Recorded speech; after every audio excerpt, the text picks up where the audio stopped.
A long-haired guy was sitting on a chair and carving a car figurine out of wood. It was a man named Albert. He used to live on Earth, but was reborn in the body of a beggar.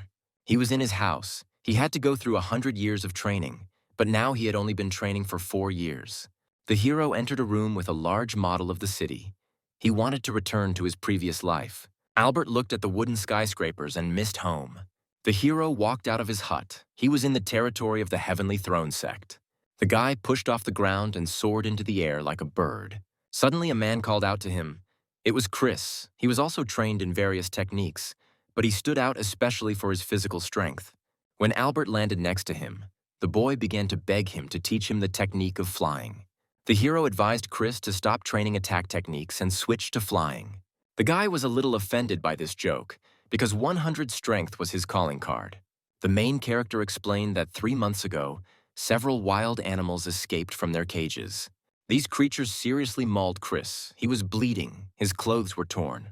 The wild wolves opened their fanged jaws to tear him to pieces. Suddenly, the animals were pierced by sharp stakes that appeared out of nowhere. Albert saved the boy and asked how he was feeling. Chris begged the hero for a long time to teach him such a cool move. After some time, the guy heard that one of the mentors would give a lecture on attacking techniques. Albert believed that defensive techniques were most important because to survive was to win. Chris went to a lecture, and the protagonist studied the board with new techniques. Among the tablets, there was one special one. It was the ability to use medicinal plants in alchemy. Albert came to a nice girl who was accepting people who wanted to take courses. She stated that there were only 3 free spots left, and that the course would cost 50 spiritual stones. The hero was a little shocked, because for a whole year of work, he received only 100. The girl assured that it was only possible to learn this technique with the help of a teacher. After some thought, Albert agreed and gave 50 stones. When the hero turned away, the girl recognized him as a fool because he tried to learn alchemy with almost no money. In the evening, Albert strolled through the local market and hoped that his investment would bring benefits. Suddenly, a man called out to him. It was Uncle Brad. The man began to scold the hero for not paying the bride ransom, and Albert felt ashamed. In the past, Brad's daughter Lily and the hero agreed to get married when the guy collected money for the ransom. It was just a joke.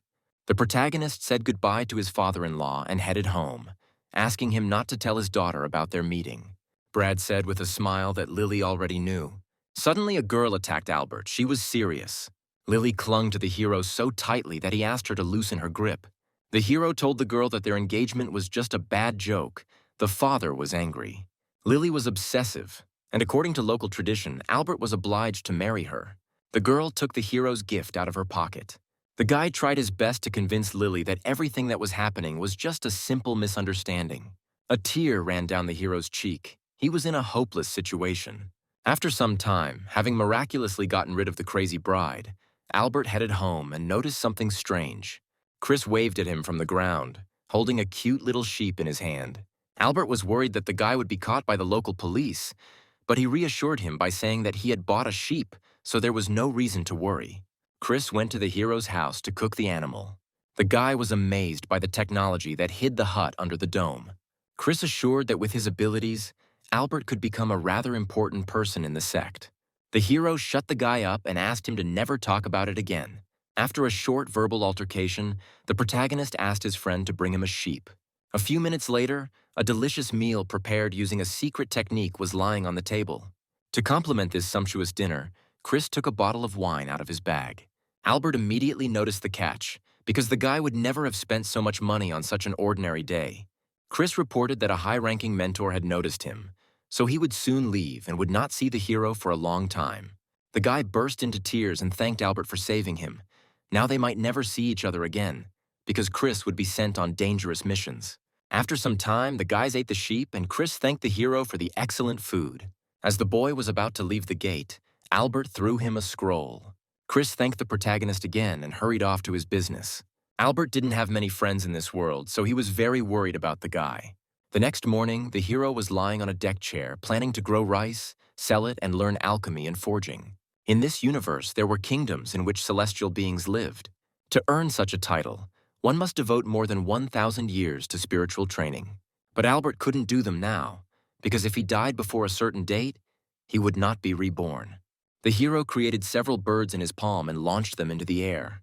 Having flown far enough, they exploded spectacularly.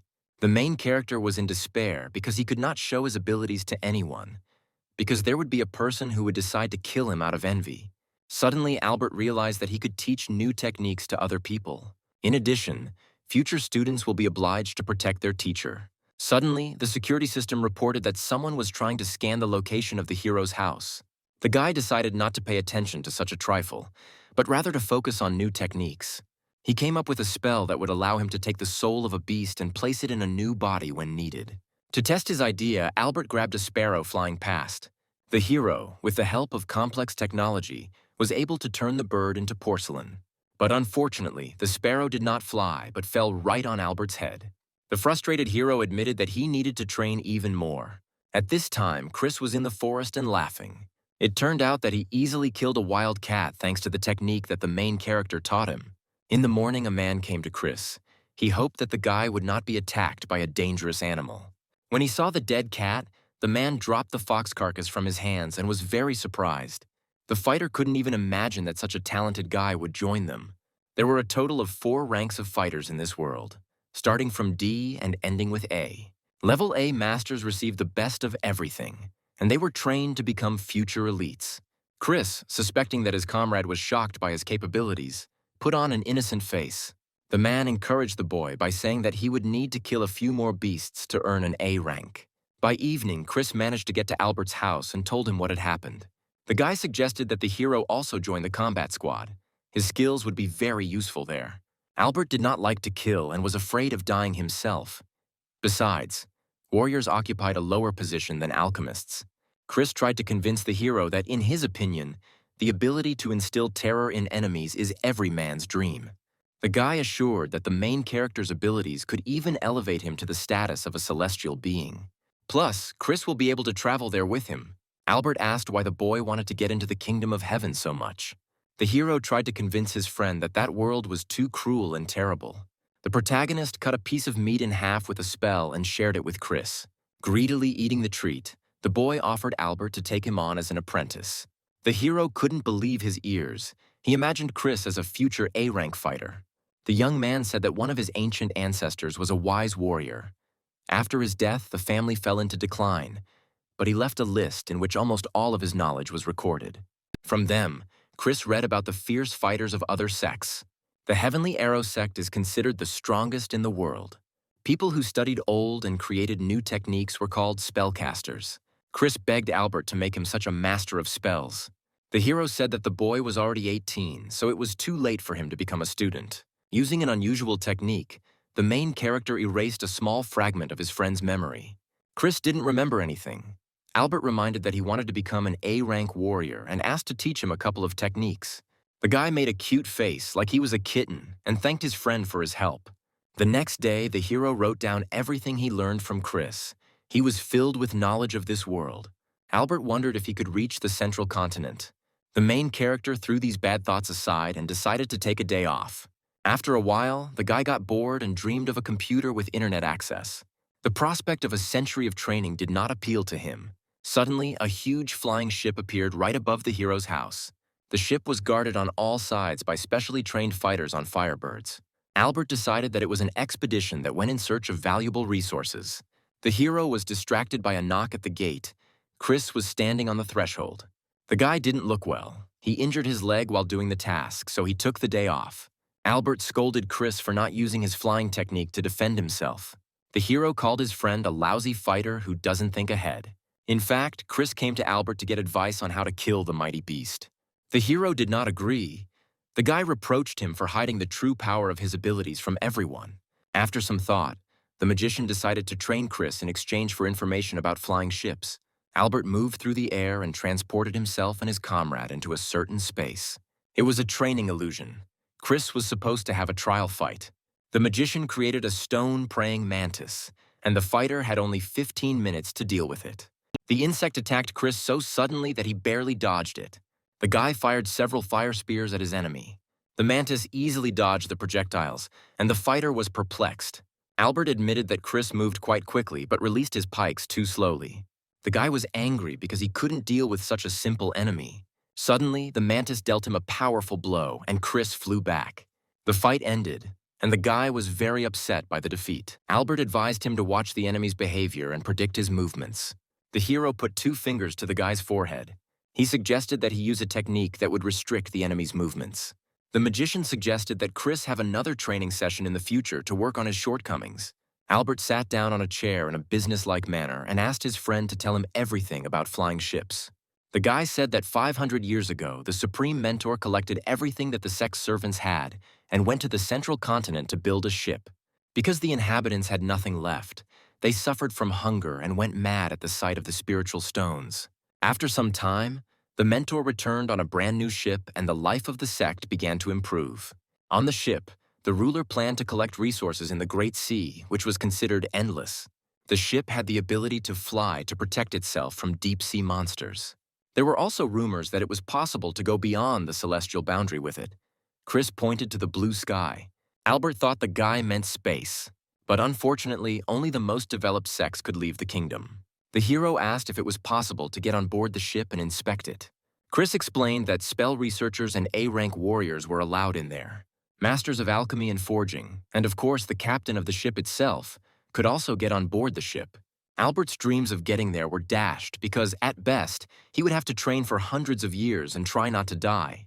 Chris offered him to join the combat squad together to make it easier, but the hero refused. The magician explained that he would now be busy selling rice to pay for the forging and alchemy courses. The next morning, Albert arrived at the alchemy training halls. He thought to himself about how to quickly return to his world, to his beloved parents. The protagonist approached the man standing at the gate and introduced himself as a new student. The man explained that the boy would have to pay 500 spiritual stones for 2 years of training. Albert was very reluctant to part with his money. Behind the gate, the hero saw a very tall tower. He was impressed. The guy accompanying the magician wondered why such poor people were getting involved in alchemy. The man hypocritically wished Albert success in his studies and said goodbye. The hero entered the classroom and saw a bunch of students. Suddenly, he smelled a pleasant, sweet scent of perfume. This scent came from the beautiful girl standing in the center of the office. Albert, struck by her beauty, introduced himself and asked who she was. The girl called herself Claire. She was the mentor's daughter and could conduct the lesson in his absence. The hero answered her uncertainly, and she thought that he was unwell. Albert lied when he said he was worried about falling behind the other students. The girl calmed the hero down and suggested that they work individually. The lesson began, and Claire asked the main character to listen to her very carefully. Albert noted that events were developing too quickly. It seemed he had fallen in love. The guy began to imagine how he would have to be alone with her in the evening. These thoughts made the hero very excited and his nose started bleeding.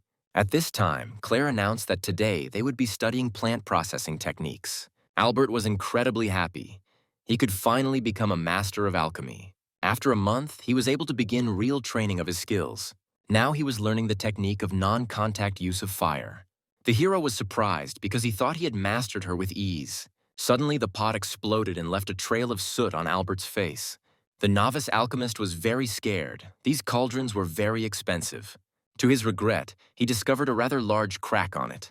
It was believed that to create his first pill, a student had to spend 20 cauldrons, and to become a mentor, more than 1,000. Albert confidently decided to continue trying. The rules did not apply to him. A short time later, 2 more explosions thundered, and the hero's clothes were badly damaged. The student looked into the cauldron and burst into tears of joy. He had succeeded. The hero understood how to do it and decided that now he would be able to recoup the cost of the boiler and make a little profit. The next day, he went to the alchemy training hall again.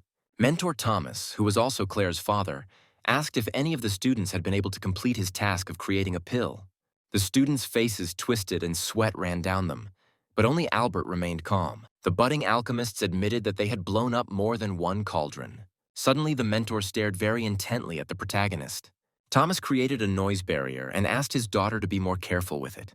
The teacher explained that he saw serious potential in him. Later, the hero returned to training. He tried to do everything without mistakes in order to save up for a new boiler. Suddenly, he heard a noise in the lighthouse. Apparently, he had a neighbor. He approached the building and Lily jumped on him. The girl decided to visit her husband and reported that she had reached a new level of her abilities. Lily pushed off the ground and began to float in the air. The girl boasted that one mentor wanted to take her as a student. Albert praised Lily. She also reminded him of the ransom that the hero must bring to his father. The magician offered to cook dinner for Lily. The girl thanked her husband for the delicious food, and the hero reminded her that their wedding was just a joke. The guy considered himself an unsuitable candidate for the role of her husband. At these words, Lily flooded the entire table with her tears. 3 hours later, the girl was still crying, and Albert tried to calm her down. He eventually agreed to pay ransom for her. Lily immediately calmed down and began to eat rice. Albert was furious that he was simply being used. The hero resigned himself to this wedding and kindly stroked the bride's head. After a while, the main character was devouring a delicious pancake. The girl really wanted to try it. Suddenly, a beautiful woman with a blue bird appeared in the sky. At the sight of her, Albert's mouth began to water, like a dog at the sight of a piece of meat. The hero hoped that the system took pity on him and gave him a beauty for all his suffering. The girl stated that she had come here for a man from the Heavenly Throne Sect. Albert decided that they were talking about him and was already preparing to go with the stranger. Suddenly, the woman lifted Lily into the air and offered to become her mentor. A projection of a man appeared in the air, and he asked not to take the girl with them because they needed another person. The girl insisted on her own, declaring that their destinies were connected. Lily asked the hero what she should do. Many predatory eyes were looking at Albert, and he felt uneasy. The guy replied that Lily should not miss such an opportunity. The bride wanted to visit her lover. The woman allowed her to do so. Lily was the bearer of the heavenly spirit. The guy she chose was the chosen one of heaven. The girl agreed, and the teacher seated her on her blue bird. They flew away. Albert was glad. He finally got rid of his annoying little wife. The hero became motivated to become stronger and decided to study the recently purchased book of techniques. Suddenly, a very strong and courageous guy appeared on the threshold of his house. It was Chris. He was killing animals in the forest. Stronger than him, the guy came back to rest. The guy asked how to deal with the 2 remaining enemies. They were too strong. One of them was a ground eater, a monster that would bury itself in the ground when it saw danger. The second was a very fast cat that could inflict fatal wounds. Chris asked his friend to teach him a technique to defeat them. Albert agreed, but this training would be more difficult than the previous one. Now he has created 2 praying mantises that have the abilities of an earth eater and a cat. While the hero was explaining to Chris how to deal with them, one of the insects attacked him. The magician pierced the enemy with one gesture, without even flinching. The guy was shocked by his friend's abilities. Suddenly, Chris was attacked by another praying mantis. Albert finished off the nasty insect again with just one blow. The boy begged the magician to teach him such a powerful technique. The main character made fun of his friend and said that he needed to shave his head to learn this ability. In the end, the guy, through tears, agreed. Albert looked at his comrade and laughed very loudly. Chris shaved anyway, and the hero praised him for his courage, barely holding back his laughter. The upset guy asked why the main character was so strong but not shaved. The Joker said that he was not trying to become stronger, so there was no need for a haircut. Albert pushed his friend to the gate and ordered him to practice this technique at home. Now that he had dealt with the annoying comrade, it was time to get down to important matters. 3 months later, Lily was already flying on a blue bird in an unknown kingdom. The mentor reproached the girl that her skills were worthless and that it was too early for her to think about returning home. The woman remembered a recent nightmare. Monsters circled around her, and she herself was chained and pierced with a spear. It was a sign of disaster, and she believed that only Lily could prevent it. The young girl asked permission to go for a walk and meet her husband. The mentor allowed her to walk around a bit, but forbade her from seeing her lover. Meanwhile, Albert decided to visit the forging training hall. He was dazzled by the sight of a pile of shining heads of students. One of the students told a friend that his friend from the combat unit shaved and became very strong. The main character regretted his actions. His joke turned out to be rather unsuccessful. After a while, most of the Sect's disciples shaved their heads, which was a real sensation. Meanwhile, the hero complained that learning to forge was too hard. He had already spent 10,000 stones. Suddenly, the guy saw his old friend and called out to him. It was his friend named Dylan. He was quite plump and came from a rich family. The fat man heard about Albert's success in alchemy and decided to reward him with a spiritual stone, but the boy refused. The hero suspected that Dylan had business with him. The magician invited the guy to visit and treated him to a cup of tea.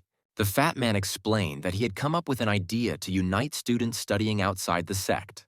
Albert was surprised by this. He thought that he did not care about ordinary people, because he was the descendant of a rich family. Dylan planned to create a kind of alliance of people willing to help each other. For help in this matter, the hero will be able to receive news from the sect among the first. He will also be able to make useful connections by teaching inexperienced newcomers. Dylan was confident that the alliance would flourish if Albert joined them. As a parting gift, the fat man gave the magician a magic ball to maintain communication. Albert said goodbye to his old friend. Suddenly, a very familiar voice began to whisper in his ear. The hero turned around and saw Claire. He explained that he was just seeing a friend. The beauty suggested going to Albert's house. He had never seen such beautiful girls in real life. The guy kindly treated her to some delicious tea. Claire was very nervous. The girl felt uneasy and began to notice something strange about herself. In her thoughts, she admitted that the more she looked at the hero, the more she realized that she had fallen in love. Claire reproached herself. She must not forget the true purpose of her visit. She placed her hands on the table imperiously and asked why Albert did not want to become part of the alchemy department. Claire moved even closer. She was worried because the hero did not want to become her father's student. The main character confessed everything. Alchemy was just a way to make money by selling pills. The girl begged him not to kill his talent and to find a mentor. Albert decided to reveal his plan. He asked Claire if she was on board the flying ship. The girl answered positively, and the hero told her about his dream of building the same one for himself. The magician didn't want Claire's father to waste his time and energy teaching him. The beauty seemed to be furious at what she heard. She remembered how her brother left the family to become the best blacksmith master. The girl's gaze became sad, and she asked Albert not to give up. Claire left. The main character looked after her for a long time. The guy enjoyed the freedom and the fact that he had no obligations to anyone. Suddenly, Dylan's magic ball began to vibrate in his pocket. It contained all the news of the sect. Among them was the news about Chris. It turned out that the guy started dating the most beautiful student of the sect named Eva. The future warrior talked a lot about Albert, and they decided to visit him. The main character congratulated his friend on the fact that he was able to win the heart of such a good girl. The magician suggested talking inside the hut. Chris said that Eva was infected by a monster while they were on a mission, and now the girl couldn't sleep normally. Albert used the aura cleansing technique to help her. A soul eater flew out of the girl's body. The main character killed the spirit and asked his friend to be careful. Eva admired the magician's skill and suggested that they go with him to open the secret portal. The hero considered this venture too risky, so he refused. Chris mentioned that you can stumble upon something valuable in the portal, even on the records of the forging masters. Albert pricked up his ears, his eyes lighting up with excitement. The hero agreed. Now he needed 1,000 spiritual stones to enter. In the evening, he began to study the basics of forging in order to be as prepared as possible. This activity required a lot of things: raw materials, runes, spiritual fire. The most important thing is to insert the rune into an object that has not yet cooled down. Albert found forging more interesting than alchemy lessons. On the ball, Dylan praised the protagonist for learning 2 crafts at once. The fat man decided to share with him the secret of combining these activities. Later, the magician went to the forge halls. He gave the duty officer a spiritual stone and asked him to give him a room. Everything necessary to start training was here. The room was very hot, so Albert used the ice armor technique. To begin with, he decided to cross scarlet steel and iron ore. Dylan said that a person studying forging and alchemy should not count on help from heaven. The hero began to forge metals. First, he processed the ore with hammers. Now the blacksmith added molten steel and formed the sword. It was time to insert the runes. The hero decided to make it hard as a rock and light as a feather. Unfortunately, the weapon exploded at the final stage. Albert was depressed. He wasted 400 spiritual stones. A man entered the room and asked what happened. It was the manager. Blacksmith's halls, the hero was ashamed of his ineptitude. The magician came up with a plan. The man is obliged to teach him, otherwise he will not go anywhere. 3 days later, Chris and Eva were flying to the entrance of the secret portal. Suddenly, something flew past them. It was Albert. He felt sorry for the poor crane on which the couple was flying. Chris was amazed that his friend was riding on a forged sword. The immodest protagonist asked to be called a forging master from now on. The long-bearded man announced the rules for being on the other side of the portal. Chris hoped that the hero would go with them, but he destroyed his hopes. Instead, he gave him a special crystal. The guy could send a signal and Albert would come to the rescue. The fighter thanked his friend. The main character flew into the opened portal with lightning speed. The hero, left alone, looked at the beautiful landscape of the green forest. He had to spend a whole month here, so the magician decided to build a small base here. Suddenly, wild animals jumped on him out of nowhere. Albert turned around and looked at them with a terrible look. He used a special technique against them and ordered them to bring useful things. The hero went in search of the runes left here by the forging masters. On the way, the magician came across a small lake and decided to examine it. Suddenly, a column of water shot out of it, as if a volcano had erupted. There was an unknown guy standing on the water's surface, apparently also from the Heavenly Throne Sect. The young man introduced himself as Nicholas. His face was beautiful. Albert was in a state of shock. The stranger was holding a magic sword in his hand. The protagonist greeted him and said that he was an outer disciple of the sect. Nicholas was glad to meet him. He looked like the main character. The young blacksmith did not understand what he wanted. The guy extended his hand to Albert. In his palm lay a beautiful pearl. It seems he wanted the magician not to tell anyone about the things he found. The hero thought that Nicholas was also a real person who had ended up in this world. The magician began to ask him questions related to the culture of the earth. The young man insisted that he did not understand what was being discussed. The protagonist accepted the pearls and promised to keep his mouth shut. Nicholas said goodbye to the stranger kindly. Albert decided to keep his distance from him. The young man jumped on his sword. He believed that their paths might still cross. The hero would not want to be nearby if something bad happened to him. Nicholas left behind only eyeless turtles in the lake. By evening, Albert had collected a large number of different resources and was resting in the hut. Suddenly, there was a knock on the front door. The hero became wary. Opening the door, he saw a bunch of green eyes in front of him, looking at him angrily. The guy decided that there was a whole crowd of ghosts standing in front of him. He was scared to death. It turned out that these were wolves he had tamed, and Albert calmed down. They brought with them some flowers, a piece of red copper, tree fruits, and spiritual stones. The tired animals immediately went to bed, and the hero realized that they had collected all this from the corpses. The magician hid the hut from prying eyes with the help of technology and went to bed.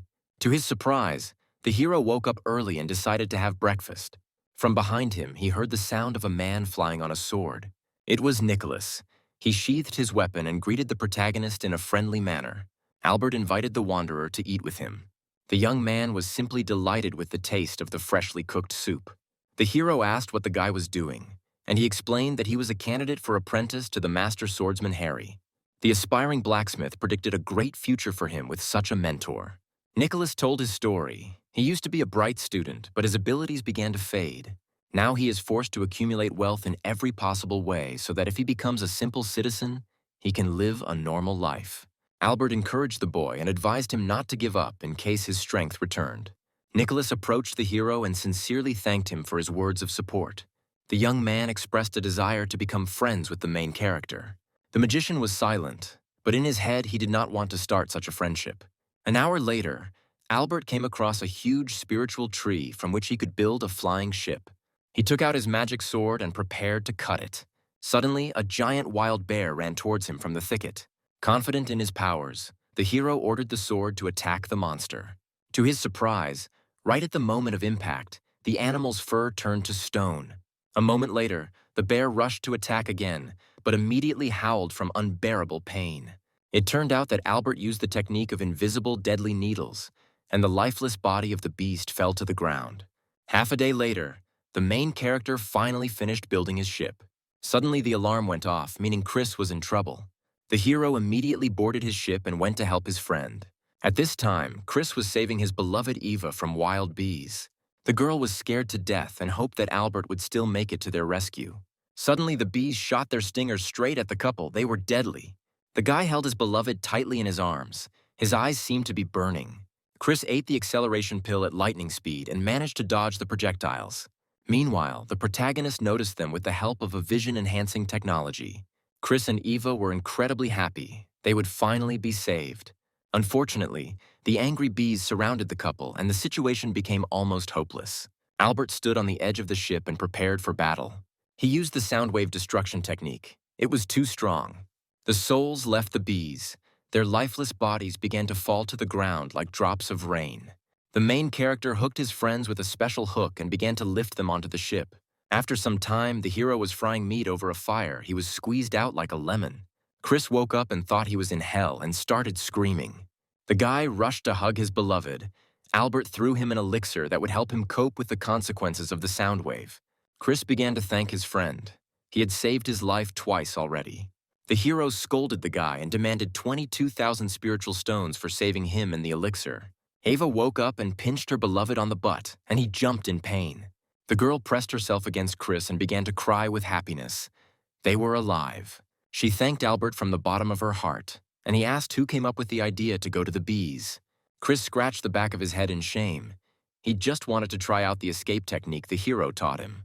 In addition, insects had honey, which could cure diseases, and the guy planned to cure Eve's mother. In this way, Chris hoped to reduce the ransom amount for the girl. Albert remembered how in his past life, relationships also took a lot of money from him. The couple was only able to get half of what they had planned, which should have been enough. Ava reported that such a jar could cost up to 2,000 spiritual stones. The main character asked them to tell him where he could be found.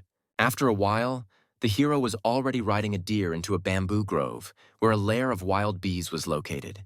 The guy ordered the animal to hide, and he himself headed deeper into the thicket. After 3 days, he finally came across the insects and began to seduce them. The bees mistook him for a beautiful queen. Now they were under the power of the protagonist and bowed before him. The magician finally found mountains of honey that would make him rich. Suddenly, a real queen bee appeared. She did not succumb to the hero's influence. The guy used a consciousness-paralyzing technique against her. The bee was invulnerable because it and the honey were the property of the Heavenly Throne Sect, and disciples were allowed to take a maximum of 1,000 liters. The main character was very sad. His great plan to get rich failed. One of the elders was watching the magician and was amazed by the boy's abilities. Albert began to collect honey, but the elder's voice from the sky ordered him to stop.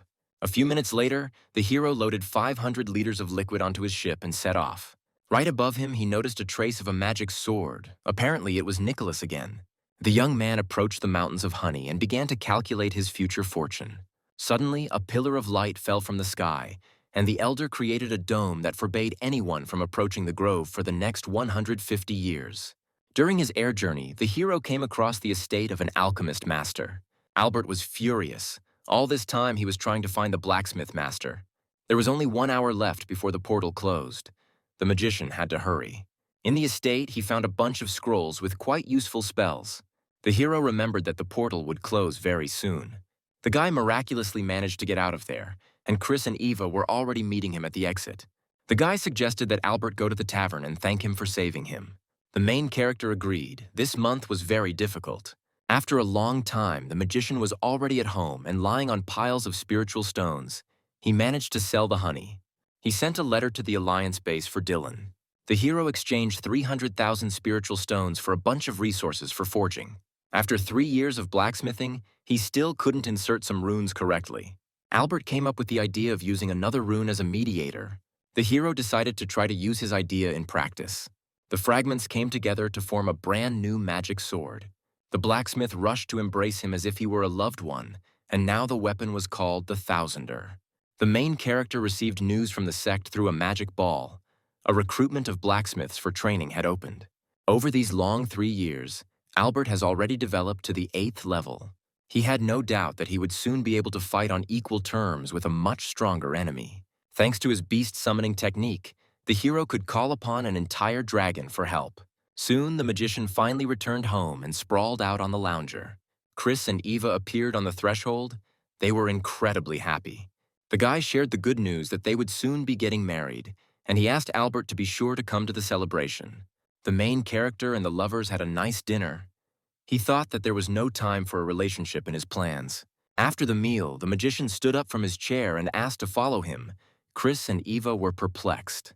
He led them into a room where weapons and shields he had forged hung on the walls. The hero didn't have a wedding gift, so he offered the couple to choose anything. Eva asked if she could take the Swords of Insight. They were very useful in battle. Chris asked permission to take the 1000th. It could crumble into pieces and take any form. Albert gave them the chosen weapons and saw them off. Deep in his soul, he regretted the time and resources spent on forging them. A month later, the hero went to the capital of the sect. There would soon be a wedding. He was carrying a giant sack on his back, and the journey to the ceremony site was not short. Luckily, the magician had a flying ship, and he called it to lighten his load. Suddenly, the hero heard a familiar sound from behind. It seems it was Nicholas again. The guy was incredibly happy to see his friend after 3 years. The young man immediately noticed the magic ship.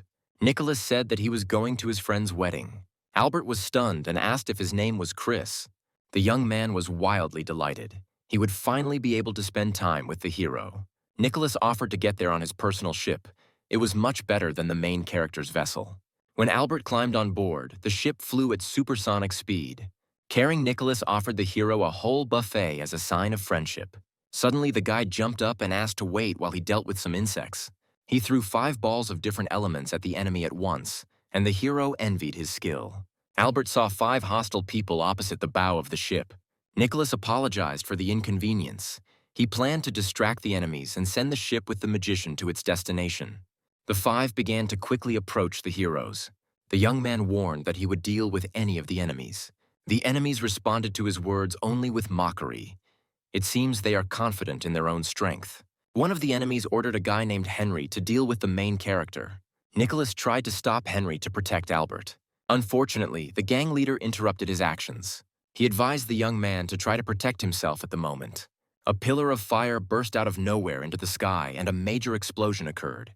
At this time, Albert promised himself never to go outside the sect again, so as not to get into similar situations. His thoughts were interrupted by Henry, who suddenly ran towards him. The hero decided to use the technique he had been putting off until an emergency. From the small bowl, the soul of a giant dragon burst into the air. The soul climbed inside the wooden copy of the beast. The enemy became even more determined. He was anticipating a wonderful battle. The boy set his pet centipede on Albert, but the dragon killed it with one swipe of its paw. The hero's eyes lit up. He felt superiority over his opponent. The hero ordered the beast to deal with Henry, and it immediately attacked him. The guy was bleeding, but he was not going to give up. He used an unknown technique. The protagonist used all kinds of barriers to protect himself from her. Unfortunately, he didn't succeed. It turned out to be a technique for damaging the psyche. Albert lost consciousness and fell straight overboard the ship. In some mountains, there was a hut. The sister asked her brother when they would eat meat. The boy said that first he needed to cure the stranger, who turned out to be the main character. The magician was incredibly grateful to fate for such salvation. It turned out that Albert had been fighting a giant worm in the astral dimension for half a month and had finally won. The main character woke up and sat on the bed. He thanked the children with all his heart for their care. The children bowed down, as they believed, before the celestial being and begged him to take them as disciples. The hero did not see any potential in them and asked why they needed it. The brother and sister loudly declared that they just wanted to eat tasty meat every day. Albert was touched by their sincere honesty. The protagonist used the technique. First, they must pass the test of the spirit. The guy felt sorry for the kids, so even if they failed the test, he would provide them with a comfortable life. Unfortunately, the hero spent a lot of energy fighting the worm. Now he will have to recover for a long time. The magician promised himself not to leave the sect for the next 10 years. Also, you need to stay away from Nicholas to avoid getting into a similar situation. Albert decided to make more fighting dolls upon returning home. Suddenly, a mature man with a cane in his hands entered the hut. The man knelt before the great celestial being. The hero asked him to get up and offered to thank him for saving him. The stranger said that all he wanted was to live to a ripe old age with his beloved wife. The guy gave the man a bottle containing longevity pills. The man asked what was happening with the children. The hero replied that he was checking them before taking them to the sect, where they would be taken care of. The stranger left, and the hero took out the balls with the children's spiritual powers. In the boy's ball, he saw his brother looking after him until old age. The sister wanted to become a great warrior so that everyone would admire her. The hero admitted that after awakening, the children's lives would never be the same. At this time, Chris was sitting at the gate of Albert's hut. He was depressed. The guy blamed himself for what happened to the main character, because it was he who invited him to the wedding.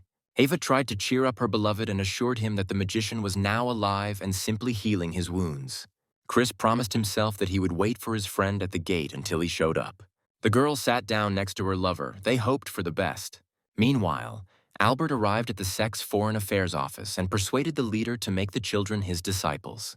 After that, they rushed away on the ship. The brother asked if it was difficult to become like the hero. The magician said it was easy if they listened to him carefully.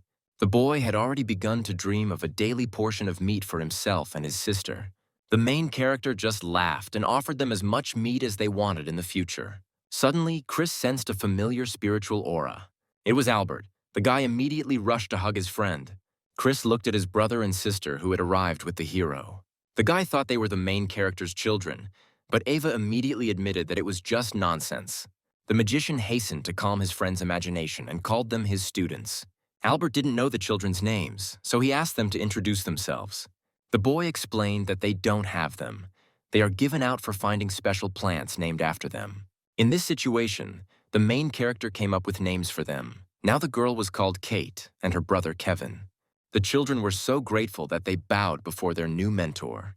To begin with, Albert decided to dress up his students a little.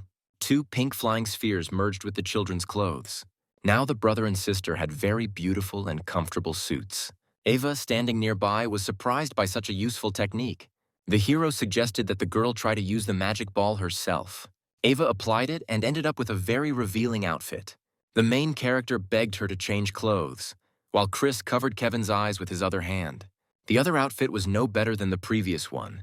Now the girl had transformed into a semblance of a cat. Albert asked her to return it all back and try using it at home. After this awkward situation, Chris suggested celebrating the arrival of new students. The magician offered the children to try the meat dish, and they were simply delighted. When the kids walked away, Chris reached into his pocket. A moment later, he handed the hero a red envelope and asked him to accept it. A few days later, the main character went to the forge halls again. He had a bunch of orders. The old man walking behind him reproached the boy for fulfilling commercial orders when every blacksmith was important to the sect. Albert informed him of the situation that had happened on the way to the wedding and promised to help the other blacksmiths soon.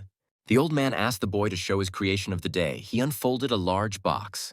The stranger lifted the lid and saw a very skillfully forged sword. The old man suggested that the hero leave the orders for now and instead go with him to repair the sect's ship. They jumped into the magic carriage and set off on their journey. Albert kept looking around, admiring the views of previously unknown territories. Suddenly, 2 scary dragons appeared next to the transport. The old man only laughed at the sight of fear on the hero's face. The animals were guarding the sect. The man also offered to ride them for only 10,000 spiritual stones. The guy politely declined. He had no desire to spend such a large sum on stupid entertainment. After some time, they finally reached the damaged ship. The old man explained the conditions of the work. For every square meter, the hero would receive 1,000 stones, and in addition, as a bonus, he would receive 20 new runes. The man advised him to watch the others work until the master arrived. Albert went to inspect the ship. Later, the master approached him and asked if the guy was ready for work. The hero already understood what was required of him. The master advised him to work at maximum speed. The main character melted metals and fused them into the stern of the ship. The master was delighted with how well and quickly the newcomer worked. After 2 months, the restoration of the ship's hull was finally completed. Albert asked the blacksmith if there was any more work for him, but the man replied that there was not. Thanks to the hero's skill, the work was completed a whole month ahead of schedule. The master predicted a great future for him. The man wanted to help the magician in this difficult task and extended his palm with 5 runes. The main character accepted the gift and promised to make for the master whatever he wanted. After the conversation, the hero decided to explore the place a little. The territory was too big, so the hero would have to come up with a way to get there himself. At this time, Chris and Eva were fighting wild animals far from the sect. The guy offered his wife to exchange the points for this task for an embryonic pill. He planned to send his future child to Albert as an apprentice. Suddenly, another pack of wild animals came towards them. There were 3 very strong enemies among the beasts. Chris and Eva could not retreat. The situation seemed hopeless. The guy would have to use the rescue ball that he acquired from the hero. He swung and threw it upward with all his might. The ball broke into small, burning fragments. The animals did not understand what was happening. A moment later, there was a very powerful explosion, and nothing remained of the flock. The couple approached the crater left by the explosion. Chris felt ashamed that he had wasted such a valuable artifact to defeat stupid animals. Ava suggested that her beloved arrange a sparring match with the main character to hone his skills. Suddenly, the husband and wife noticed an unknown green glow at the bottom of the crater.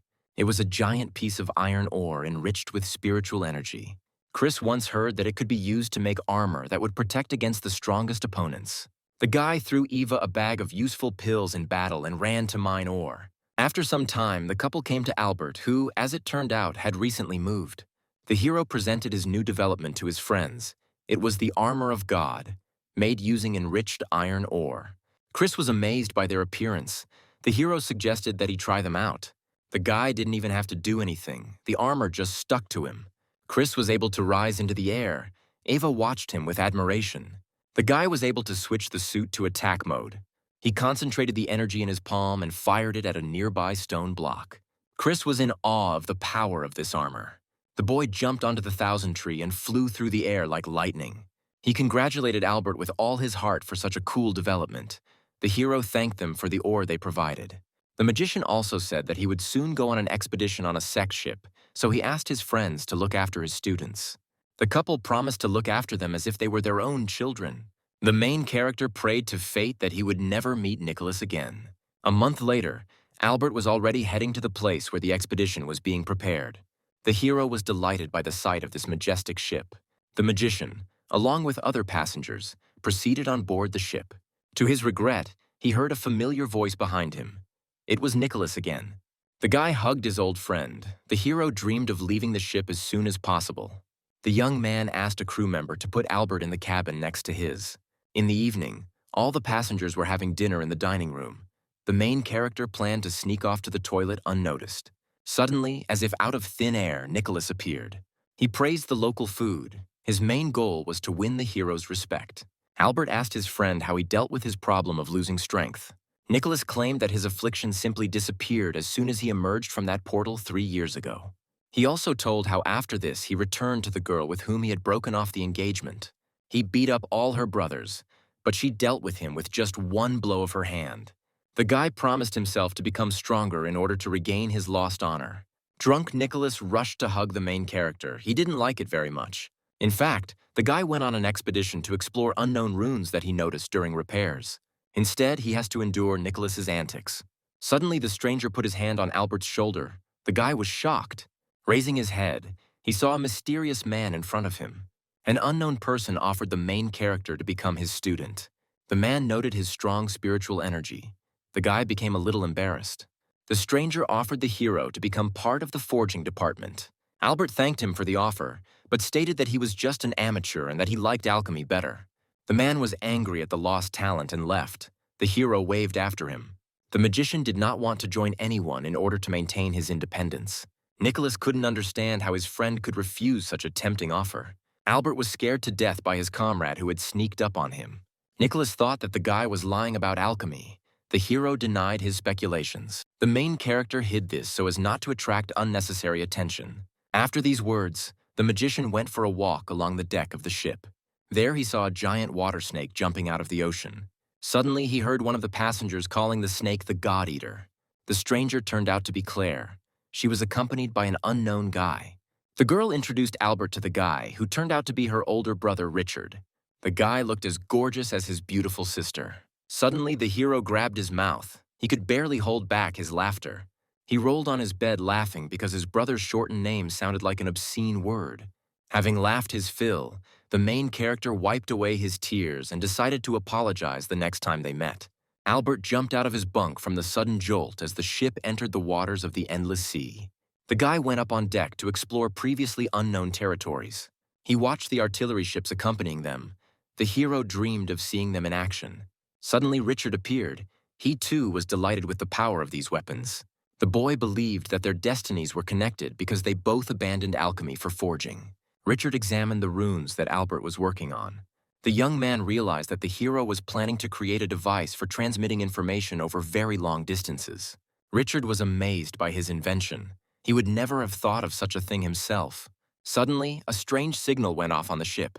A whole squad of people flew out on giant birds. They were called the Golden Patrol. Using hooks, they pulled a whale of enormous size out of the water.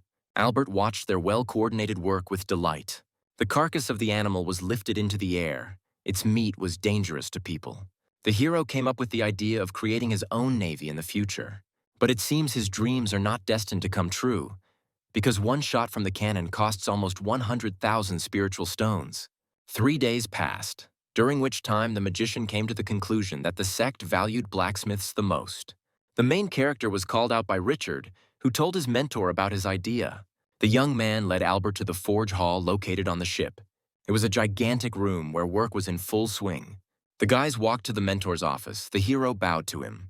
The old man praised the guy and said that this system could be developed and cover the entire continent with communications. The mentor offered the main character to become his student.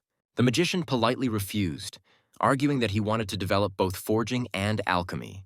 After these words, the old man's gaze became truly eerie. A moment later, the teacher just laughed and noted the boy's sincerity. The old man mentioned that his offer still stood, but he would have to give up alchemy. The mentor gave the hero a special pass to access the inner sector. He will wait for him there. Albert sincerely thanked the old man for his understanding and left. After he left, Richard got down on one knee and asked his mentor for forgiveness for his friend's insolent behavior. The old man regretted that he would not be able to participate in the hero's development into a true master. Albert walked along the deck of the ship and thought about the old man's words. Besides, he had a dilemma. He couldn't decide between Claire and Lily. Suddenly, the ship's artillery sounded the alarm. The main ship was immediately covered with a special protective dome. Terrible sea monsters appeared right on the expedition's route. The enemy was fired upon with all available guns. After a while, the clouds dispersed, and only the corpses of defeated monsters lay in the sea. The protagonist watched as the members of the Golden Patrol went in search of resources. Nicholas suddenly appeared out of nowhere and explained that such flocks usually guard something valuable. The young man apologized for his behavior. Last time he got drunk and passed out. The guy also said that many great warriors spend their last years at sea before their ascension, so their abodes can be found here. The hero thanked his friend for the useful information. He couldn't wait to loot a couple of them. Suddenly, an entire city appeared before Albert and Nicholas's eyes. The protagonist was surprised. The young man explained that it was just a divine relic found at the site of the victory over the sea creatures. Nicholas grabbed the magician by the hand and carried him straight to the magic city. Just after passing through the gate, the hero came across Claire waving sweetly at him. The girl greeted the hero. She did not expect to see him here.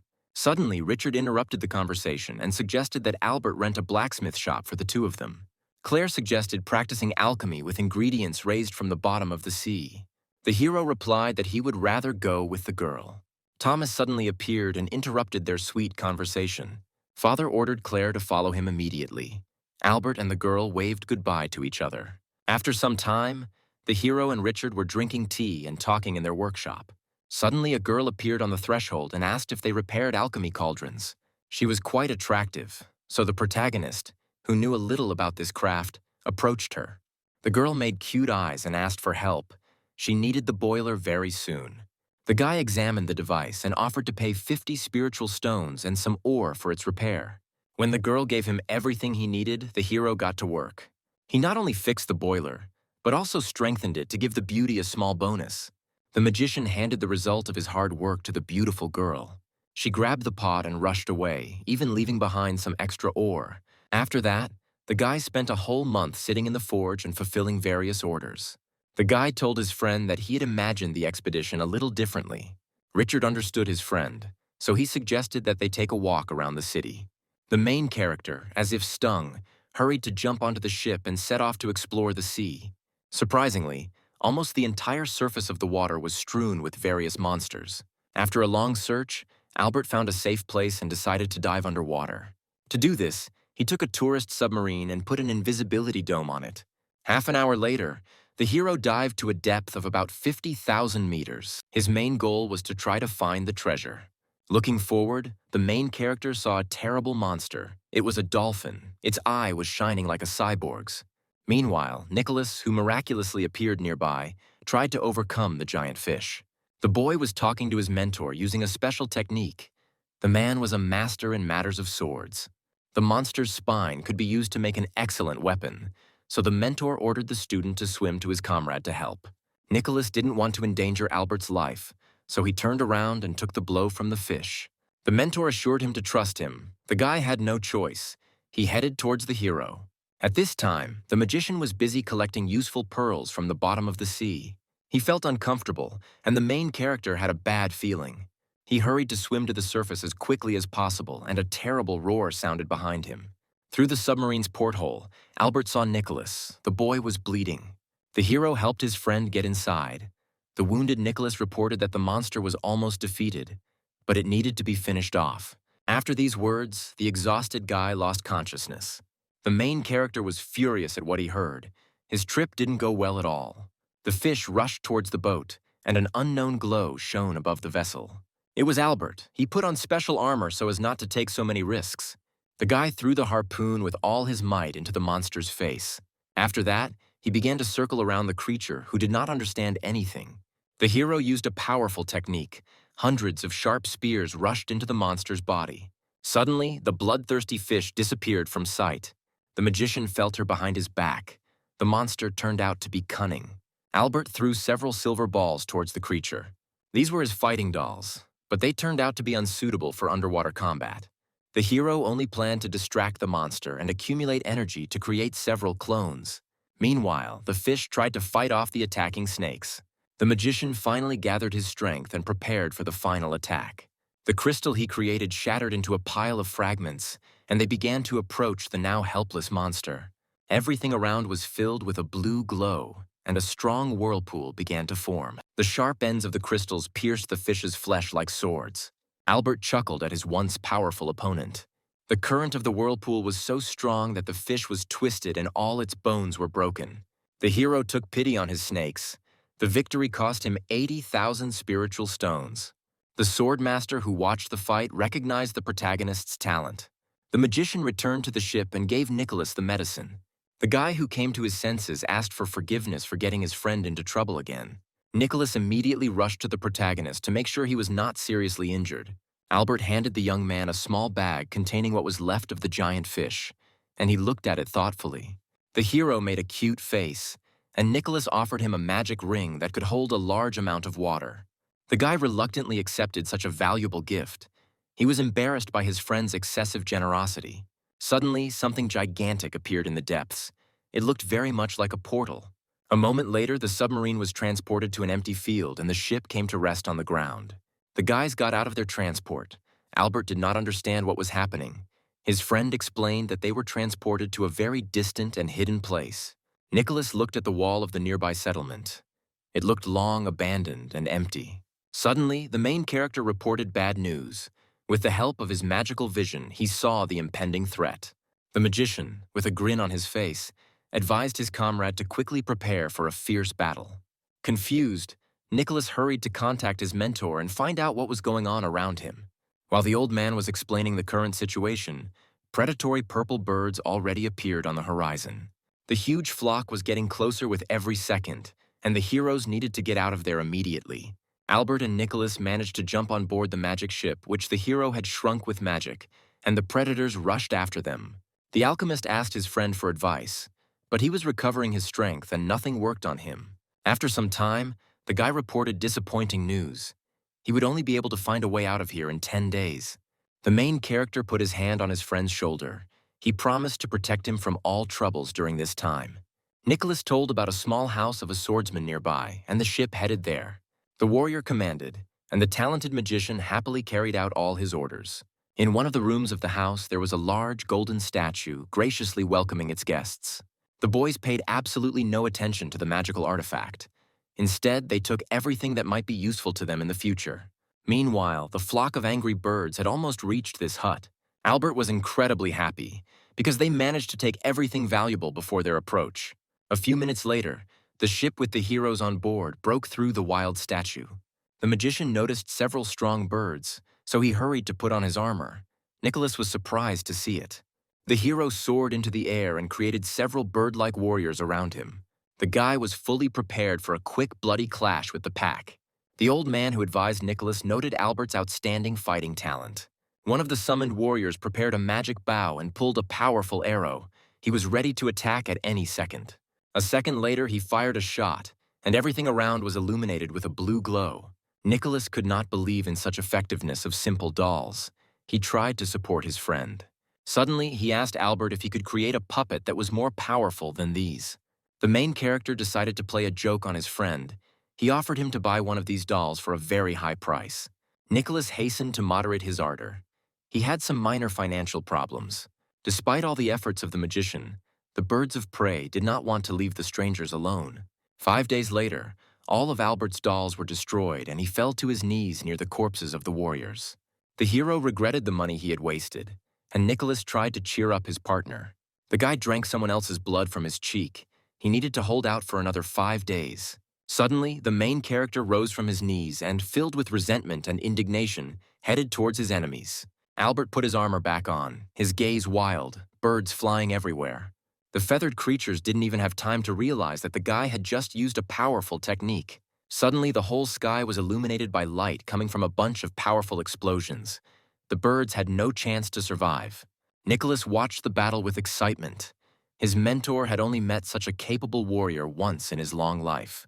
The boy wanted to meet another powerful fighter, and the old man promised that this would definitely happen in the future. Nicholas turned around, his face frozen in a grimace of obvious incomprehension. His mentor, Arthur, looked closely at his student.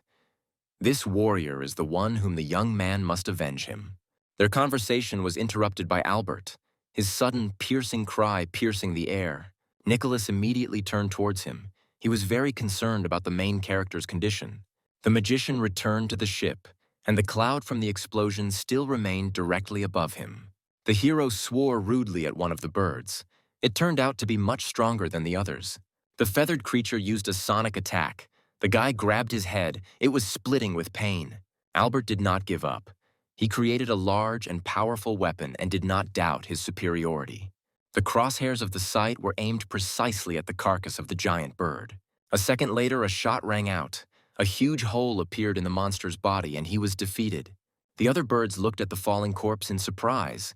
They realized that they had chosen the wrong enemy. The protagonist wiped the blood from his face, a maniacal smile adorning his face. Albert decided not to stop and immediately called for help from several cannons. 5 days later, Nicholas had fully recovered and the boys were rushing to board the submarine. Later, they returned to the city and went to a local cafe. The guy asked the magician to make a copy of the swordsman's legacy for him.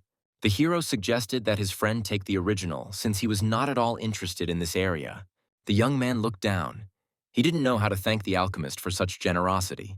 Albert asked Nicholas one question, the answer to which only an experienced warrior could know. The guy immediately agreed to fulfill his friend's request, even if he didn't know the answer. The protagonist asked if there was a 13th level of skill development. His comrade did not know the answer, so returning to his room, he asked his mentor about it. The old swordsman demanded that he be shown respect. Then perhaps he would respond. Nicholas fell to his knees. After this, the mentor stated that everything depended only on the will of heaven. He told of ancient times. The world was ruled by werewolves who did not allow people to develop their skills. The masters could not come to terms with the world order, so they began to look for a way around these rules. People could reach the 36th stage of development and higher. What he heard greatly surprised Nicholas. The old man warned the student that such advanced powers could bring the wrath of heaven. The guy realized that the 12th step is the limit so as not to anger the gods. The student walked up to the window and wondered if he had the necessary abilities. He could travel back in time to bypass the restrictions. Meanwhile, Albert lay on the hammock. Despite the calm surrounding him, he was very worried. He was tormented by thoughts of the abandoned orphans and his unlucky friend Chris. 10 days later, a giant ship returned to the city from the expedition. All the students needed to get back on board, so soon dozens of silhouettes surrounded by magical auras appeared in the sky. Already on the ship, Richard met the hero and asked how he spent his free time. Albert asked if the expedition route was always different, and his interlocutor answered positively. According to him, with such weapons they are safe absolutely anywhere in the world. The alchemist dreamed of learning how such vessels were constructed. He was interested in their operation. Suddenly, Richard's expression changed, and he rudely declared that the sect of blacksmiths who created this ship was very vile. The guy suddenly put his hand on the main character's shoulder, and he was quite puzzled. Suddenly, he burst into a speech in which he expressed his sincere admiration for Albert's blacksmithing talents. Richard asked the magician to lead a sect of blacksmiths in the future and build a ship much better than this one. He also said that his mentor predicts a great future for the hero in 100 years. The alchemist made a strange face. He thought completely differently. Albert needed to change the subject immediately, so he asked about the development of his invention. According to Richard, only after the expedition is completed will they be able to begin practical use of the new means of communication. The main character was very proud of himself. In the future, almost the entire population of the sect would use his devices. The guy has already come up with a plan to monetize his idea. This will solve all his financial problems. Suddenly, a piece of land appeared in the distance. The friends interrupted their conversation and turned around. With the help of his magical vision, Albert saw a small building on the surface of what he believed to be an island. The magician turned to his comrade and asked what this place was, and he called it a turtle shell. Indeed, looking closely at the water, the hero noticed a giant amphibian in it. Richard grabbed his friend by the hand and hurried to treat him with the barnacles that were growing on the animal's carcass. After some time, the main character looked at the fried delicacy with bewilderment. Unexpectedly, Claire and a girl named Linda, who had asked for help fixing the boiler, joined the meal. The brother asked his sister where his father was. She replied that his favorite pot was broken and he was not in the mood. Upon hearing of his father's misfortune, Richard immediately set about creating a new one. The guy offered to give it to Thomas to cheer him up, and his sister happily agreed. Meanwhile, Albert thoughtfully watched the beautiful girls, his gaze directed at Claire. Linda kindly thanked the hero for his help. Her boiler became much better. The alchemist, enchanted by the girl's beauty, began to flirt with her, but she was not thrilled with what was happening. Claire hastened to moderate the guy's ardor. She explained that her friend was the daughter of the combat squad's mentor. After these words, Albert nervously swallowed another acorn. He had heard a lot about this formidable man. Suddenly, Linda lashed out at Claire, feeling ashamed at the mention of her father. The hero froze in anticipation, his gaze directed at the two charming girls sitting next to him. The alchemist's daughter winked slyly, realizing that Albert had apparently fallen in love. The guy decided not to approach this girl so as not to get into trouble, and suddenly felt that Chris was in danger right now. At this time, a young man, dressed in the armor given to him by the hero, ran quickly. He was being chased by several werewolves. They looked like attractive girls. Suddenly, right before Chris's eyes, a half-naked lady appeared, beckoning the guy to her. He was taken aback for a moment, but then immediately came to his senses and did not succumb to the provocation. Unfortunately, this was enough for the werewolves to surround the poor young man. One of the girls wrapped a magic thread around the warrior, trapping him. The cute enemy approached the immobilized Chris. He was very embarrassed. Unfortunately, the boy was unable to escape, so the werewolves seduced him. Meanwhile, Albert looked thoughtfully into the distance. He considered it necessary to help his friend in a difficult situation. Still, he decided to do it when he returned home and turned to Linda, Richard, and Claire. 3 days later, Nicholas came to his friend late at night and told him everything he had managed to find out. The hero really wanted to sleep, but he managed to hear about the danger of the wrath of heaven. Albert laughed it off and said that he asked out of simple interest. Nicholas breathed a sigh of relief. In fact, the magician was lying. He planned to study this issue in detail after the expedition was completed. Suddenly, the young man grabbed the alchemist. He wanted to thank him for saving him, treating him to a drink and barnacles. A month later, Albert finally returned home and was happily greeted by Kate and Kevin. The guy asked menacingly if the boy had been training in his absence, and the sister answered positively. The alchemist was very glad to see his hut again and breathe the familiar air. A little later, Chris and Eva came to visit to celebrate the hero's return. In the evening, tired from the day, Kevin collapsed on the bed and instantly fell asleep, with his sister lying next to him. Albert sat down next to him, looking lovingly at the sheltered orphans. Suddenly, he turned rudely to Chris and his wife. He realized that something was wrong with them. The guy licked his lips like a cat. His eyes changed. A werewolf possessed him. The protagonist was surprised to hear the proposal to make himself the main one on the continent.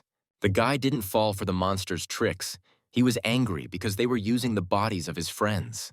The beasts were no slouch and donned strong armor, preparing for battle.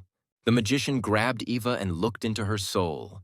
The werewolves had no chance to defeat the creator of the armor. Suddenly, Chris appeared from the side, the monster that had possessed him using an unknown spell. Albert instantly found himself in the middle of the courtyard of his house. There was no one around. Suddenly, he heard a very familiar voice behind him. He turned around in fear. A moment later, Lily jumped on the guy. The magician could not withstand the pressure and fell to the ground. The worried girl said that she had prepared a delicious dinner for her husband and something nice. The main character picked up the energetic Lily in his arms and carried her to the bedroom. The girl lay down on the bed and got ready. Suddenly, her eyes became like a cat's. The wife passionately embraced her beloved man, and animal whiskers appeared on her cheeks. Suddenly, the girl took on the appearance of Eva, and instead of Albert, a surprised Chris appeared above her. The werewolves were frightened by this unexpected development of events. Behind this absurd scene stood a hero. The guy used a special technique and pulled the souls of monsters out of his friends' bodies. Rescued Chris rushed to his best friend. His wife burst into tears of joy. The guy was crying like a baby. The main character hurried to calm him down. The magician looked angrily at the werewolves. He promised to cause them even more suffering. After this, a snake appeared near the face of one of the animals, and it took over his mind. Chris started to get nervous and asked his friend to just kill the monsters, looking suspiciously towards his wife. But it was too late.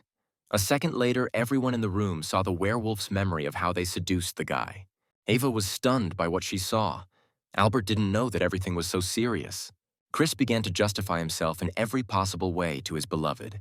At this time, the hero sealed the souls of the werewolves in a ball. He gave the artifact to his friend so that he could get a reward for them. But he was not happy. A serious scandal was brewing at home. Meanwhile, something strange was happening in the werewolf lair. The animals gathered together. The supreme master of the heavenly throne sect scolded the monsters, his face flashing with disdain. The man looked into the magic crystal. He did not want the werewolves' attempts to revive their greatness to be in vain. A year later, Albert remembered the past. He had been in this world for 14 years already. The guy was standing again by his wooden model of the city, holding a new car in his hand. The hero missed his past life very much. His gaze was filled with grief. Going out into the courtyard, the alchemist discovered an uninvited guest, and goosebumps ran across his body. It turned out to be Nicholas. He turned to the guy with a request to help in the transition to the stage of the birth of the spirit. The main character was not particularly happy with him. He suffered only losses from his friend and constantly got into trouble. Nicholas put on a sweet face, and the boy turned to the best blacksmith he knew. The old swordsman ordered his student to be more persistent, but the young man did not like it. Suddenly, Albert stopped and turned around. His friend offered him a recently found ancient box as a reward. The blacksmith's face immediately changed, and he agreed to fulfill the request. He needed to make 36 magic swords. The mentor sternly reprimanded Nicholas for throwing away such valuables. After the guy left, the main character noticed a strange boulder standing in the middle of the yard. It turned out to be Kate, using a camouflage technique, and the teacher grabbed the girl by her pigtails. The little student had long been learning the technique of transformation and even kept a diary. Albert was proud of her successes. Later, the hero approached Kate and asked her to come into the house. The girl brought tea and decided to ask how the hero managed to figure her out. The guy said that this comes with experience and advised the student to continue training. After this, Albert praised Kate's tea and broke into a satisfied smile. The girl said that she had found something interesting and handed the hero a package. Unrolling a piece of cloth, he saw a fragment of a willow branch that had been struck by lightning, with a thunder rune imprinted on it. The alchemist lifted a piece of wood above himself and began to cast a spell diligently. He made a useful elixir from pieces of willow for Kate. She thanked the mentor for his care. Albert asked where Kevin was now. His sister replied that he had gone on a mission with Chris. Suddenly, a voice was heard from behind, and the girl turned energetically towards its source. It was Chris and her brother who returned, the warrior holding a strange box in his hands. He put it on the table and removed the lid. According to him, there was valuable ore there. The main character froze in anticipation. Half an hour later, the orphans were fast asleep. Chris kindly covered them with a blanket. Albert demanded to immediately tell him where the boy found these valuable crystals. A week later, the hero was still studying the ore. It could store the consciousness embedded in it for a long time. He went out into the yard and came up with a wonderful idea. The magician would use crystals to infuse the battle dolls with a piece of his mind. The guy decided to test his new invention, so he prepared his fighting gorilla. Albert created a large white wolf with a horn on its forehead, its eyes shining with cruelty. The predator pounced on the doll, its entire mouth covered in razor-sharp fangs. The gorilla managed to put his club forward and block the enemy's blow. She pushed the wolf away. He fell to the ground without moving. The hero was very happy with his invention. At that very moment, Chris arrived, surprised by such a strange sight. The guy said that he brought everything necessary to repair the armor damaged by the werewolves. He also shared the good news that Chris had almost managed to make peace with Eva. Albert reminded that just 20 kilometers from here there is the 100 Flowers Sect, inhabited by girls who rarely see men and want to seduce them to death. The alchemist strongly advised his friend not to approach that place under any circumstances. Chris didn't understand what this whole conversation was about if he wasn't going to go there anyway. The next day, the boy was given the task of going to the 100 Flowers sect. A tear rolled down the warrior's face. It was very unexpected for him. The teacher ordered the boy to fulfill his request, because in that case, they would be given a reward. Chris stared at the ground, remembering the protagonist's recent warnings. He threw himself at the feet of his mentor and asked to send another person, the image of an enraged Eve already appearing in his head. The man decided that he would be ashamed to send a student with such a beautiful face. He poked his finger into the guy's forehead and came up with a brilliant solution to the problem. Meanwhile, Albert and Nicholas were desperately trying to figure out how to save money when forging magic swords. The main character did not believe his friend's stories about his poverty. In fact, the guy had millions, but he constantly has to spend money on everything necessary for his mentor. Later, Nicholas went to a local pawn shop where he pawned a bag of his belongings. The old swordsman was unhappy with this state of affairs, and the student had no choice. At this time, Albert was finally able to remove the seal from the box given to him by his friend. He began to slowly lift the lid of the box, and a very bright beam of light came out from it. The magician's entire face was covered in a golden glow. He couldn't believe his eyes. Suddenly, Nicholas noticed that he had lost his jade ball, which served as a lantern. The protagonist was very upset at the sight of the useless jade ball. He angrily threw it out of his hands, realizing that he had been brazenly deceived. Later, Chris finally arrived at the 100 Flowers sect, and guys and beautiful girls were having fun around him. Luckily, the mentor gave him an elixir of disfigurement. The guy promised to personally strangle himself if he cheated on Eve again. Next to the warrior sat mentor Ethan, holding a fan in his hands and deep in thought. Several female students of the sect immediately went to him and surrounded him with their attention. Opposite him sat a beautiful woman in a rather revealing outfit. She noticed that Chris's appearance had changed and blew him a kiss. The guy turned deeply red and his heart started beating wildly. Then the woman approached Ethan and tried to seduce him. If the man even looked at her, he might not return home. Chris noticed the stranger's curvaceous figure, and his nose started bleeding from excitement. A second later, the girl settled into his lap, making him blush even more. The warrior was overcome with memories of what happened with the werewolves. He had to control himself. Meanwhile, Albert lay on a deck chair, admiring the sunset and reflecting on his failures. He created fire chicks, which were needed to awaken the spiritual fire, which would increase his forge rank. Suddenly, Nicholas's voice was heard, and the hero's heart almost jumped out of his chest from fear.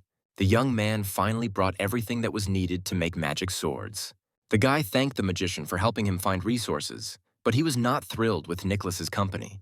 At that moment, a friend whispered to Albert about a large deposit of ore that could enrich them. She was guarded by several strong monsters, but the main character already imagined himself bathing in gold. A strange phrase came out of the heated Nicholas's mouth. He considered himself and the magician to be ideally suited to each other. Albert did not want to share the ore, so he rejected his comrade's offer in every possible way. As a help, the hero offered the guy his new robot capable of extracting minerals. The old swordsman ordered his apprentice not to stop and to shake out a few more useful things. Nicholas put on a sweet face and said that he would only feel safe in the presence of the protagonist. The magician promised to provide him with armor as well, and the friends parted ways, with Albert regretting his comrade's arrival. At this time, Chris made every effort not to succumb to the charm of the girls around him. Suddenly, one of the students called out to him. The guy was holding on very steadfastly. Her face and figure were beautiful. She wanted to hug me goodbye. Chris firmly and decisively refused the girl, his face turning red. Despite this, the student still pounced on the guy and hugged him tightly. She kissed his neck, leaving a clearly visible lip imprint. Besides, Chris accidentally touched the girl's chest with the edge of his palm. The next moment, the guy's eyes flared with anger. He couldn't imagine how he would justify himself to his wife. Meanwhile, the residence of the Supreme Master of the Heavenly Throne sect was visited by an uninvited guest. It turned out to be a woman named Amelia, who was training Lily. The man treated her to tea, and she said that she wanted to allow the student to meet her husband. Albert couldn't believe his eyes when he saw not a little girl, but a tall young woman. She turned around and struck the guy with her beauty. There was a sweet smile on her face. Lily threw herself into the arms of her beloved husband. The girl missed him very much. Kevin and Kate were quite surprised to see their mentor's wife flying in on a divine bird. Drooling, the wife suggested that the main character go with her and even have children.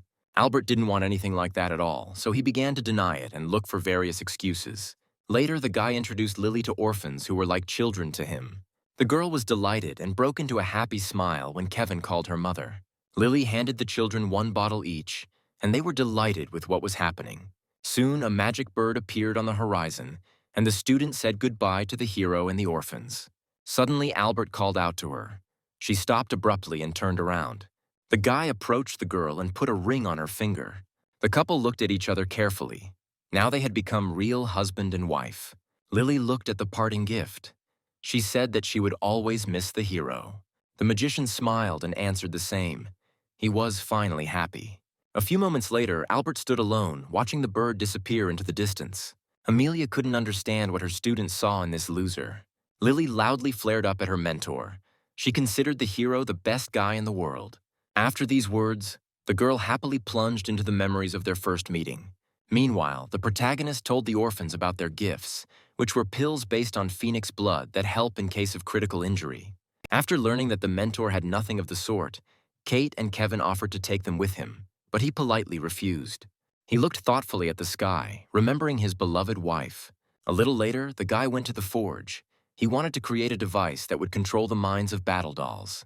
He suddenly stopped, feeling the presence of a stranger next to him. The hero went out into the yard to meet the stranger, but was very surprised.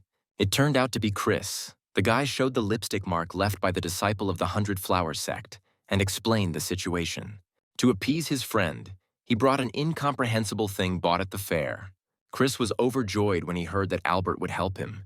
The hero looked closely at the lip print. He needed to find a solution to the problem as soon as possible. The magician reported disappointing news. This trace had already merged with Chris's soul, and it could only be removed if he moved to the stage of the birth of the spirit.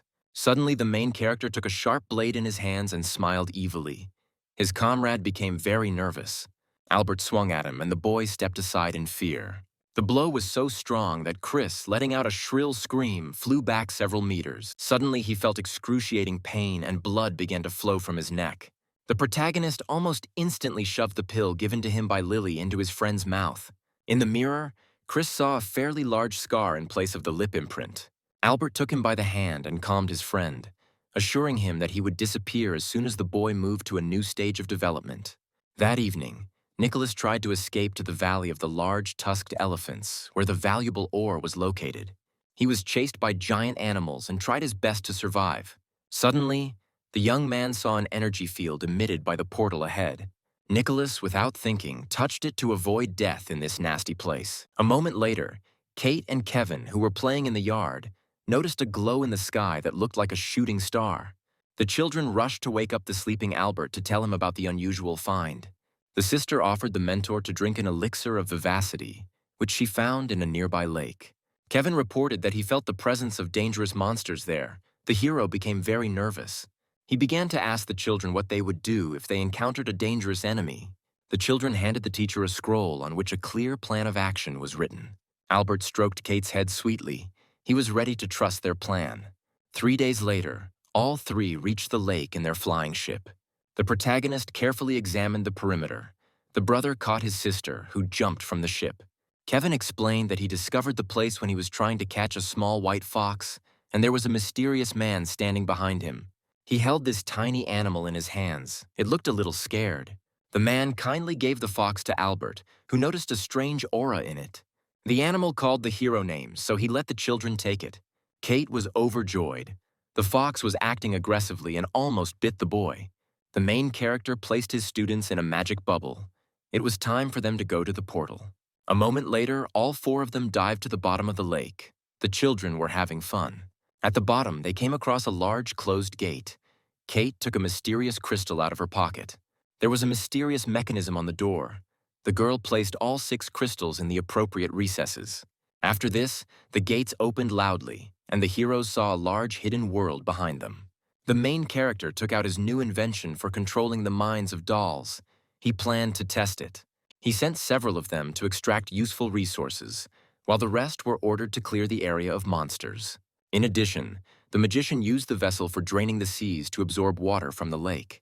A ship remained on the shore, and a funnel formed in the center of the reservoir.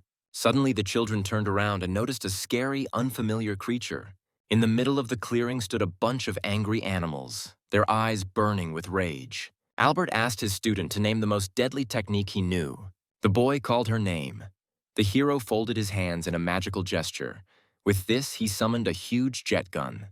The magician pointed his finger at the angry animals, lightning flashing in his eyes. A moment later, the sound of a shot was heard, and the place where the animals stood was enveloped in a cloud of smoke. The children were once again convinced of the undeniable fighting talent of their mentor. Kevin suggested going in search of a stronger opponent. Albert hit him in the forehead with his finger because he did not want to take an ill-considered risk. Suddenly, the hero's device reported that the dolls were unable to cope with one of the creatures that was heading straight here. The three of them turned around, hearing a piercing, frightening sound nearby. A giant monster, resembling a panther in appearance, appeared from the thicket of the forest. The children began to tremble, noticing the sinister gaze of this creature.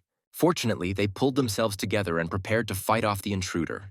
The main character was very happy with the bravery of his students. Despite this, he stood in front of the twins so as not to endanger them and fired several magic arrows.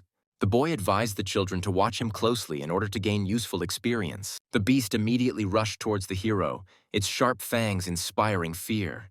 The arrows hit the ground, and the shockwave sent the panther flying back several meters. The animal let out a loud roar. It was not going to give up so easily. Suddenly, the monster's body changed dramatically, and giant wings grew on its back. Albert did not expect the battle to develop this way, but he still remained calm. Even more sharp arrows rushed towards the enraged beast. A few seconds later, the monster fell to the ground, a pool of blood forming near its head. The protagonist explained to his students that even an enemy who seems defeated must be finished off. The soul of the panther flew out of the lifeless carcass and was immediately sucked into the magic vessel. The magician rejoiced at his latest victory. The orphans played with the carcass of the defeated beast. Meanwhile, an unknown guy was killing monsters in the werewolf world. It turned out to be Nicholas, disguised as the young prince of the wolves. The young man had long wanted to return home, but the old swordsman insisted otherwise. He also said that they needed a lot more resources, because in the future, the guy would need 10,000 swords. Nicholas immediately imagined himself surrounded by a bunch of blades. He could become the greatest warrior. But he quickly became upset when he remembered the enormous number of artifacts required. The old man promised to take the student to his hiding place in the future, the supplies of which would be enough to cover the expenses. Nicholas was very happy to receive this news from his mentor. Suddenly, a huge hand reached out from the sky and approached the guy. The palm grabbed the young man, and the swordsman had to leave him. A few moments later, Nicholas saw a certain entity in front of him. She offered the guy to become her student. 10 years passed after these events. Albert remembered the old days. During this time, Chris and Eva had a son named Jack, who grew up and became the hero's apprentice. Growing up, Kate brought her mentor some treats and asked why he was so sad. The boy was tormented by the thought that even in 100 years, he would not reach the second stage of development. The girl handed him a treat on a stick and encouraged the teacher. She considered him the strongest in the world. The main character was happy about this. A little later, Albert's best friend Chris decided to visit him. When the children left, the guy's face seemed to change. A serious conversation was brewing. Suddenly, the warrior made a cute face and asked the hero to take his friend's son as an apprentice. The magician concentrated. According to his observations, no one from Chris's circle had children of the appropriate age. The guy felt ashamed, covered his face with his hands, and began his story. 7 years ago, a warrior and disciple from the Thousand Cloud Sect went on a mission where they encountered a magical snake. Before dying, the monster released a poison on them that increased passion in living beings. Chris and his partner desperately resisted the effects of the poison. However, the souls of the boy and girl had intercourse, creating a child. Albert thought it would be foolish to abandon such a special student. The warrior sadly reported that the child's mother had died upon returning to her sect. The main character believed this amazing story and ordered to immediately introduce him to the boy. It turned out that he was sitting under a tree standing right next to the magician's house. The child's name was Henry. He was 6 years old, and he was distinguished by his intelligence. The boy happily agreed to become Albert's student and smiled broadly. The child was possessed by the desire to find his father and make him repent for the death of his mother. The main character and his friend exchanged nervous glances. Their secret must remain a closely guarded secret. The alchemist led Henry into the room where he had to pass the entrance test. After using a special technique, The boy fell into a deep sleep. Meanwhile, several horned wolves emerged from one of the portals. A large bear, who was their commander, appeared behind them. He looked around angrily. A huge scar adorned his forehead. With the help of his hawk, he realized that he was in the human world. Smiling, the commander considered it necessary to inform his fellow werewolves about this discovery. At this time, Nicholas sat quietly and obediently listened to the lecture. The mysterious entity turned out to be a powerful mentor. He taught the boy for a long time. After a few days, the main character finally managed to make his own sniper rifle. Suddenly, frightened orphans ran into the room. Kevin reported the approach of an army of werewolves. According to him, the animals kill all people in their path. Albert could not believe his ears. The boy looked at his students. He really didn't want to send them to war with monsters. The alchemist placed his hand on the table and ordered the orphans to begin training immediately. Before this, Kate and Kevin needed to buy the necessary ingredients and animal souls. The children had no doubts about the correctness of their mentor's decisions. War was brewing. 3 days later, the hero showed his brother and sister the Hall of Illusions, where time passed differently than in the real world. He also gave them special pills to help avoid side effects. The children will have to spend 1 month here. From time to time, Albert visited his pupils. By this time, the situation in the world had become tense, and more monsters were breaking through the portal. The rulers of many countries decided to help people and destroy the magical teleportation field forever. But one of the world's strongest swordsmen had already done so, killing 2 generals before disappearing without a trace. The werewolves retreated, but promised to remove the seal holding back the powerful monsters if people entered the forbidden area. It was a territory surrounded by a protective sphere where warriors were constantly on duty. After a while, Kevin demonstrated what he learned in the Hall of Illusions. The hero explained the situation in the world to the children, and suddenly he received a message. It was from Richard, who had persuaded his mentor to take Albert to the front lines. The guy wasn't particularly happy about this news. He didn't want to risk his life in the war. Richard reported that the best blacksmiths were gathering at the front line. This was the best opportunity to demonstrate their skills. The next morning, they set out on their journey, taking the orphans with them, who encouraged their teacher. Kevin called Albert over and pointed into the distance. The main character saw the restricted area and found it quite safe. Richard put his hand on the mage's shoulder and told him the bad news. The werewolves had received the coordinates they needed. According to him, this meant that monsters could enter the human world by paying a certain amount. All this is due to the fact that the monsters were the masters of this world, and therefore have every right to be here. In ancient times, werewolves wanted to unite their world and the earthly world. But unfortunately for them, this process was hindered by people.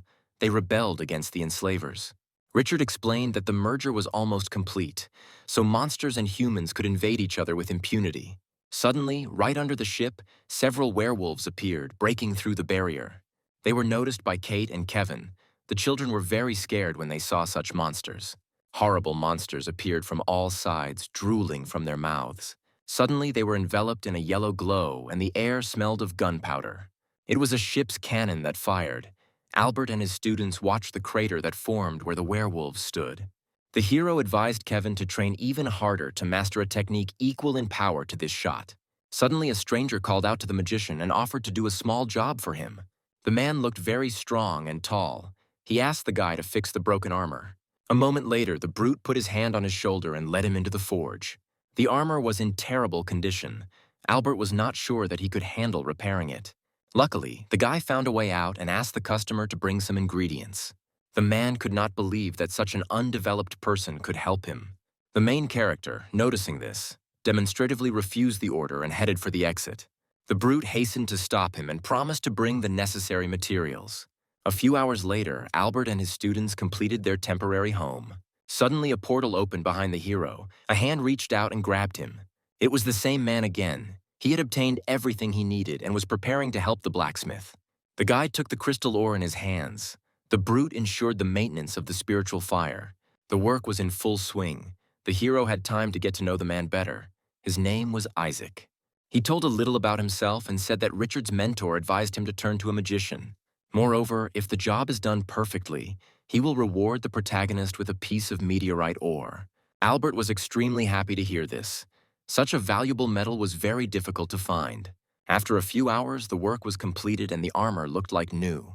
The blacksmith suggested equipping them with magical abilities for greater efficiency. Isaac quickly grabbed his box, which contained the treasures of the ice element. The guy rummaged through it and chose a magical artifact in the form of a dragon. The brute immediately boasted that he personally killed this huge monster. The man doused the armor with spiritual fire. A long and difficult process lay ahead. Using a brush and bone powder, Albert applied several runes. With the next movement, he took the artifact in his hands and prepared to put it into the armor. Suddenly, a ghost of a giant dragon appeared in the forge, wanting to break out.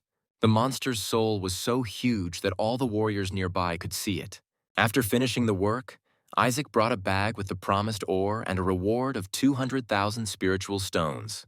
But he found the main character falling asleep right at his workplace. A little later, the brute went to test the armor by challenging the bear to a fight. A beast of monstrous size loomed over the man, looking aggressively at the man. Isaac prepared for a brutal battle. He planned to kill the monster or die himself. A moment later, they were locked in a bloody fight. The next day, a clash occurred between the people and the horde of monsters. A huge earthworm tried to swallow one of the warriors. A second later, an equally large hole appeared in his mouth. The fighters were covered by Kate, who was positioned on a nearby cliff using a sniper rifle. Several giant birds of prey became visible in her sight. With one precise shot, the girl pierced the head of the feathered creature. She enjoyed the fact that she could defeat the enemy at such an impressive distance.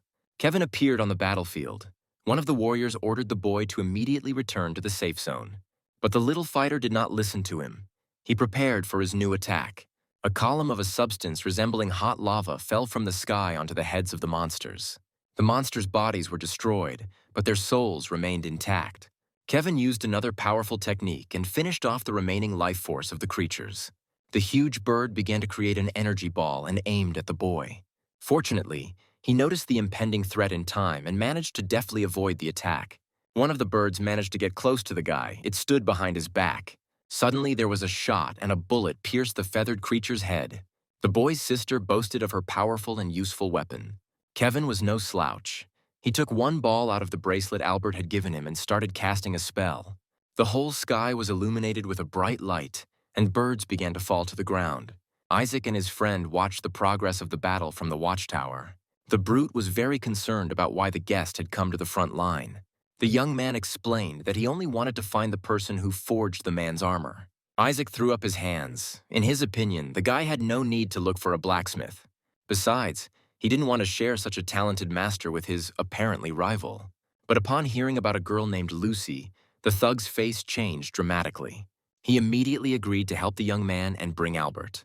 The guy said that Lucy wanted to go on a trip, but she didn't have a companion. Isaac immediately ran to look for the main character and get tickets. Meanwhile, Albert was at his temporary home.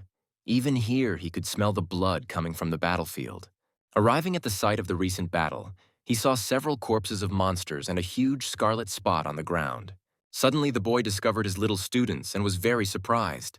The children greeted their mentor and studied the giant egg. The girl desperately wanted to know who would hatch from it. Albert thought it was too dangerous and suggested just making an omelet. Kevin agreed. Suddenly, Kate said about the hollow bone, which is a storage place for werewolves. The teacher was delighted. He remembered that werewolves had useful runes, so he ordered the orphans to thoroughly search each dead person. Suddenly, the guy received an invitation from Richard. Construction of a giant cannon would soon begin. Later, the main character reached the indicated place. His friend looked surprised. All those gathered were met by the best blacksmith master on the continent, whose name was Edgar. His assistant removed the cloth and presented the powerful weapon to the guests. Albert was not impressed at all. His techniques could easily surpass the cannon in power. The master said that he and his students would soon begin equipping the weapon with runes. Several people standing near him were surrounded by a magical aura. A moment later, it enveloped the cannon itself. Everyone around, even the main character, was impressed by Edgar's abilities. Soon, the work was completed, and the mighty weapon was surrounded by a protective barrier for safety. The hero had a wonderful idea to equip himself with a bunch of different weapons. Richard reported that they would start making another cannon right now. Albert decided to take a walk. In the evening, the guy was walking along one of the streets and noticed a very strange scene. Right next to him, several beautiful girls were trying to seduce men. Suddenly, he noticed Kevin. Two ladies were trying to drag him away. The boy broke free and harshly scolded the girls. He considered them an obstacle on his path to becoming a great warrior. The angry guy walked away. The main character lurked nearby. He suddenly jumped out and gave his student a powerful flick. Albert looked angrily at Kevin. He didn't understand what such a little boy could be doing in an adult neighborhood. The boy explained that two women grabbed him and tried to drag him to an unknown place. Kevin immediately flared up and demanded that the strangers leave him alone. After that, the guy challenged them to a fight. He had 48 fights and did not lose a single one, which he was very proud of. The next day, the hero passed by the area again and noticed two excited girls. On one of the walls, the magician noticed a poster depicting his student, who was declared a crazy fighter. Albert immediately hurried to get to the hut where the orphans were now. He ordered Kevin to put on a special mask and not take it off until he left. The situation with the boy distracted the hero from searching for runes, but he found time to do it. Suddenly, he saw his old friend Dylan. He was not looking his best. When the fat man noticed the guy, he immediately burst into tears of joy. Dylan fell to the ground and burst into tears. His first venture a complete failure. The hero was not interested in business. He simply went on with his business. Suddenly, an idea came to him. The alchemist stopped and offered his friend help. The fat man promised the guy a portion of the money he earned as a reward. The main character suggested to the hapless entrepreneur to build a network of communication towers along the entire front line. After that, he raised the spiritual stone into the air. That's how much the devices needed to implement the plan would cost. The magician used magic, and a device resembling a modern smartphone appeared in front of Dylan's face.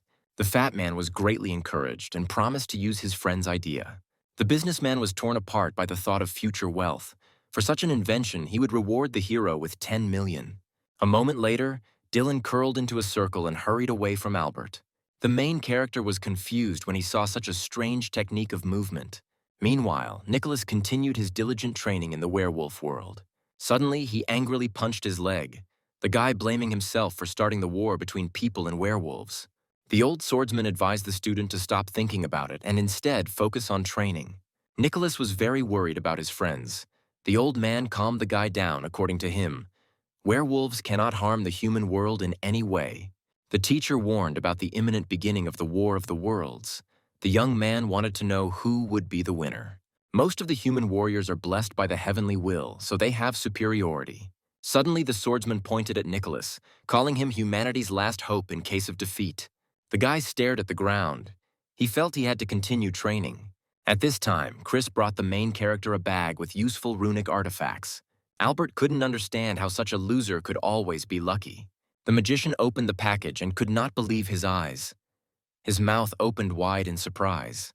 The bag contained a light-bearing stone that possessed the runes of the sun and moon, which allowed it to give the ability to control time. Chris offered to take the artifact from his friend, who agreed, crying joyfully.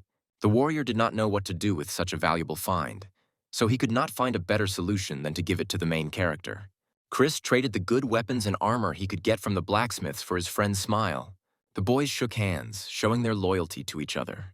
The warrior looked kindly at Albert and asked him to swear that they would remain as brothers forever. After this, the friends said goodbye, and Chris flew away on his flying sword. The next moment, the hero again looked closely at the stone he had received. The guy felt uncomfortable remembering that his own students were developing much faster than he was. The magician was tormented by the thought that even after 100 years, he would not achieve any success at all. Albert took a small piece of paper out of his pocket. On it was a plan for creating a time room. Then, using magic, he began to combine the light-bearing stone and the scroll. Solar and lunar runes separated from the useful artifact. After a few seconds, they surrounded the piece of paper and began to merge with it. The protagonist smiled. He planned to create a time room and train there for many years, while only a moment would pass in the real world. After that, the guy opened the door. He was filled with motivation. Soon, the hero and his students returned home, and for 5 months, he tried unsuccessfully to fulfill his plan. The blacksmith decided to use spatial time grains of sand. Unfortunately, according to mathematical calculations, this requires 10 million spiritual stones. Albert swept everything off the table with his hands. He admitted that he needed to get 120 million. Moreover, sand grains are mined in space, so the hero needs serious connections. The main character came to a disappointing conclusion. He will have to sell most of his property. Albert walked out of his room into the yard and yawned widely. There, Kate and Henry learned a spell to summon magical butterflies. The girl asked her friend to show the teacher his signature move. He folded his hands into a special gesture, and a second later, figures of birds and dragons appeared in the sky. This is how the boy imagined the world of the Celestials. In his opinion, golden flying lizards and phoenixes lived there. A moment later, Henry continued to show off his skills. He crossed his fingers and disappeared. The protagonist praised the student while admitting that he was a worthless mentor. Albert decided to test the boy, so he got out a special remote control.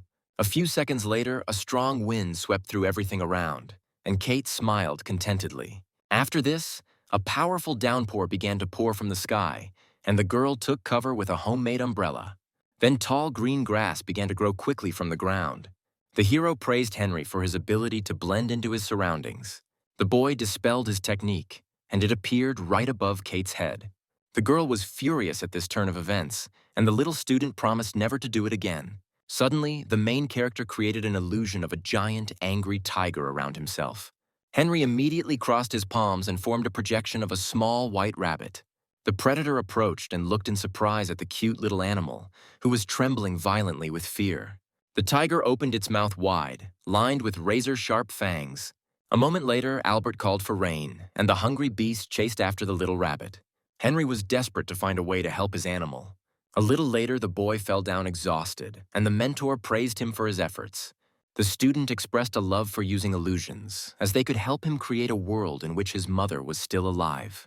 The main character's face changed. He could not tell the truth about the boy's parents. Immediately after that, the boy hugged little Henry. Now they were his family. The student pressed himself against Albert. He was glad to feel almost paternal love. A little later, the hero brought the boy to the training hall and offered to choose several scrolls with spells. He decided to choose dark techniques. It didn't suit his cute face at all. The protagonist acknowledged that Henry was as smart as he was. The boy left the room with the scrolls. Jack hid in the shadows and looked angrily at his comrade. Chris and Eva's biological son complained to his mentor that he also wanted to learn powerful spells.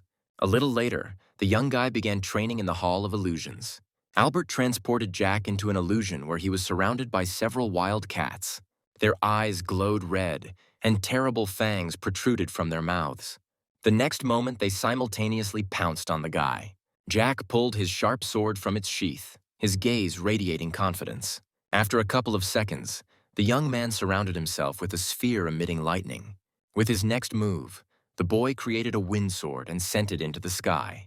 Right above the battlefield, the thunder and wind swords crossed, and the air was filled with tension.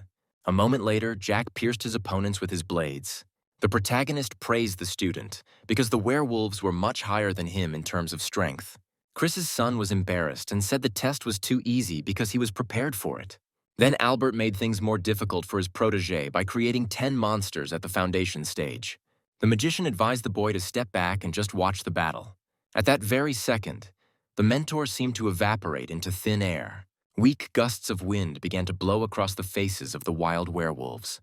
A second later, the main character appeared on one of the stones, and lightning struck the birds of prey.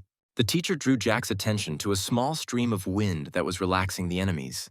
But the boy did not listen to him. He was already immersed in the process of meditation. Albert walked out of the hut and yawned widely. Suddenly, he was struck by thoughts of Nicholas, who he had not heard from for a long time. Meanwhile, this young man was in a bathhouse located in the territory of the werewolf world. He was surrounded by monsters that took the form of beautiful girls. The old swordsman recommended his student to continue searching for useful resources. The guy got up from the bath and said that in 50 years he would definitely return to the human world. Half a century passed. The main character grew old, and a mustache adorned his face. Little Henry was very worried because he thought that his mentor would soon die. Later, Kate, Kevin, and Jack arrived, and together they begged their teacher to drink the rejuvenating elixir. The hero refused, arguing that with age, all his progress would disappear. The children looked at Albert sadly. The girl began to cry and clung to her brother. During all this time, the little students went through a long and difficult path together with their mentor. Kevin burst into tears. The protagonist reassured his charges by saying that he just wanted to make a perfect breakthrough and was not going to die. The children screamed hysterically, demanding that the teacher drink the elixir. Suddenly, a magic thread wrapped around the hero, and he was very surprised. It was a spell from a sobbing Kate. She was not going to risk the guy's life. Albert was upset. It was useless to explain to the children his true motives for growing old. The next moment, the crying girl threw the mentor to the ground and apologized for what she would have to do. The protagonist began to desperately tell her about his true plans. Kate wasn't listening to him at all. She had already brought the bottle of elixir to the teacher's lips.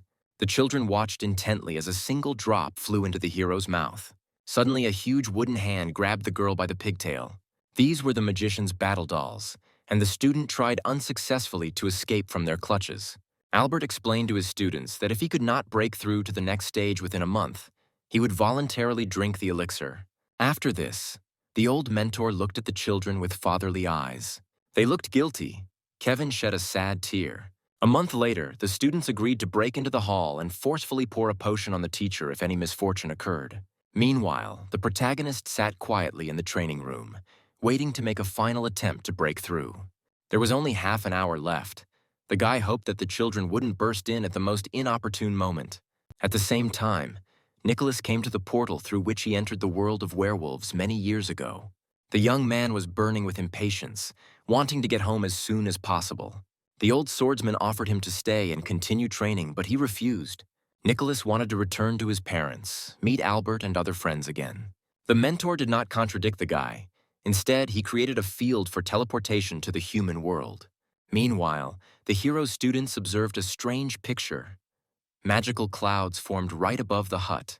The magician had already begun the breakthrough process, and a magical aura was emanating from him. The guy was transported to a place that looked very much like deep space. A few minutes later, the children knelt down to greet their mentor. Albert looked young and fresh. He was finally able to make the long-awaited breakthrough. He happily reported that the children's fears were unfounded. Suddenly, the hero experienced a strange feeling. It predicted the approach of a bloody battle. The entire sky was filled with warships, warning of an imminent attack by werewolves. The protagonist ordered his students to immediately prepare for evacuation. By that time, Chris and Eva were already rushing to their aid. Albert and the children jumped into the aircraft and quickly got out of there. Meanwhile, Nicholas returned to the human world and found a strange tripod artifact. The old man said that he needed to leave immediately. Suddenly, the werewolf who trained him loomed over the guy and offered to destroy the entire continent. The monster grabbed the young man and wanted to make him the ruler of this world. Suddenly, that artifact fell from above, and the werewolf was distracted by it. This allowed Nicholas to move away from his guest. In a fit of anger, the monster destroyed the tripod. It was angry. The werewolf ordered his warriors to immediately go to the forbidden area to unite with the other monsters. A few minutes later, the entity used deadly technology, and a powerful explosion thundered in the city of people. A little later, the leader of the sect appeared in the sky. He prepared for a tough fight. His face was filled with rage. His whole body was enveloped in golden lightning. The man rushed towards the enemy, covered from behind by the ship's guns.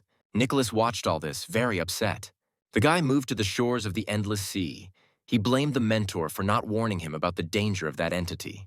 The old man did not tell everything, because the student's hot temper would have led to his death. Suddenly, Nicholas noticed an elderly man and a girl accompanying him in front of him. The old man invited the young man to join their sect of royal swordsmen. Meanwhile, Chris and Eve were already at the portal between the countries. Everyone around was discussing the fall of the Heavenly Throne sect. Albert asked his friends to remain calm despite the current situation. He invited the husband and wife to go to the neighboring country with him and his disciples. Chris and Eva kindly thanked the protagonist for his generosity. Later, they all got to the transfer point together. Kate was scared. Unfortunately, there was a huge queue in front of them. They would have to wait a long time. Suddenly, someone put his hand right on the hero's shoulder and he became scared. It turned out to be an old friend, Isaac, who greeted the blacksmith in a friendly manner. The brute was heading in the same direction as the heroes, so he offered to join them. Albert agreed, and the crowd, seeing such a giant, immediately parted. Henry couldn't believe that his mentor was friends with such mighty warriors. Isaac hoped to help and receive a favor from the protagonist in return. A moment later, they all entered the portal that had opened. The magician stood with his mouth open in surprise. He couldn't believe his eyes. Before him appeared a huge capital, striking in its beauty. A little later, the squad reached a temporary shelter. Albert finally felt safe. The guy decided to settle into his new place and create an army of fighting dolls to protect himself from werewolves.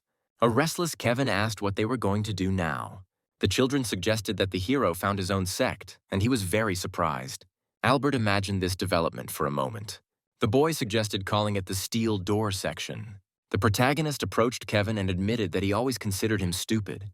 Despite this, the guy was inspired by the idea of creating his own sect. A few days later, the hero and Isaac parted ways. He needed to forge divine items, but he couldn't yet.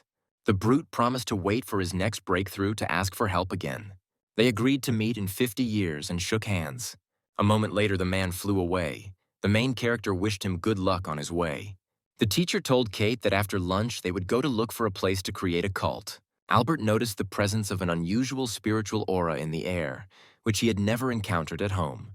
Kevin was burning with impatience and suggested taking a walk around the city. Later, the magician noticed cloud islands floating in the sky. Unexpectedly, they met two guys on their way, offering to join one of their sects.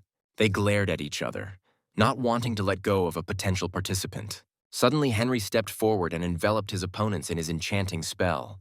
A moment later, the heroes moved forward, leaving behind the hugging guys. A little later, a local resident approached Albert and offered him a scroll containing all the basic information about the city. The main character took it and absorbed all the information. It turned out that his invention was widespread here. In addition, the flying islands served as communication stations. The Council of Elders of the Central Continent was in charge of everything here. Only they could allow the creation of a sect. The hero put a map on the table and advised the students to study it carefully. Suddenly, Kevin jumped up and pointed his finger at one place. On one of the islands, there was a large forest. There was a city nearby, and what's more, there were no other sects there.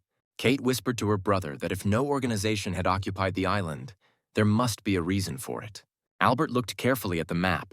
He needed to check this place personally. Suddenly, the hero laid out a pile of money in front of the owner of the establishment. In return, he asked to explain why there was not a single sect near the neighboring city. According to him, there used to be many communities there, but soon the resources were depleted and everyone left the area. The main character listened attentively to the man. He asked if there were any minerals left there.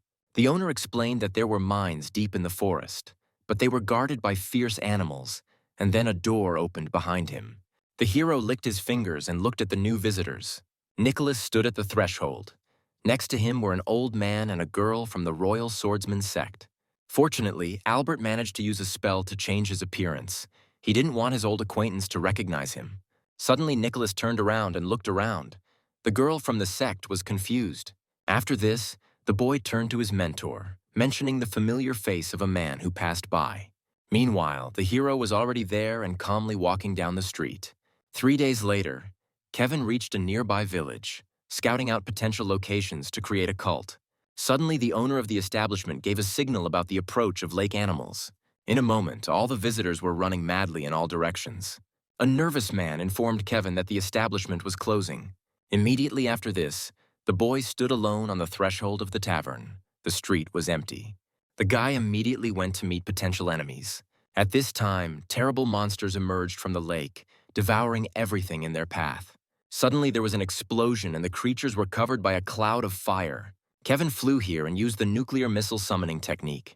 The boy didn't want to let the surviving monsters go, so he sent a flock of firebirds at them. Everything around was covered in yellow clouds formed by explosions. Kevin left only charred carcasses of the monsters. Suddenly, something purple flashed behind the little warrior. The glow came from the magical aura of the manager sent by the Council of Elders. Kevin realized that he had just destroyed a lot of fertile soil. As compensation, he gave the man a bag containing 1 million spiritual stones. The unexpected guest invited the boy to look into the Council of Elders. The manager was happy to tell the guy more about these places. A month later, Albert announced a meeting in his temporary home. A frustrated Kate and Henry reported that they could not find a suitable location for the cult. Chris and Jack had equally bad news. The main character hung his head. He, too, could not boast of any successes. Suddenly, everyone gathered cast an ominous glance at Kevin. The next moment, Kevin put the artifact on the table and everyone around was surprised. It was a holographic map with 2 locations marked on it, one in the center of the lake, the other on top of the mountain. The boy explained that the manager had given him this valuable information, and he had also promised to reduce the detachment's taxes if they settled in one of these places. After some time, the team sat on the roof, waiting for Kevin to return. The guy confidently said that a small island in the center of the inexhaustible lake would be ideal for their needs. In addition, the boy made an agreement with the Council of Elders. so if they were attacked by strong monsters, help would come to them. Albert focused on the tax credit and was concerned about how long it would last. Kevin explained that it was forever, but to get it, you had to make a deposit and sign a contract. The main character looked thoughtfully at the holographic map. He was tormented by doubts. A moment later, he snapped his fingers and the entire squad was transported into an illusion that replicated the island. This area was unusually beautiful, especially since it contained all the resources necessary for the creation of a sect. Another advantage of the island was its distance from the Royal Swordsman sect, which Nicholas belonged to. The hero clenched his fist and confidently declared to the squad that they would settle here. A little later, the team showed up in one of the nearby towns to meet the manager. He was quite cheerful. The man kindly offered to send one of his warriors to the island to clear the area of hostile creatures. The main character made cute eyes and handed the representative of the elders a bag of money. He promised to personally deal with the monsters. The man was blinded by Albert's incredible smile. It looked incredibly natural. The guy remembered his long and painful training. The manager happily announced that the island now belonged to the hero's team. He also handed them jade tablets on which all the necessary information was written. After some time, Albert explored the island's territory with the help of his bird. After this, the squad climbed to the highest point, which is where the future temple of the sect will be located. The mentor put his hand on Henry's shoulder and asked him to come up with a design for the building. A second later, the boy created the silhouette of the future temple. It looked quite majestic. Immediately after this, Albert created 1,000 dolls, who began to build the future building. The squad admired the hero's skill, because not everyone is able to control such a large number of wooden workers. The main character really liked it when his students complimented him. Chris suddenly said that he didn't know his old friend very well since he was surprised by such spells, so he suggested that the magician fix it. Albert tried to get rid of his annoying comrade, while Ava and Jack watched this absurd picture. The hero was quick to upset his team. They will have to work hard to finish the construction. After that, he ordered Chris and Kevin to go together to clear the island of monsters. Kate was tasked with exploring the lake bed and marking the location of the mines. The main character gave Jack and Henry the task of recruiting 100 talented students. Suddenly, Albert noticed that Ava was standing next to her daughter Emma, whom she had been hiding all this time. They were assigned to look after the dolls. When the entire squad dispersed, the main character breathed a sigh of relief. He had a difficult job ahead of him. With the help of a magic doll, he dug a deep cave that would serve as a warehouse. The guy also decided to build an automated farm in the future. The team also needs a conveyor belt to manufacture weapons for the combat dolls.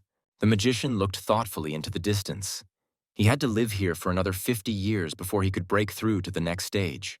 Suddenly, the guy had an epiphany. Now their network will be called the Sect of the Mystery of the Spirit. A whole month later, the construction of the temple was still ongoing.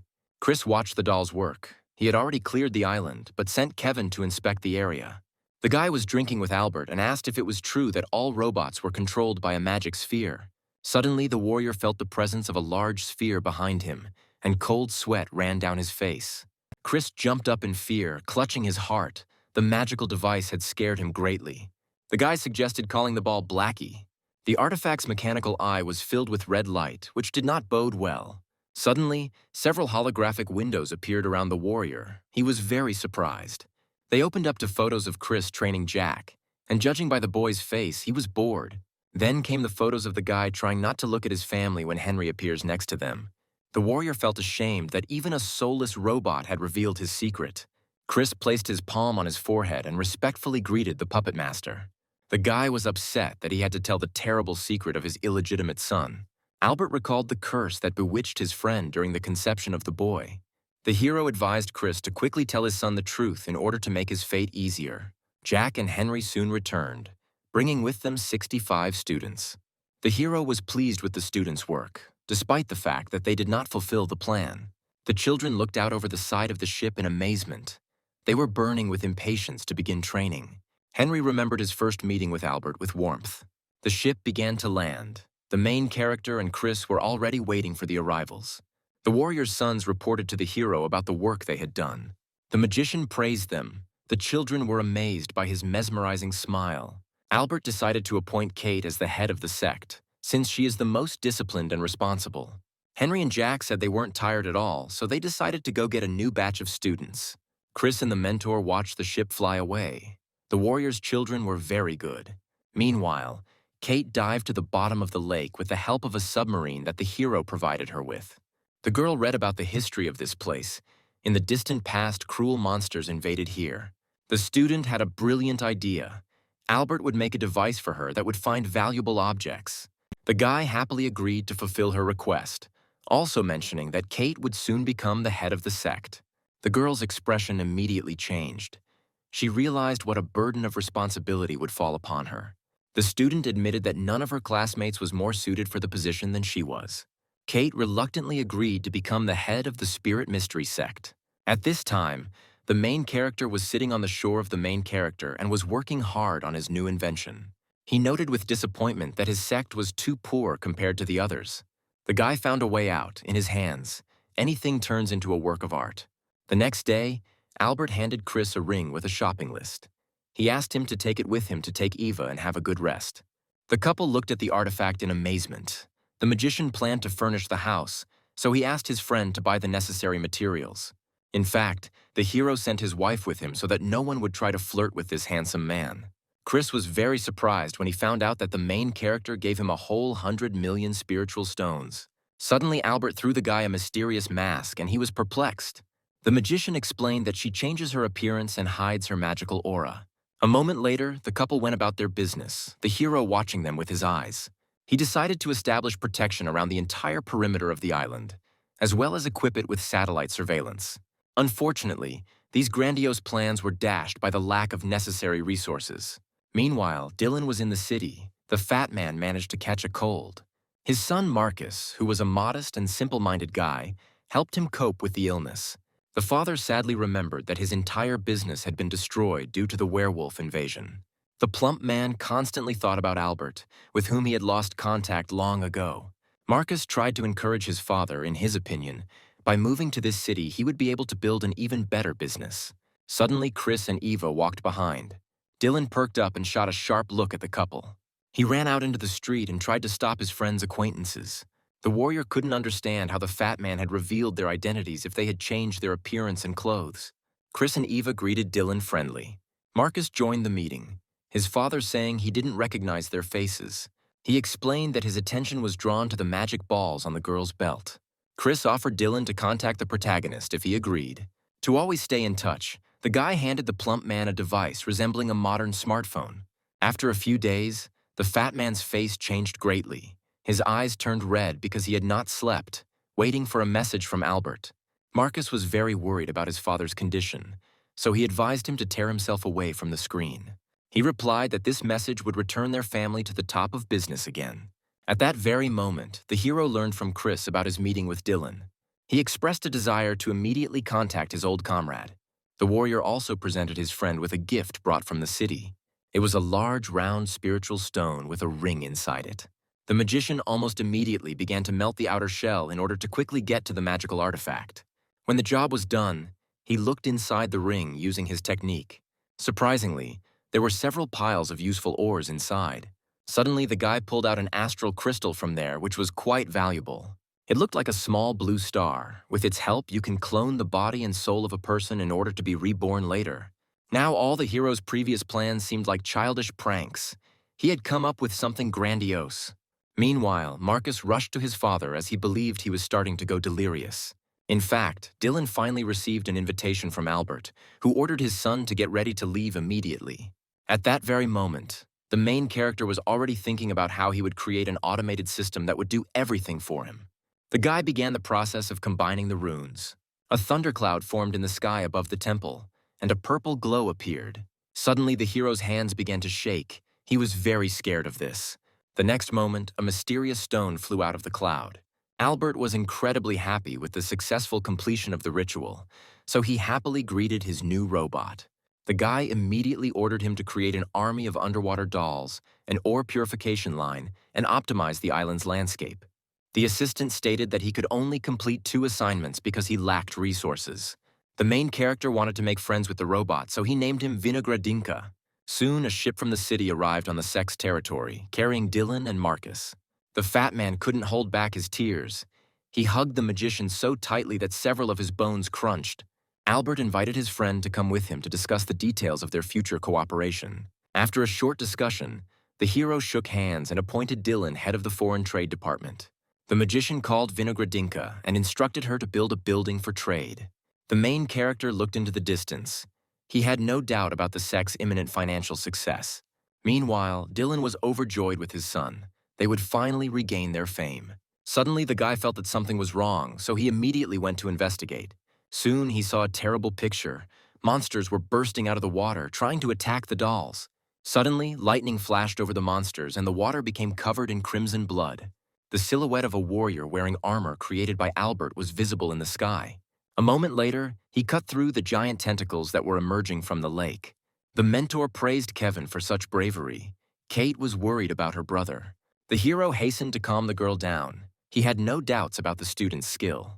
The boy loomed over the group of surviving monsters, his eyes filled with determination. Suddenly, a huge creature appeared from the water, its appearance accompanied by a deafening roar. The monster looked disgusting. Its mouth was filled with sharp fangs. Kate was about to rush to help her brother, but the main character stopped her. Kevin wasn't at all afraid of the monster. On the contrary, he just grinned maliciously. Behind the boy appeared the figure of a man with many pairs of arms. A moment later, the student fired a huge fireball at the creature. The monster only had time to open its mouth before the core reached it. There was a powerful explosion, and the remaining monsters ran away in fear. Kevin could only breathe a sigh of relief. Kate looked at her strong brother with envy. The boy rushed to his mentor to boast of his victory. Surprisingly, the teacher was not delighted. He thought that the guy could easily defeat the monster and not try to show off his skills. But despite this, Albert praised Kevin's skill. The young warrior blushed with embarrassment. His sister was not delighted with the excessive attention paid to his person. Dylan advised his son to earn the protagonist's favor. Meanwhile, the magician noticed that the Sect's money was almost gone. He was despondent. All his hopes were pinned on Dylan's professionalism. At the same time, a fat man entered the room and showed the guy a financial report. The head of the trade offered the main character to create armor much better than what he had already invented. Dylan planned to supply this armor to the city in order to make money from its sale. Albert ordered Vinogradinka to start building a conveyor belt for armor. When the fat man left, the hero noticed his students hiding behind the window. He listened to their proposal to sell valuable pills and treasures to improve the financial situation of the Sect. After this, the guy flared up. He could not allow such a stupid waste of valuable artifacts. Albert scolded Kate. The other children were in a stupor. After this, the girl asked the mentor to cancel the rule of fighting with the doll so that she and her brother could break through to a new stage.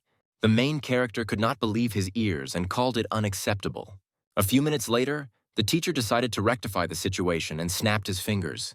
He said that he would give his students complete freedom of action if they could hold out in battle with him for at least 5 minutes. The guy was pleased with his idea. It would not only moderate the children's ardor, but also help them hone their skills. The students were not very happy with this state of affairs, realizing that they did not have a single chance. Suddenly, Kevin's spirit perked up. He had long dreamed of measuring his strength with the hero, but was afraid to do it alone. The next moment, Henry bound his mentor with a special technique. The boy did his best to hold off the magician as long as possible. After a few seconds, his strength began to leave him, so the other children rushed to help him. Kevin launched his powerful fire projectile at Albert, which he had recently used to kill the giant monster. The teacher smiled. The boy was too slow for him. A second later, the projectile reflected by the hero rushed straight at Kevin, leaving only a skeleton of him. The main character scattered magic seeds around himself. A flower grew behind him, next to which Kate appeared. It turned out that she used the invisibility technique. Immediately after this, the guy challenged Jack to a sword duel. The boy rushed at him, but already realized that he would not be able to land a single blow. A moment later, their blades collided, creating a bright spark. A little later, Albert ordered his defeated students to continue training. 3 months later, Dylan happily informed the protagonist about an upcoming deal to sell the armor. The magician placed his hand on his friend's shoulder and expressed gratitude to him on behalf of the entire sect of the Mystery of the Spirit. After that, the guy went to his secret base to study the magic stone he found during his walk. It was a stone that could imbue any object with divine properties. The main character looked at his valuable find with pleasure. He was distracted from this activity by Vinogradinka, who reported the completion of the construction of the conveyor. The guy suggested that the robot start producing magic pills. Albert instructed his assistant to take care of the matter in a few days. Unexpectedly, the magician received his geolocation from Kate. The mentor immediately rushed to his student. The girl asked the hero to guess what she had found, and he thought about it. Without waiting for an answer, she said that this was one of the worlds of the small chiliocosm. The main character immediately asked if there were any values in this world. Kate was disappointed to say that the opposite was true, but suddenly the girl screamed that there was an entire human state inside. The boy upset the student. They are not yet able to take him into their care. Kate placed a marker next to the portal. Perhaps it would be useful to them in the future. Suddenly, an unknown guy burst out from there and rushed away. The hero asked the student to evaluate his fighting abilities. He turned out to be a rather weak warrior. The stranger watched Albert and the girl with surprise. Kate happily greeted the unusual guest. The protagonist grabbed the student by the hair and rushed away, advising the guy to go to the central continent. The girl did not understand what was happening. According to the mentor, this warrior was too dangerous and could cause a lot of trouble. The guy, left alone, asked the couple not to leave him. 10 days later, while fishing, the hero noticed that same stranger behind him. The warrior greeted the magician kindly and asked what this place was. Albert responded rudely, pointing to the sign with the name. It turned out that the guest did not understand the writing of the alien world. This prompted the protagonist to tell that the guy had entered the territory of the Spirit Mystery Sect. After this, the warrior picked up a fishing rod lying nearby and expressed a desire to join the team. The hero advised the guest to think about his decision, because their sect was just beginning to develop. The next moment, the stranger pulled a huge fish out of the lake. Soon, Albert called Jack to him, and the boy immediately rushed over. The hero instructed the student to fight the guest to test his fighting skills. The guy immediately gave Jack a cold look. He wasn't going to feel sorry for him. Just before the fight, the stranger finally introduced himself. His name was Levi. After this, the swordsmen bowed to each other as a sign of respect. A moment later, the opponents' blades clashed, their menacing gazes meeting. A second later, Jack used the wind element to gain a slight advantage. A stream of air instantly surrounded Levi. He was at a loss. The boy created a protective aura around himself to prevent the boy from striking. Jack immediately rushed past, saying that this would not help his opponent. The young warrior was distracted by the conversation, so Levi was able to pick the right moment and attack his opponent. The boy, thrown aside, was not going to give up. He accumulated energy in his sword and directed it at the enemy. A powerful explosion thundered where the guest from another world was. When the smoke cleared, Levi could only admit defeat and fall to his knees. Jack admitted that his victory was due to the blade being too powerful. Suddenly, Albert jumped out of the bushes and began to praise his student. The guest sadly realized his loss and asked the protagonist to give him another chance. He gave Levi 3 tries, and if he won at least once, the boy would join the sect. On the way to the temple, Jack asked the mentor to give him and his brother powerful abilities.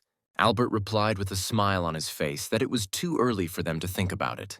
The magician also asked the boy to evaluate the fighting skills of his recent opponent.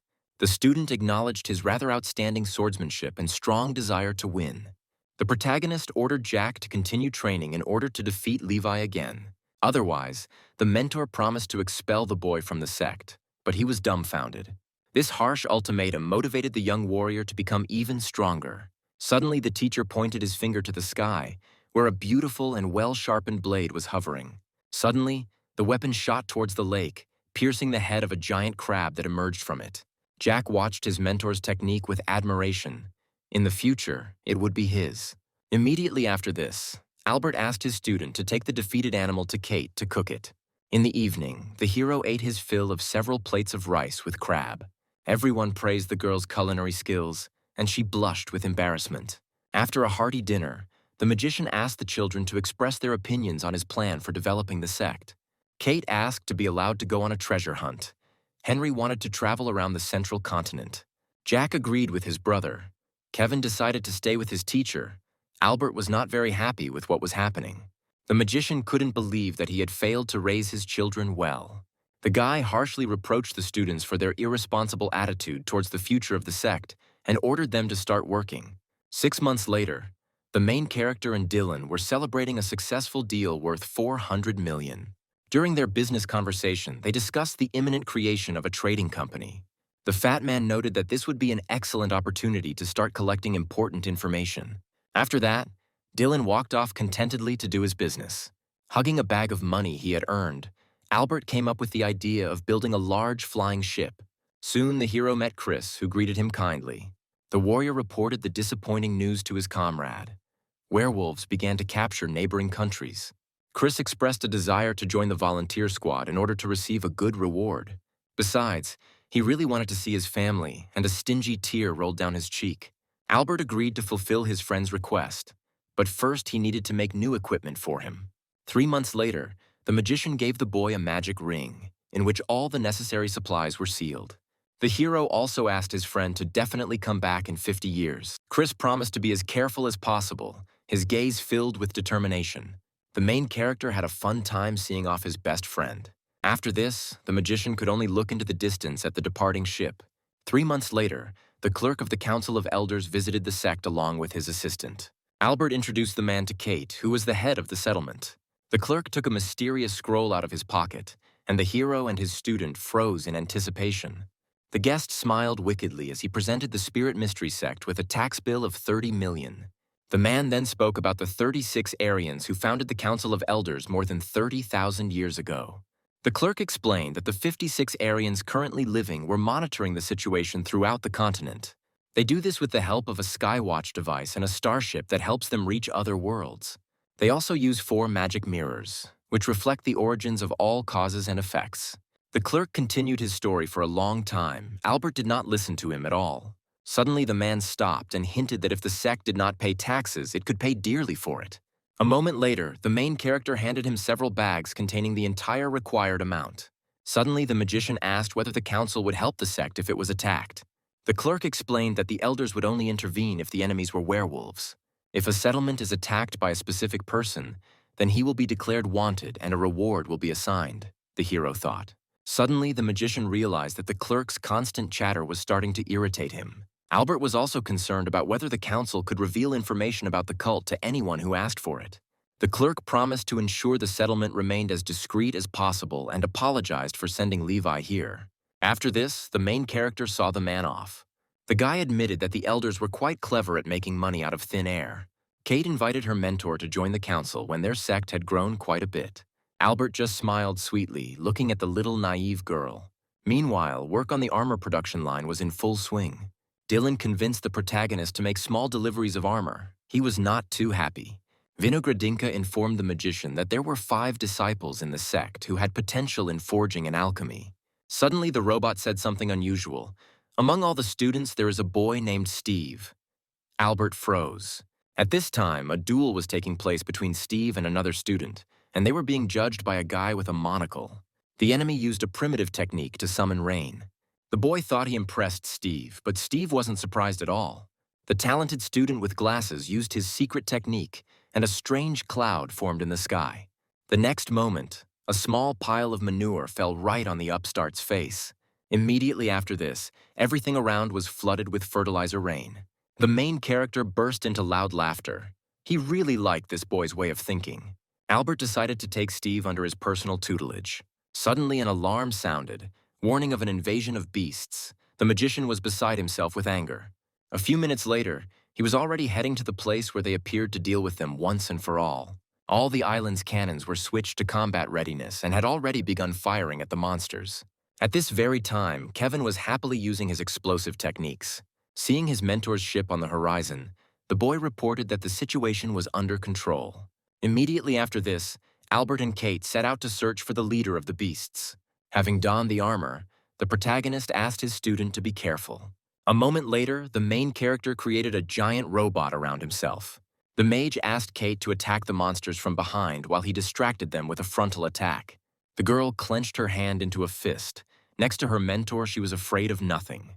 A second later, the body of the huge robot dived into the lake, ramming one of the monsters. The guy then grabbed the soul of this creature to explore its memories. It turned out that the attack was carried out by a giant turtle that wanted to take its eggs from the island. Albert became furious and promised to defeat the animal at any cost. He and Kate then moved on to lure the reptile into a trap. At that very second, several monsters burst out of the water with their mouths wide open. In a moment, The protagonist turned them into a pile of mincemeat with the help of his techniques. Suddenly, several monsters in the spirit birth stage appeared from the lake. The main character did not lose his composure and used the electromagnetic copy technique. Columns of water rose into the air from the powerful explosion. Despite this, the vile creatures were still alive. Albert did not despair. He scattered a bunch of magic seeds around him. After a few seconds, magical flowers began to grow from the monsters' bodies, absorbing the creatures' bodies. The hero could only watch as his enemies turned into fertilizer. Suddenly, a giant turtle finally emerged from the water and let out a loud roar. The aggressive animal growled and began to approach the main character. The magician used a technique to create a water vortex around himself.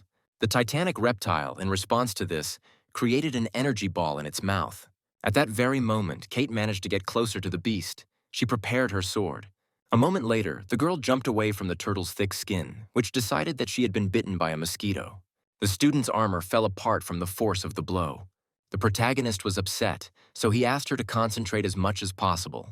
Suddenly, the monster shot water jets at him, and the guy miraculously dodged them. In revenge for such meanness, the magician launched several lightning bolts at the animal. Kate prepared to attack the distracted giant again. A few seconds later, the girl's blade sank into the beast's thick skin. At the sight of the impact, a small explosion occurred, tearing off part of the monster's flesh. Suddenly, the reptile's skin tightened, and the student was perplexed. Albert calmly watched what was happening, advising Kate to wait a little. Suddenly, the monster's entire body was seized by a sharp, stabbing pain. The turtle rose above the water's surface and roared shrilly in pain. Suddenly, a magic flower appeared on her head, and the animal froze in fear. The protagonist and Kate approached the reptile. Now they will be able to control it. The girl admired the beautiful plant with bated breath. The turtle looked menacingly at the aquatic inhabitants who wanted to laugh at her. A little later, the hero used a special mental technique to find out how the beast got here.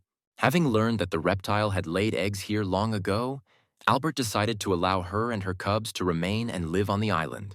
After some time, all 12 little turtles were found. Mom took them in and agreed to stay here. That night, Kevin and Kate capriciously asked their mentor to teach them a technique that turns enemies into flowers. Albert said that they would not be able to own her. The brother and sister were very upset. Suddenly, Jack declared that today's battle had made him stronger, and now he was ready to break through to the next stage. Henry said the same thing, also demonstrating his skills. The main character thoughtfully watched the relationship between two stepbrothers. The ash-haired boy smiled at his comrade. In reality, he was hiding his true abilities so as not to embarrass his friend. The hero congratulated his students on such rapid development. All 4 children looked at their mentor with a careful gaze. Then they made dissatisfied faces, noticing the pretense and artificiality in the magician's smile and words. 3 months later, Albert and Kate were having a pleasant conversation about her brother's successes. The teacher suggested that she go for treasure as she wanted. The girl looked pitifully into her mentor's eyes. She felt something unusual. The boy began to think about how he would set the children free, allowing them to create their own destiny. Kate was ready to burst into bitter tears, thinking about her abandoned brother and mentor. Suddenly, there was a loud bang behind them and a pillar of light shot into the sky. A giant human figure appeared above the forest. Magical music sounded next to him, and the creature began to rapidly shrink. It turned out that it was the aura that accompanied Kevin's breakthrough. Later, the boy told his teacher the good news about his success. Albert praised his student. Kate was incredibly happy for her brother. Jack and Henry also reported their long-awaited breakthrough. The magician congratulated them, but in fact he was upset that he was at a stage much lower than his students. As a reward, the hero gave the boys scrolls with powerful techniques and allowed them to set off on a free journey. The disciples promised not to leave the central continent so as not to disturb their mentor. 3 days later, Kate, Henry, and Jack left the cult. The protagonist thought about them with sadness. Dylan encouraged his friend. A little later, Albert looked into the prayer room where Steve was meditating. The guy tried to use his mind to read the manga that the hero recommended to him. Suddenly, the mentor entered the room and invited his protege to have lunch. Steve, like a madman, jumped up and began to threaten the unexpected guest. Suddenly, the illusion was shattered and the boy realized what he had just done. A few minutes later, the couple was already greedily devouring the delicious noodles. Albert admired the boy for a long time, on whom he placed quite high hopes. After 10 years, things started to go better in the sect. a manager named Bruce came to report to the fishing magician. When the guy left, Steve woke up and asked why the hero appointed him as the manager. The teacher made a funny face and quoted a character from his favorite manga. He also reminded the student about his manure rain, and he became embarrassed. The boy stated that he had long been able to use more powerful techniques and created a fecal tornado. Suddenly, he asked his mentor to allow him to demonstrate his latest invention. Steve picked up a regular bullet and began to connect it with fire. Immediately after this, the student fired a bullet from his finger as if it were a loaded pistol. Albert was not particularly impressed. In his opinion, the technique requires serious improvement. Suddenly, the hero launched his bullet several hundred meters into the sky, hitting right in the head of a two-headed bird flying past. A moment later, the carcass of a dead animal fell into the lake next to the magician and his student. Steve lifted his glasses and froze in amazement. The main character suggested that the guy go outside the sect for the first time to gain experience and knowledge, and he thought about it. The student expressed reluctance to leave the sect. Most likely he was afraid of the unknown. The mentor ordered the boy to visit 24 cities of the central continent and send him a photo of each of them. The magician also reminded Steve of his long-standing promise to visit his native village and meet with a certain Isabel. These words struck straight into Steve's heart. It turned out that the girl had been married for several years. Albert asked the guy not to be upset, because he would definitely find his soulmate. Meanwhile, in one of the nearby towns, local residents looked at the stranger with admiration. She was Lily, riding on a wonderful deer. She was trying to find her husband. The girl heard about the werewolf attack and went in search of her beloved. At this time, one of the blacksmiths of the Royal Swordsman sect made a powerful weapon for Nicholas. The young man sincerely thanked his friend for the work he had done. Suddenly, the old swordsman made a sarcastic remark, saying that Albert would have forged a much better sword. Nicholas was once again lost in memories of his old lost friend. In desperation, the boy offered the blacksmith to take the rune treasures that he had been setting aside for the hero. The old man ordered his student not to give in to his feelings, and he looked at him angrily. Suddenly, Nicholas saw in the blacksmith's gaze a sparkle that was inherent to the main character. Immediately after this, the young man hurried to the exit. He looked into the distance thoughtfully and melancholically, again remembering his comrade. Meanwhile, Albert and Steve tested the system of hiding the island from prying eyes. Two new students flying on a ship were amazed by the magic frog. Their captain was trying to finish his caramel apples. It turned out to be Henry, who advised the passengers to prepare for a meeting with the mentor. Upon arrival, the grown-up boy was very surprised. During his absence, the sect of the mystery of the spirit had seriously changed. Suddenly, he used a secret technique and turned into a little boy. The student standing nearby almost squealed with delight when he saw Henry's skill. The boy prepared the children for the meeting with the hero and asked them to be respectful to him. A few minutes later, the boy returned and greeted his teacher. The children standing behind Henry looked around in surprise. Suddenly, the protagonist opened his eyes wide, noticing the strong resemblance between the two and the student who had just returned. Albert thought they were Henry's children, so he started asking him about everything. The guy explained that he had nothing to do with them. He just saved these little ones and took them with him. He told a sad story. The entire village of these children was slaughtered by bandits. The magician realized that Henry had taken them in because he himself was an orphan. The boy had a talent for blacksmithing, and the girl was well versed in alchemy. At Henry's command, they unanimously asked Albert to take them on as his students. Suddenly, these twins awakened in the hero memories of his first meeting with Kate and Kevin. Having thrown them aside, the protagonist kindly invited the brother and sister to their new home. The children smiled widely with joy, and an ash-haired boy watched them. After this, Henry turned around, hearing the teacher inviting him to have tea. Over a cup of delicious drink, Albert reminded the boy of his goal to get even with his father. Suddenly, Henry, with a frightening smile on his face, announced that he had a new goal. Then he wanted to ask if Chris was his biological father, but the hero fell into a stupor. The frightened magician asked the boy to elaborate on his new motivation before he would answer the question. Henry admitted that he wanted to use the 100 rebirth technique he had recently learned. He poured some more tea. The guy just wanted to give his parents happiness. The mentor lay down on the table and asked how Jack was doing. The boy said that he was fine and promised to communicate well with him, despite the story with his father. In the past, Jack and Henry went on a camping trip. They became close and decided that from now on they would be like brothers. The guys took care of each other, not letting anyone get discouraged. Albert broke out in a cold sweat. It was hard for him to hide the truth from the ash-haired boy. At this time, Chris tried to escape from the pack of werewolves, calling for help. A grown-up Jack came to his father's rescue and did not allow the monsters to get to him. Chris put on a sweet face and said he was very proud of his son. The boy paid no attention to him. Instead, he ordered his father to hide in a safe place. A few minutes later, he was already complaining to his wife about his bad relationship with his son, and Ava was encouraging him.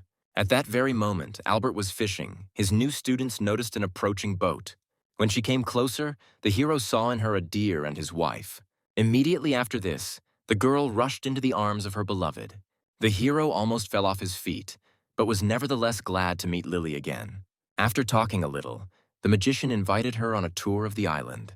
A few minutes later, Lily was admiring the beauty of the local buildings. Albert happily introduced his beloved to the inhabitants of the Sect. Suddenly, the girl suggested that all the locals try the treats she had brought, and the magician was surprised. After distributing the gifts, she admitted that she found them in the ruins of another sect. The guests sighed sadly because the mentor had forbidden her to love until she gained control over her heavenly spirit. Suddenly, the protagonist hugged his wife tightly to calm her down and support her. Suddenly, the communication device in his back pocket began to beep. Almost instantly, the guy ran to the ship. The Council of Elders appointed a meeting with him. There he was met by a clerk and asked to help them with an important matter. The man said that one of the elders is trying to develop his abilities together with his wife, but they are not succeeding. Albert shamed the council because they couldn't handle such nonsense. The sect needed money, so the magician handed the manager a scroll with the necessary technique. The man immediately ordered his assistant to take it to the elder. He also gave the main character a package sent by Chris. When the conversation turned to the reward, the manager began to suspiciously change the subject. Suddenly, an elder entered the room, a powerful flow of energy emanating from him. He introduced the hero to his younger sister Naomi. She was quite pretty. The man thanked Albert for the scroll, showing the power he could bring back. As a reward, he gave Naomi to the guy, who began to refuse such a generous offer. The elder decided that the protagonist did not respect him, so he raised his voice. Albert had to accept the gift, and the satisfied man headed for the exit. Later, Lily almost went crazy when she saw her husband with a strange girl. The hero began to calm his beloved, promising to explain everything. She didn't want to listen to him, so she threw her fist straight into the mage's face. He froze in anticipation of the blow, his eyes wide open. At the last moment, he was able to dodge and said that Naomi was Kevin's bride. The boy was at a loss. His face expressed bewilderment. Albert encouraged his student, and besides, the bride was beautiful and kind. Several days passed. The main character was looking after his goldfish. Suddenly, he noticed the sad Lily and Naomi sitting at the table.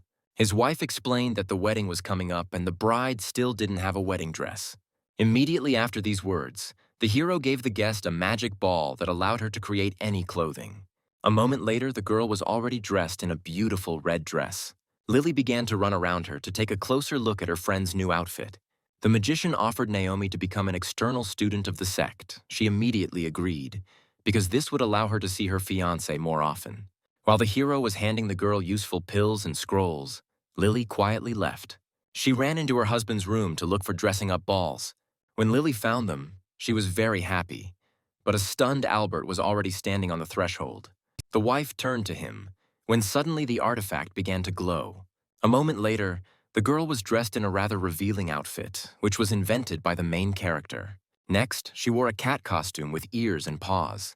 Suddenly, blood began to flow from the hero's nose and he fell to the floor. Lily rushed to her beloved and began to examine him carefully. The guy calmed his wife down and said that he was completely fine. At that moment, Kate burst into the room, having received an invitation to her brother's wedding. A strange picture appeared right before her eyes. Lily was lying right on top of Albert, who was bleeding. A few seconds later, the girl rushed away, taking the magic ball with her. Left with the teacher, the girl apologized and said that she had brought something interesting. After this, the hero and Kate went to the prayer house to drink some calming tea. The student said that during her hike, she joined a group of treasure hunters and got into some trouble. Suddenly, the girl encountered a giant monster, which was a werewolf battle doll. Kate stood in a satisfied pose because she managed to overcome such a giant. An excited Albert asked her to quickly get to the main point. A moment later, the upset student took out a sphere from her pocket, in which something large was sealed. The main character took the ball in his hand and carefully examined the mysterious artifact. Suddenly, a huge skyship appeared from it, and the magician froze with his eyes wide open. Such a vessel was highly valued, so the boy was afraid that warriors from other sects would want to get their hands on it. The mentor asked if all the hunters were killed. Kate replied that they were all killed by the monster. Then the main character became a little upset, since he was not yet able to finish building the ship. The girl offered to sell the useless ship. Albert looked at her angrily. The magician's eyes lit up with a bright flame. He decided to intensify the children's training in order to increase their discipline. A little later, Vinogradinka examined the sphere to find out what exactly was needed for repairs. Quite expensive materials were required. The hero became a little despondent and thought out loud that even selling the entire island would not be enough. Hearing this, the robot began to prepare the Sect's territory for sale. The magician and Kate were very scared. Albert began to shake the soulless machine to stop this process. A few seconds later, Vinogradinka came to her senses, and the mentor and his student breathed a sigh of relief. The girl, making cute eyes, asked to improve her rifle and replenish her supplies of ammunition. The hero stroked her head and said that everything had been ready for a long time. Kate looked at her weapon in amazement, admiring every detail of it. The girl immediately went to the entrance to the lands of the ancient werewolves to get prey. The boy sadly admitted that his student had left him again. Meanwhile, Naomi and her husband were in the bedroom, dressed in wedding attire, Kevin blushing with embarrassment. Suddenly, the main character kicked the door down. The newlyweds were very scared. The teacher ordered the boy to go on a honeymoon immediately. He was upset because of the interrupted wedding night. He then pulled the sweetly sleeping Steve straight out of his bed. Albert asked Dylan to take the two to different cities so they could become independent. The fat man happily agreed to fulfill his best friend's request. The next day, swordsman Levi fought with a battle doll. With one of his blows, the opponent knocked the guy straight to the ground. The main character, who was fishing nearby, mocked the warrior's failure. The young man, with his mouth full of grass, admitted that he would probably never be able to join the Spirit Mystery sect. Levi wanted to become the protector of his world, so the magician offered to buy him out. A spark flashed in the guy's eyes. The hero set a price of 800 million. The swordsman thanked the master for such a generous offer. After some time, Albert remembered the box sent by Chris. Opening it, he found several hollow werewolf bones that served as storage containers for anything. The first one contained household utensils. The hero threw them out like unnecessary trash. In the second, the magician discovered useful pills and runic items. Taking the last one in his hands, the guy was surrounded by an unknown aura. Inside were valuable resources with which he planned to improve Vinogradinka. At this very time, Nicholas was walking through one of the cities on the continent, arguing heatedly with his mentor. The old man ordered the young man to stop thinking about Albert all the time. Suddenly, the student pulled the sword, necessary for the implementation of the old swordsman's plan, from its sheath and began to bend it strongly. The teacher almost fainted from what he saw. The old man began desperately trying to stop Nicholas. Suddenly, the young man let go of one edge of the sword, and it hit his mentor right in the face. Suddenly, the old swordsman drew the boy's attention to the girl standing in front. It was Kate, who had changed her appearance. Nicholas invited her to join his group. The girl looked closely at the young man's face, immediately realizing that she had met him before. A minute later, they shook hands, and Kate joined the treasure hunting party. A few hours later, the swordsman organized a meeting of the entire team. The leader, smiling sweetly, suggested that the participants divide all the treasures they found equally. Meanwhile, one explorer discovered the entrance to the sacred land of the ancient werewolves and decided to notify others about it. All those who received the message immediately rushed upward to quickly find the valuables. Nicholas's squad set out to retrieve the treasure on his magic sword. The old man advised the guy to be careful with the girl. He took this into account. Then the young man turned around and looked closely into Kate's face. A few minutes later, they and the other treasure hunters reached the gate hanging in the air. Meanwhile, Albert watched the live broadcast from there, standing on the shell of a giant turtle. The presenter talked about the unusual interest that treasure hunters showed in the unusual find. He then spoke about the terrible monsters that inhabited this place in the past, after which he said goodbye to the audience. The main character was unhappy, because he had hoped to see a live broadcast from the other side of the gate. Suddenly, the guy had an idea. He called Vinogradinka to him and asked the robot to find a student who could be made into a video blogger. Meanwhile, one boy was hiding in the bushes and watching the date between the guy and the girl. Suddenly, he received a message demanding that he immediately appear before his mentor. The boy immediately rushed to the magician who was fishing. The student respectfully greeted his teacher. His name was Alex. Albert said that he called him for an important reason. The boy began to panic. It seemed that the teacher found out about his secrets. After some time, Alex showed the magician his recently recorded videos. Seeing them, the hero couldn't believe his eyes. He didn't know that his charges were doing such obscenities. After the video screening, the main character handed the boy a scroll and invited him to go on a trip to the major cities of the continent. The mentor also explained the purpose of the trip. Alex must discreetly occupy the most beautiful girls he sees. Hearing this, the student's eyes widened and he couldn't believe his ears. Albert tidied up the boy and explained that he simply needed to capture them in their everyday surroundings and nothing more. He also asked him to keep a special rating of girls. After this, the magician threw Alex a bag of money. He would need it. Then the main character blinded the guy with his incomparable smile. Soon, the student went on a journey. Albert accompanied him. After some time, the hero remembered a capable warrior whom he noticed in one of Alex's videos. Vinogradinka reported that a large number of talented students are studying in the Sect. The master took an important pose. He decided to develop methods for each of them. After 3 months, almost all students received their own personal educational equipment. A guy named Mason was incredibly happy with such a generous gift from the master. Meanwhile, the main character watched his charges thanking him from the roof of the temple. Albert smiled sweetly, looking forward to their rapid career growth. At this point, Nicholas was telling the other squad that they had no valuables. The leader of the robbers ordered the young man to immediately give up everything they had found. All of the swordsman's companions gave up their magic rings to save their lives. Nicholas refused and stood in front of the bandit leader. The nasty guy advised him to change his mind immediately. Instead, the warrior created several flying swords and prepared for battle. Then a giant silhouette of a dragon appeared above the swordsman's head. The bandit leader grinned. He had long wanted to fight a worthy opponent. Suddenly, the entire squad of bandits was pierced by invisible arrows, and their leader froze. The next moment, Nicholas quickly rushed to the attack. The young man and the enemy leader glared at each other. At that very moment, Kate was covering her team from a nearby cliff. She looked playfully through the scope, burning with impatience to try out her rifle as soon as possible. Nicholas was able to stop the enemy's blade with his hand at the last moment. The old man was unhappy with his student's weakness. It irritated him to no end. A second later, the swordsman made the dragon vomit a bunch of swords from its mouth. Unfortunately, the enemy managed to dodge the deadly attack. Nicholas gathered his wits and stood in a sword stance, crossing his fingers. A moment later, the dragon rushed towards the 2 surviving bandits. The assistant covered himself and the leader with a special shield. Suddenly, a bullet fired by Kate destroyed the barrier and pierced the bandit's head. The leader, enraged by this, decided to go after the girl to take revenge. Suddenly, Nicholas jumped high into the air and fired several sharp swords at him. A moment later, a large fountain of scarlet blood gushed from the bandit's mouth. The strong swordsman had no choice but to leave the scene of the recent battle. A little later, Kate joined him and suggested dividing equally all the treasures found so far. They had several large piles of spiritual stones, each receiving 16 million. The leader also asked the girl to leave him all the werewolf weapons she found, but she was a little unhappy. Unexpectedly, the old swordsman hinted to his student about his companion's weakness in close combat, and the boy was taken aback. The mentor hovered over him, begging him to take away Kate's share. A moment later, he whispered in Nicholas's ear that he could do it himself.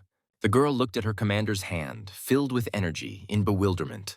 In his head, the swordsman ordered the old man to stop trying to take control of his body. Stopping the teacher, the young man kindly handed his partner the box containing her share of the treasure. After this, Nicholas looked thoughtfully after Kate as she left. It turned out that it was her doll. The real treasure hunter was hiding in the bushes. Meanwhile, Albert, wearing sunglasses, was cutely counting little turtles. Soon, their mother attracted the hero's attention by raising her head from the water. The magician fed the giant animal a tasty treat from his hand. He also fed her children. The guy planned to make magical guards out of them. The main character thought about the fact that in 1,000 years, only these turtles will remain his friends. These thoughts made him break out in a cold sweat. Albert had no desire to become a turtle hermit. Arriving on the shore of the island, he noticed a strange movement in the water. A few seconds later, the head of a disguised Kate appeared from there. The teacher pulled his student out of the water. He learned of her presence from Vinogradinka. After some time, the hero tried to dry the girl with his magic hair dryer. Kate placed a beautiful jug on the table, which contained very expensive tea. Albert almost instantly caught the unusual scent with his nose. Soon, the girl poured her mentor a drink into the expensive tea set she had bought. The main character shed a small tear. He hoped that the student would spend part of the money on helping the sect, and not on such nonsense. Kate also reported about a mysterious guy from the sect of royal swordsmen. The magician choked on his tea, immediately realizing who they were talking about. The teacher ordered his charge to stay as far away from him as possible. Then the girl showed the teacher the unnecessary things she found during her hike. At this time, Nicholas was in the buyer's shop, demanding 200 million for his treasures. The slightly angry worker tried to lower the price, but to no avail. Meanwhile, Bruce brought his master and Kate a delicious lunch. He also asked the hero to examine his scroll with plans for the construction of experimental testing grounds. The magician crossed out several of them, but approved the launch of the rest. The main character asked the girl to look at something interesting. Mason, one of the strongest students, appeared on the screen.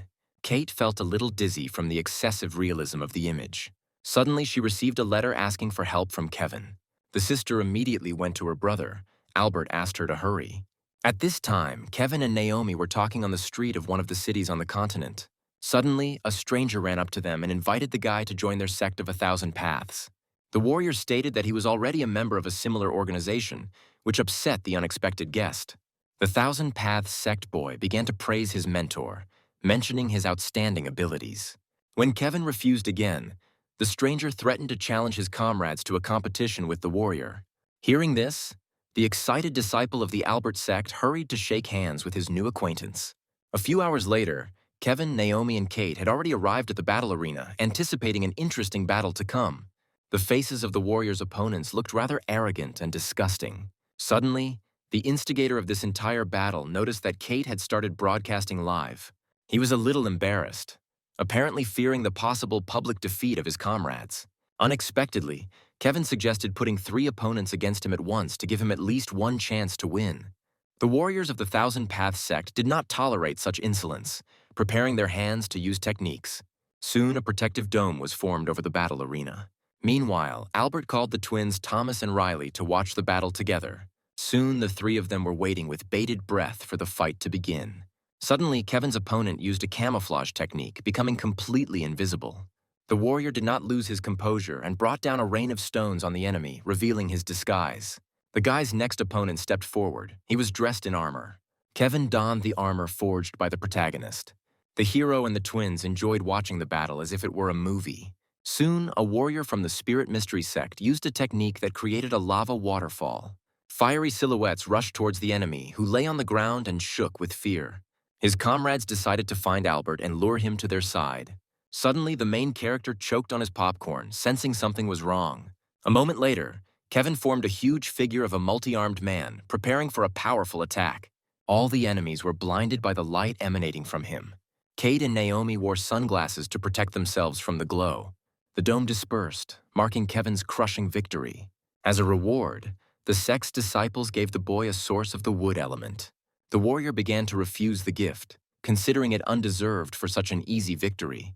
After testing the quality of the signal, the magician came up with the idea of sending his doll outside and controlling it like a video game character. He then took Thomas and Riley to go test his idea.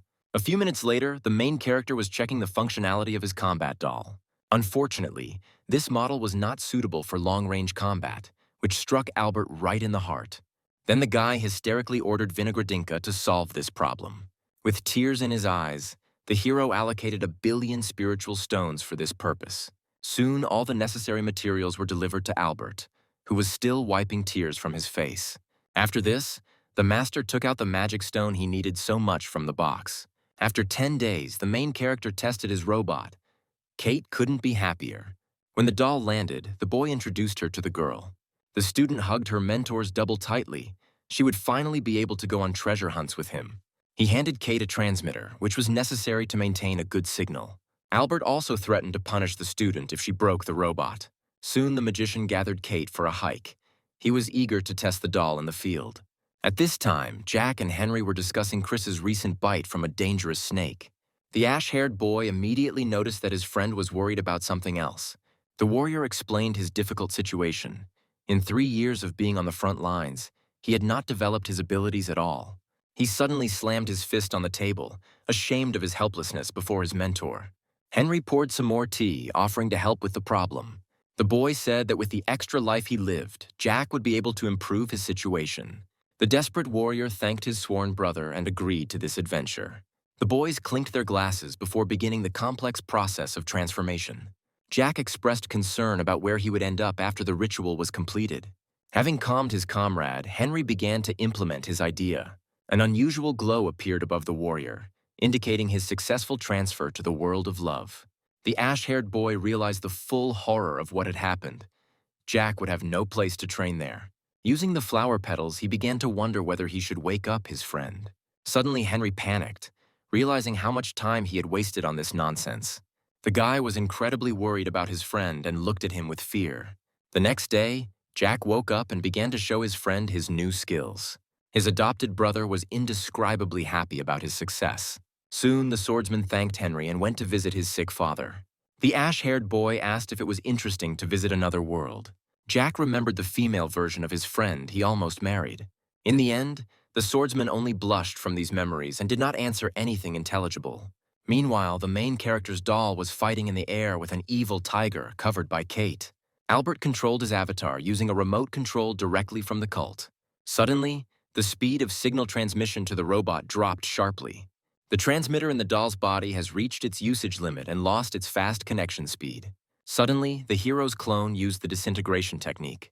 Then a powerful blow landed right on the belly of the ferocious tiger. The robot quickly landed next to Kate, startling her greatly with its appearance. He took aim and with one shot made a huge hole in the beast's head. After the battle was over, Albert made fun of the girl who forgot to shoot in time. The main character stood up and sighed with relief. Now all that was left was to improve the doll. A month later, the magician visited Thomas and Riley, surprising them with his appearance. The twins simultaneously bowed to the master as a sign of respect. Through the fence, the boy looked at one of the small turtles that the students were supposed to feed. Only the head of this animal was visible above the water. Several more greatly enlarged amphibians then emerged from the lake. They began to happily snatch treats from the main character's hands. Albert also noted the rather rapid development of the twins. Suddenly, Riley complained that the turtle stopped paying attention to her after the hero arrived. Thomas asked him to leave, as he was interfering with his concentration of spiritual powers. Suddenly, Grapevine notified the owner of the arrival of Henry and another new student. The boy greeted his new teacher, who immediately noticed his unusual eyes. Albert used the technique almost instantly and looked into the memories of his guest. He accused him of using reincarnation. The boy did not understand what was going on. The protagonist waved his hand and asked the boy to explain his motivation for joining the Spirit Mystery Sect. The guest explained that he was driven by a sense of revenge against the werewolves for the destruction of his village. As soon as he was reborn, he immediately found himself in the thick of military action. Albert smiled, extended his hand, and invited the boy to become his student. He bowed to the master. It was an honor for him to be trained by such a capable warrior. Right after that, he said his name. His name was Jacob. A few minutes later, the hero asked Bruce to take the twins to class and give a tour to the new student. The protagonist noticed that Jacob is not who he claims to be, or he is endowed with a divine gift. Henry soon reported that he had located the boy's parents in the nearest town. Albert ordered him to immediately send some people from the sect to them to take care of them. The ash-haired disciple said that he had used the reincarnation technique about 11 times already. The magician advised to reduce the use of this ability. The guy was surprised. He then handed Henry a scroll to help stabilize his emotional state after waking up. All the happy memories of the teacher flashed before the student's eyes. He stood up and bowed, thanking him. Albert patted the boy on the back, tears streaming down Henry's face. Meanwhile, Bruce gave Jacob a short tour of the cult's territory. They praised the local nature, demonstrating its extraordinary beauty. The man also showed the new student a special gate that protects the sect and all its inhabitants from outside view. Jacob couldn't stop looking at the beautiful spiritual waterfalls. The boy immediately remembered his terrible stay in the world of the small hillicosm, where he reached the stage of laying the foundations only in old age. Bruce praised the training grounds located here, and the student was eager to get started. Jacob turned pale when he heard that all the sect's disciples were in the tempering stage. His companion reassured the boy, saying that everything was not as simple as it seemed. A few days later, Jacob was sitting in his private room writing on a scroll. In it, He noted all the technological discoveries of the Sect of the Mystery of the Spirit that he had noticed. The guy grabbed his head abruptly, not understanding how such a simple community had reached such heights. Soon the student forgot about these thoughts and immersed himself in the process of diligent training. At this time, Alex was filming Claire, and her brother Richard was also in the frame.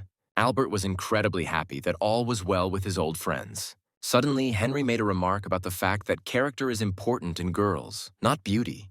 The boy began to think about ladies who were passionate like fire and calm like calm. He also remembered graceful women and girls as delicate as flowers. Proud, warlike, and fearless girls also came to his mind. The main character didn't listen to him at all, being immersed in memories of the beautiful Claire. The student reproached his teacher for looking only at the girl's appearance and not at their inner beauty. The hero didn't like this, and he got very angry, throwing popcorn around. The mentor asked Henry to stop bothering him with his deep thoughts and let him enjoy the beauty of the girl through the screen. In the end, Albert ordered the boy to write a poem about each beauty that Alex photographed. After that, he decided to return to watching. The student chuckled maliciously. Suddenly, Kate appeared on the screen, happy that she was able to get through to the teacher. The girl happily announced that she and her brother would go to the front at the request of the Council of Elders. The twins looked thoughtfully at the gathered crowd of volunteers. The situation in the war was not going very smoothly. Kevin agreed to obey his sister in everything, which made her very happy. Suddenly, Kate noticed an unfamiliar guy standing to the side. The girl approached him and asked what such a young man was doing at the departure point to the front. Suddenly, a big guy passing by pushed him hard, and his sister managed to grab the stranger. The guy became embarrassed and said that he was an outer disciple of the Heavenly Forge sect. The twins' faces have changed. It is in this sect that they make the ships that their mentor dreams of. The stranger thanked Kevin and Kate for their kindness, but they had selfish plans for him. The guy's name was Charles. He was a B-rank blacksmith, which was quite impressive. At that very moment, the brother and sister exchanged sly glances, clearly plotting something. Kate showed the guy her bracelet, made by Albert, to find out if such a blacksmith could join their sect. The young man was blinded by the beauty of this piece and noticed powerful runes.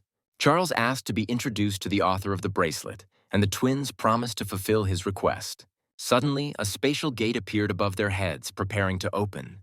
Meanwhile, a giant spaceship passed over the portals to the world of humans and werewolves. On the ship, a man spoke to an unknown guy with mysterious symbols on his face. The monsters were preparing a trap. The guy promised to outwit them and clenched his fist tightly. Upon arrival at the front, Kate and Kevin said goodbye to their new friend and hit the road. At this time, the situation on the front lines was not very good. The monsters almost destroyed the defense. A moment later, the twins joined the squad, ready to join the fight. Having assessed the situation, the sister went in search of a suitable firing point. One of the warriors noticed that Kevin seemed to be frozen in place and reproached him for this. Soon, the guy asked everyone to move away so as not to interfere with his fire technique. Immediately after this, the monsters were surrounded by streams of hot lava. More demonic hands burst out of the ground and grabbed the remaining monsters. The warriors could not be more pleased with the appearance of such a powerful comrade in their squad. Albert, accompanied by Henry, watched everything that was happening at the front with interest. The boy pointed to his friend, who had perfectly fit into the military mood. Suddenly, the student noticed that a scary eagle was aiming at Kevin. The mentor offered him a bet because he was absolutely confident in the warrior's skill. Hearing about the husky from his angry teacher, Henry froze and asked who it was. After this, the boy asked to give him such a cute dog. At this time, a bird of prey struck Kevin with its lightning, and he was engulfed in streams of electricity. Suddenly, a bullet pierced the flying monster's head, instantly killing the beast. Kate noted with pleasure the perfect accuracy of her shot. The entire squad immediately rushed to the just-rescued Kevin. The guy reassured his comrades, saying that he felt very well. The fierce fighter shared one of the wisdoms his mentor taught him. Albert watched his student with a smile, incredibly happy for him. Henry called himself and his comrades unworthy of such a good teacher. The hero was puzzled. The magician asked the boy not to show him too much respect. The next day, Riley was sweetly and carefree feeding the turtles. Suddenly, she took out a huge pill and offered it to the animals to try. It gave off a wonderful aroma. The main character did not see this scene. He was trying to find out the outcome of the war using a compass of predictions. Suddenly, something huge jumped out of the water, greatly frightening Albert. Suddenly, one of the turtles took out almost all the monsters with one blow. The mentor asked Riley to show him the magic pill because perhaps the monsters had sensed it and rushed over. A few minutes later, the hero was already conducting a thorough examination of the unusual tablet. The magician praised the student and allowed her to take ingredients from the warehouse that were needed to develop the pills. After this, Albert decided to bring Chris and the other friends back to the Spirit Mystery Sect. During this time, Nicholas fought with brutal werewolves. The old man said that this battle was just an empty phrase, because the real battle was taking place behind the scenes of the war. In space, ships of people and monsters fought fiercely. The human mages did their utmost to ensure that the monsters had no advantage whatsoever. A powerful explosion marked the end of this battle. The human kingdom won. A guy with mysterious signs on his face ordered the warriors to collect the war trophies because the merging of worlds would soon begin. Meanwhile, the man from the Heavenly Dragon Palace ordered the people to prepare for the complete extermination of the vile werewolves. Dozens of warriors with flying swords appeared above Kevin's head. The guy noticed a strange rush in the attack because no one even collected the trophies. At this time, a creature resembling a huge bat arrived in the forbidden area of the ancient werewolves. It was under the surveillance of people who ordered him to remove the seal immediately. The monster smiled, calling them pathetic and cruel. The next moment he touched the ground and several fountains of blood burst out from it. These rays rushed into the sky, beginning to form mysterious portals. Suddenly, a giant hand of a monster burst out of the earth's crust. It appeared completely and growled shrilly, demanding a huge amount of fresh flesh. The mages began desperately trying to contain this hellish creature until their master arrived. Soon, several dozen sharp magical swords were aimed at the monster. With one movement, the creature destroyed them all, remaining completely unharmed. One of the wizards, choking on blood, asked his master for forgiveness. The monster growled loudly, once again showing off its terrible face. Suddenly, the hellish creature was blinded by a giant flower that appeared out of nowhere. The ruler turned out to be a guy with symbols on his face. He asked to entrust the victory over the monster to him. Kevin watched all this from afar, holding his breath. Suddenly, the communication device in Kate's pocket vibrated.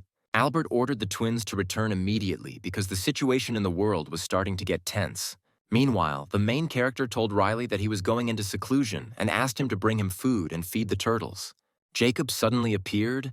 The teacher called him for an important conversation. The magician explained that he could not develop a personal ability for the guy because all of his skills were quite highly developed. He turned around and noticed a strange aura around the newly arrived student. The boy asked to be taught powerful spells. Forging and alchemy had long bored him. The hero took out a jade tablet and, pointing his finger at Jacob, offered him a special technique. The guy scanned the scroll carefully. It was very useful. Albert turned his attention back to the student's aura, which was characteristic of people who used reincarnation. The mentor smiled sweetly and suggested that the boy confess everything himself. The Spirit Mystery Sect's guns were aimed at Jacob as he might be a spy. The student recognized the main character's intelligence and resourcefulness after seeing his gloomy face. He confessed that he was an immortal from another world and found a treatise on achieving indescribable power in 9 reincarnations. The guy also explained that he was currently living his 8th life, and Albert removed the guns using the remote control. The magician admitted that he was unworthy of such a powerful disciple and handed him a bag of spiritual stones. Jacob refused the generous gift, instead asking to remain as a disciple of the sect. The hero was unhappy because his presence here put the other students in danger. The guy promised to protect them. The boy also handed his mentor scrolls with valuable spells and techniques from his world. Just upon seeing them, Albert called Jacob the best of his students. Soon, the main character walked the boy away and suggested meeting for a cup of tea. After this, the magician thoughtfully looked at the weapon control panel, which he had not yet had time to use. A moment later, he finally pressed the coveted red button. Hundreds of cannons fired from the sky, creating a huge fire cloud. Where they shot, there was nothing left but scorched earth. Albert burst into loud and frightening laughter, realizing the full power of the sect's weapons. Suddenly, his phone rang. The call was from the Council of Elders. They were concerned about the recent explosion on the island. The hero hastened to explain the situation to them. Meanwhile, Charles thanked the twins for walking him to the workshop. Kevin tugged his sister's hair sarcastically to get her attention. Kate got very angry and almost hit her brother, who was pointing at the sign of a nearby building. It turned out that they were standing right next to the forge of their teacher's old friend. Inside, Richard was working hard, wiping sweat from his hot face. The twins entered the forge and greeted their old acquaintance. The blacksmith smiled sweetly when he recognized the visitors as Kate and Kevin. 3 months later, the protagonist finally came out of seclusion, being terribly tired. Albert remembered his conversation with Richard, who asked to be accepted into the sect of the mystery of the spirit. A few minutes later, the young man had already thrown himself into the arms of his friend, and Chris had also arrived with his family. Suddenly, he fell to his knees and vomited right at the feet of his old friend. The magician asked Richard with concern what had happened to him. He explained this incident by the island's overly dense spiritual aura and promised to get used to it. Suddenly, huge golden chains appeared in the sky above the sect. Jack asked Albert in fear what the hell was going on.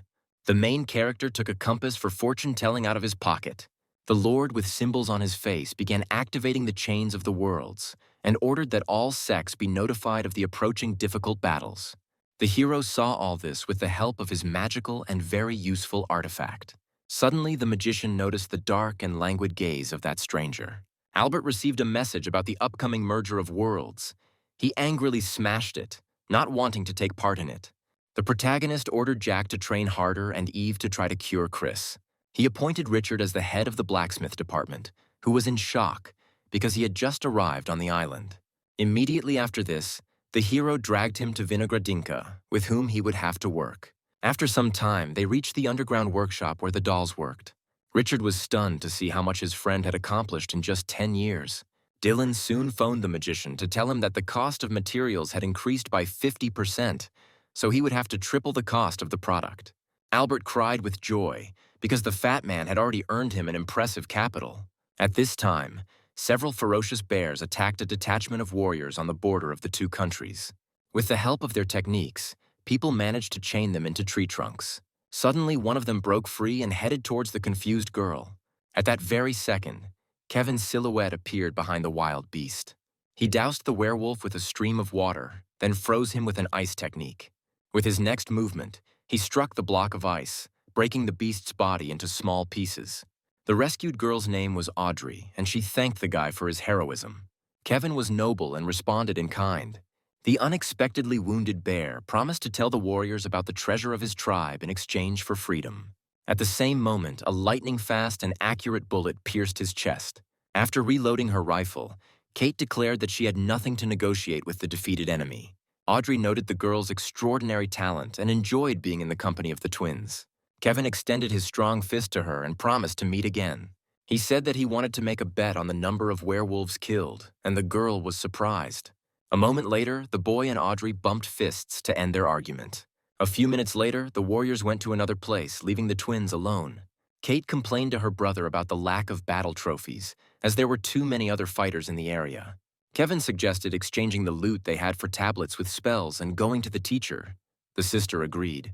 Meanwhile, nearby, Nicholas was cutting down monsters with his sword, being in a group from the Royal Swordsman Sect. The old man suggested that he go to the ancient werewolves for truly valuable resources. After some persuasion, the young man agreed and separated from the group. The untrustworthy old swordsman hoped that the Lord had placed seals on the dangerous monsters. At this time, the giant colossus was immobilized by the technique imposed by the Lord. Nicholas was able to get to a very valuable flower using the blood of werewolves. Suddenly, a huge boulder began to fall right on him. He managed to dodge it at the very last moment. In addition to this, a large pack of bloodthirsty werewolves was running towards the swordsman. 5 minutes ago, near this place, Kevin and Kate were fighting with evil rats. The girl offered to lure out their leader in order to get valuable prey, the guy agreed. Soon, the sister took up a favorable position and began shooting at the monsters. Immediately after this, a crowd of rats chased after Kate's doll. In the present, Nicholas was trying to escape from this pack of aggressive rodents. Meanwhile, the twins successfully defeated the werewolf leader and celebrated their victory. Kevin grabbed the Rat King's head to exchange it. He was eager to get home. The swordsman could only fly away on his magic blade, bursting into bitter tears. A little later, the twins successfully exchanged the loot for the tablets with heavenly runes and were already heading back to the sect. An unknown girl hiding behind an umbrella cast a suspicious glance at them. A few seconds later, the brother and sister quickly dived into the alley. The stranger and her comrade, who were thieves, decided to immediately follow them. The girl saw with sadness that their potential victims had already flown away. The disgruntled couple tried to keep an eye on Kate and Kevin. The twins stuck out their tongues at the flying thieves. They looked strange. It turned out that they had taken the form of poor children and sent away their illusions. A few hours later, Kate and Kevin were already showing their gift to the main character, who was drooling with joy.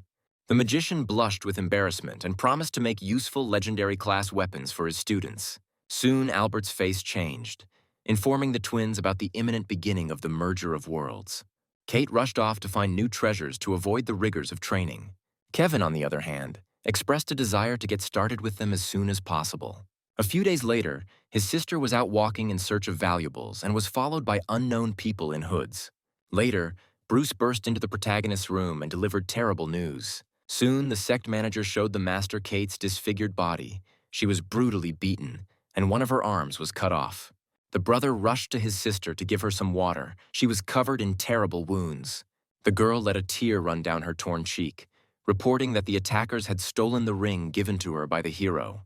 The mentor reached out to the student's body, which was completely covered in blood. Kevin cried. Albert promised to severely punish those who committed this terrible attempt. Vinogradinka took control of several dolls and went in search of the culprits. Meanwhile, the thieves discussed the attack on Kate, regretting that she was able to escape. One of the bandits convinced his comrade that no one could find them. The ring in the attacker's hand glowed blue, and the protagonist learned his location. Meanwhile, Albert's clone, under his control, stood on the hill, watching the group of people. He leaned against the huge cannon, his angry face not auguring anything good. Several people were making a deal to exchange valuable treasures, while two strangers were watching them. A moment later, they attacked a group of unsuspecting people. With one movement of his sword, the bandit cut off the head of the unlucky buyer. The warrior tried to resist the unexpected guests. Using powerful technology, the thieves killed everyone who remained with a large explosion. The protagonist, who had been waiting for the right moment for a long time, finally activated the trap. A powerful impulse from the satellite was sent to the place where the bandits were located. Several metal pipes fell on the unsuspecting thieves. They stuck into the ground, forming a circle with a barrier inside which the thieves were located. One of them ordered his partner to get out of there immediately. Albert watched them and did not plan to leave them any chance of salvation. The bandits tried to fly, but they were immobilized by an electric field and fell to the ground. Suddenly, one thief noticed a strange movement on the top of a nearby hill. He suspected something was wrong and rushed to use technology to save himself. Soon there was a powerful explosion, and the thief managed to climb inside the armored sarcophagus. When the smoke cleared, only a wooden coffin remained inside the field. The main character screamed in rage. He wanted to take revenge on Kate's offenders. However, the second bandit was defeated. The hero's clone approached him. He grabbed him by the clothes with his metal hand and headed back to the Sect. At this time, Kate came to her senses and begged the clone of her mentor to stop giving her the expensive medicine. A moment later, the teacher surrounded her with his magical aura and declared that there was nothing more precious to him than her life. He also showed the recovered girl that he had already gotten even with one of the attackers. Suddenly, Kate looked down and wanted to say something. The magician looked at her carefully.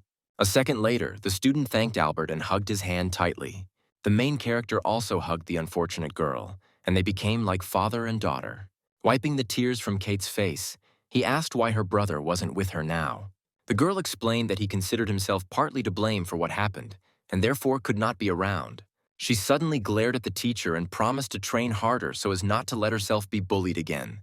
Albert stroked her head. He was glad that the worst was behind him. A second later, there was a knock on the door. The hero did not invite guests. When the door opened, Chris, his wife, and son were standing on the threshold. The guy was holding a mixture in his hands that helps heal wounds.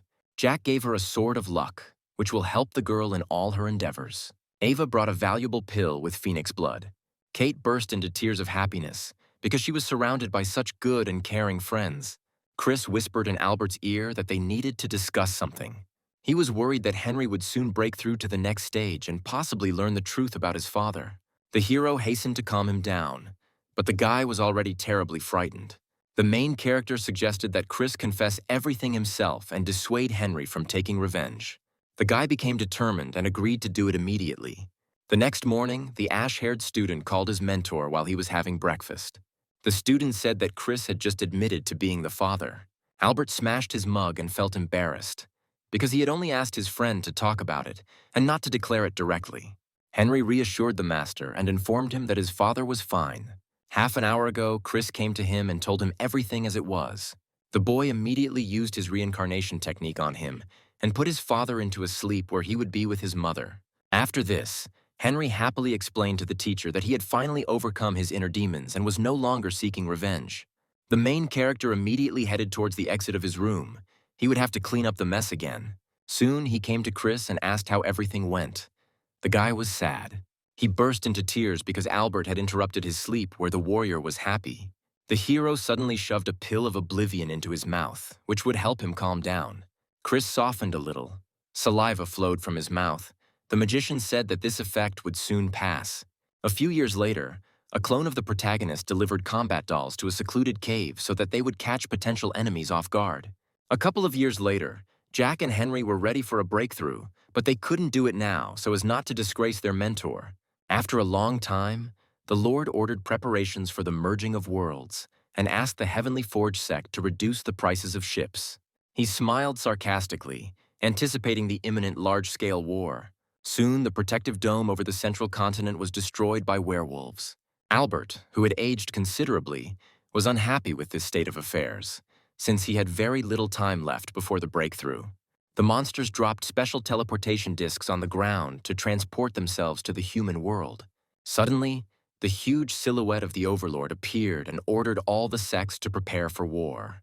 Riley, sitting on the shell of a huge turtle, noticed a strange phenomenon in the sky, similar to a meteor shower.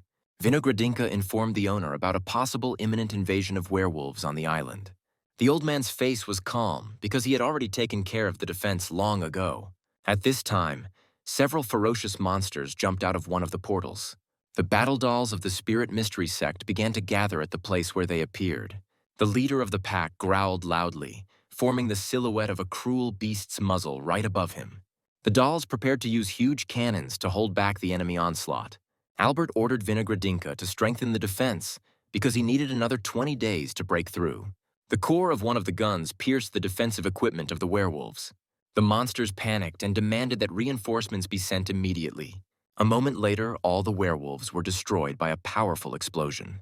Members of the Council of Elders arrived at the scene of the battle and began to assess the situation. A second later, the monsters' portals were destroyed with metal rods. Kevin and Kate arrived to help the Spirit Mystery Sect. The sister used electrical technology, and the brother used the element of fire. A fireball formed in the sky, emitting lightning. Kate advised her brother to hurry, because the mentor would break through very soon. Kevin has created a giant lava demon that will speed up the battle. A little later, instead of werewolves, only their smoldering corpses remained. The twins asked the Council of Elders to take care of the remaining monsters. The council representative promised to fulfill their request and also visit the sect in the future as a sign of respect. The brother and sister immediately rushed to their mentor so as not to miss his breakthrough. When they arrived, Henry and Jack were already standing at the temple. The ash-haired boys said that the master's ascension could happen at any moment. A huge bell appeared in the sky with chains coming out from it. A giant golden dragon circled around all of this. The entire wondrous ceremony was observed by the disciples of the Spirit Mystery Sect. Jack was afraid that such a bright spectacle would attract the attention of the enemies. A little later, Jacob looked in surprise at the large brush hovering in the air. The grandeur of the ceremony that was taking place made him cry out in surprise. He envied Albert, because no one's breakthrough had ever been accompanied by such a parade. Meanwhile, a golden pill appeared in front of the protagonist's face. By swallowing it, he finally regained his former youth. Immediately after this, he hurried outside and got some fresh air. The magician was met by a crowd of his beloved students who had prepared congratulations. Later, the master ordered them to change their training methods because he had rethought them during the breakthrough. Albert told Vinogradinka the location of Kate's second attacker and asked her to go after him with several dolls. The bandit covered himself with his hood, noticing the strange change in the weather. The main character was filled with a feeling of rage. Kate was incredibly happy to have such a caring mentor. A little later, the magician went down into the dungeon to begin unfinished business. First of all, he began improving Vinogradinka. Albert was eager to see the changes in the robot. He even imagined her as a human.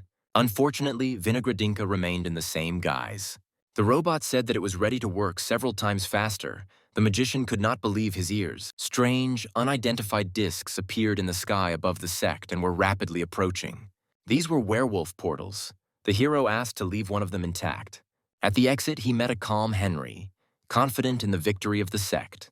Kate, Kevin, and Jack assumed a heroic pose, preparing for the upcoming battle. A moment later, they rushed to attack.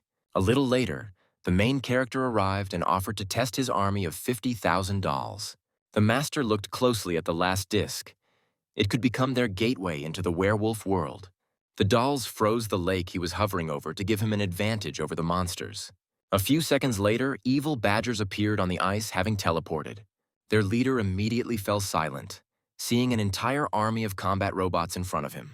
But he did not lose his composure and became filled with rage, almost completely changing his appearance. All the other animals folded their paws across their chests, forming armor on themselves. They immediately rushed to attack. Albert ordered the dolls to surround them.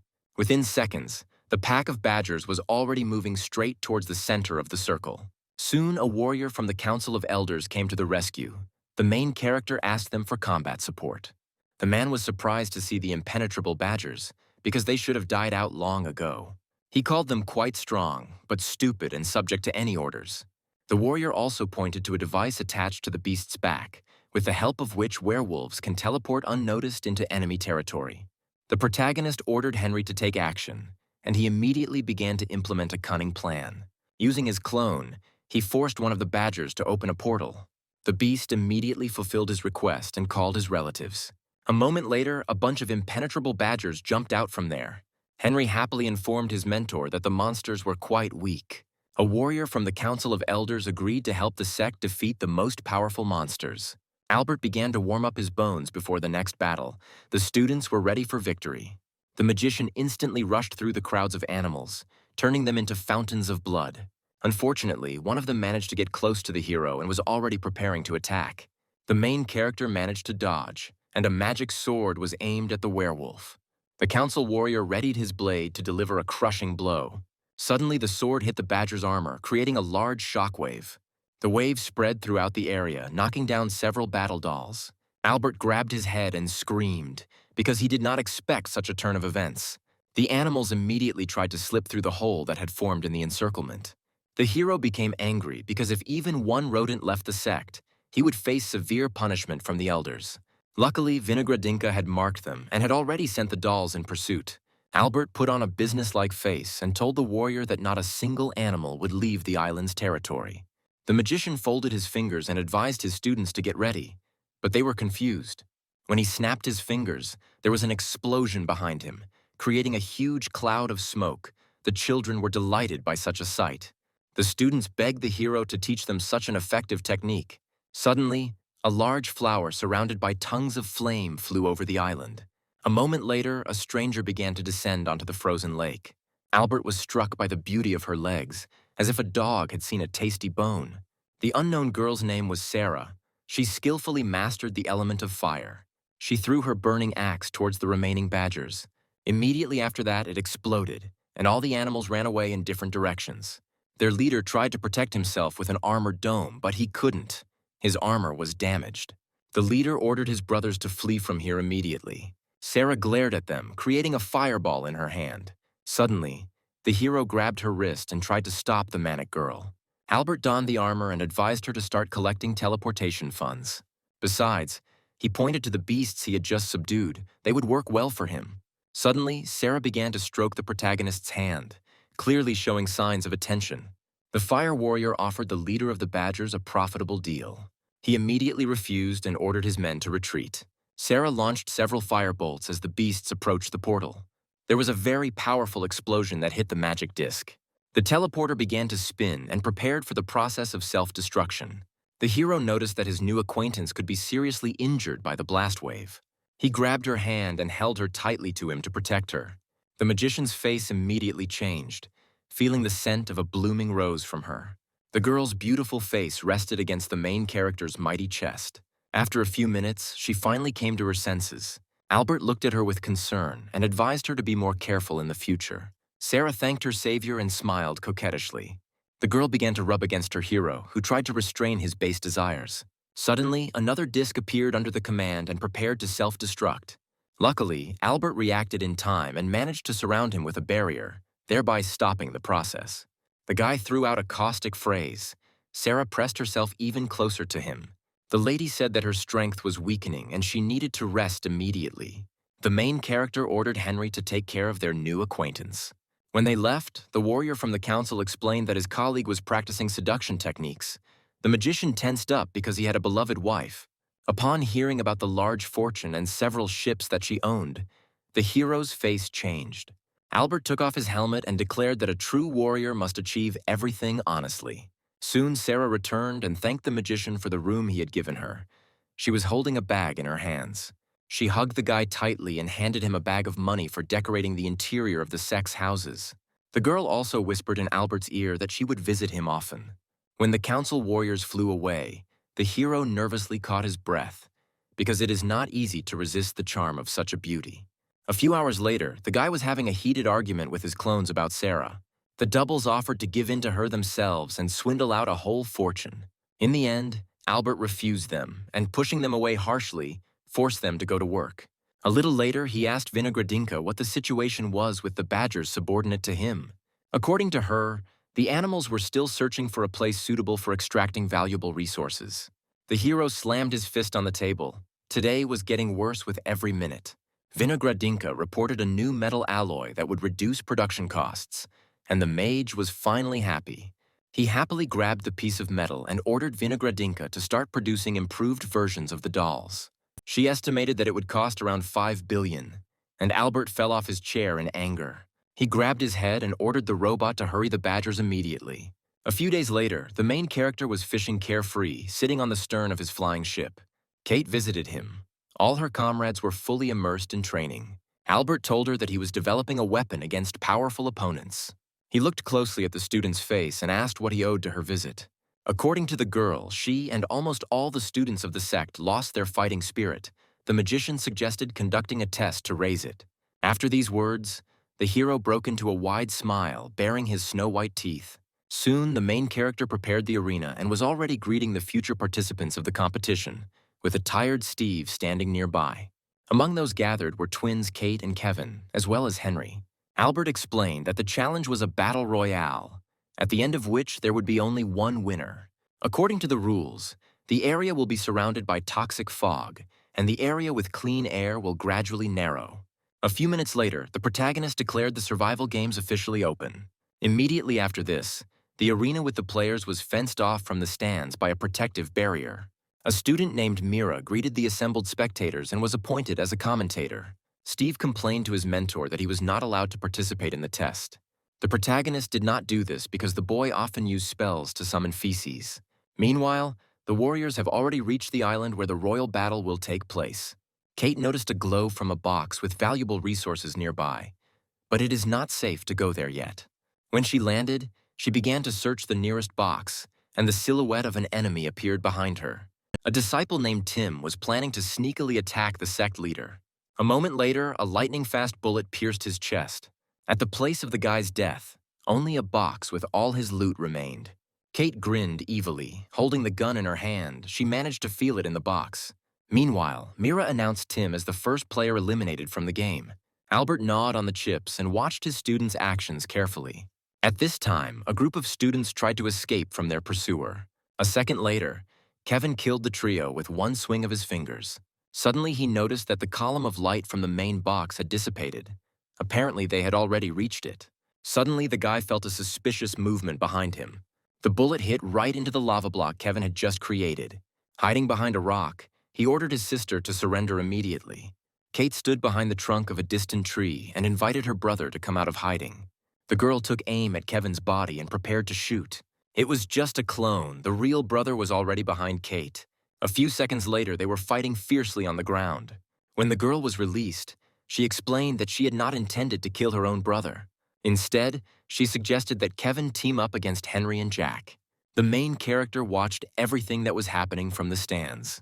Albert smiled and clapped his hands, anticipating an interesting fight to come.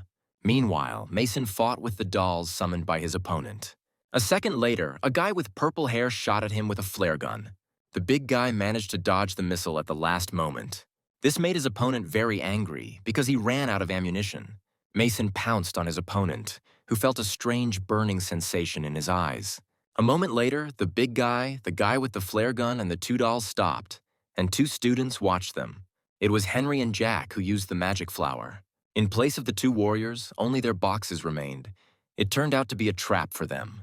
The brothers then created an illusion of the main box to lure in new victims. Mira informed the audience about the elimination of two promising students from the game. Albert explained to Steve that true warriors must be prepared to use any tricks to win, and the boy wrote this down. After some time, the twins finally reached the site of the recent battle and noticed Mason's box. Kate placed her hand on her brother's shoulder and shared her concerns. The girl pointed her finger at a nearby rock. Kevin calmed his sister down and offered to take the loot from the box because it was valuable enough to risk for it. She made a sweet face and hoped that she would find her favorite rifle there. The twins hurried to approach the tempting trophy. As Kate got closer, she noticed a strange glow on the top of the cliff and warned her brother. Kevin managed to dodge the sword flying straight at him at the last second. Immediately after this, Jack went down and took his blade back. Taking the sword in his hands, he challenged Kevin to a fair fight.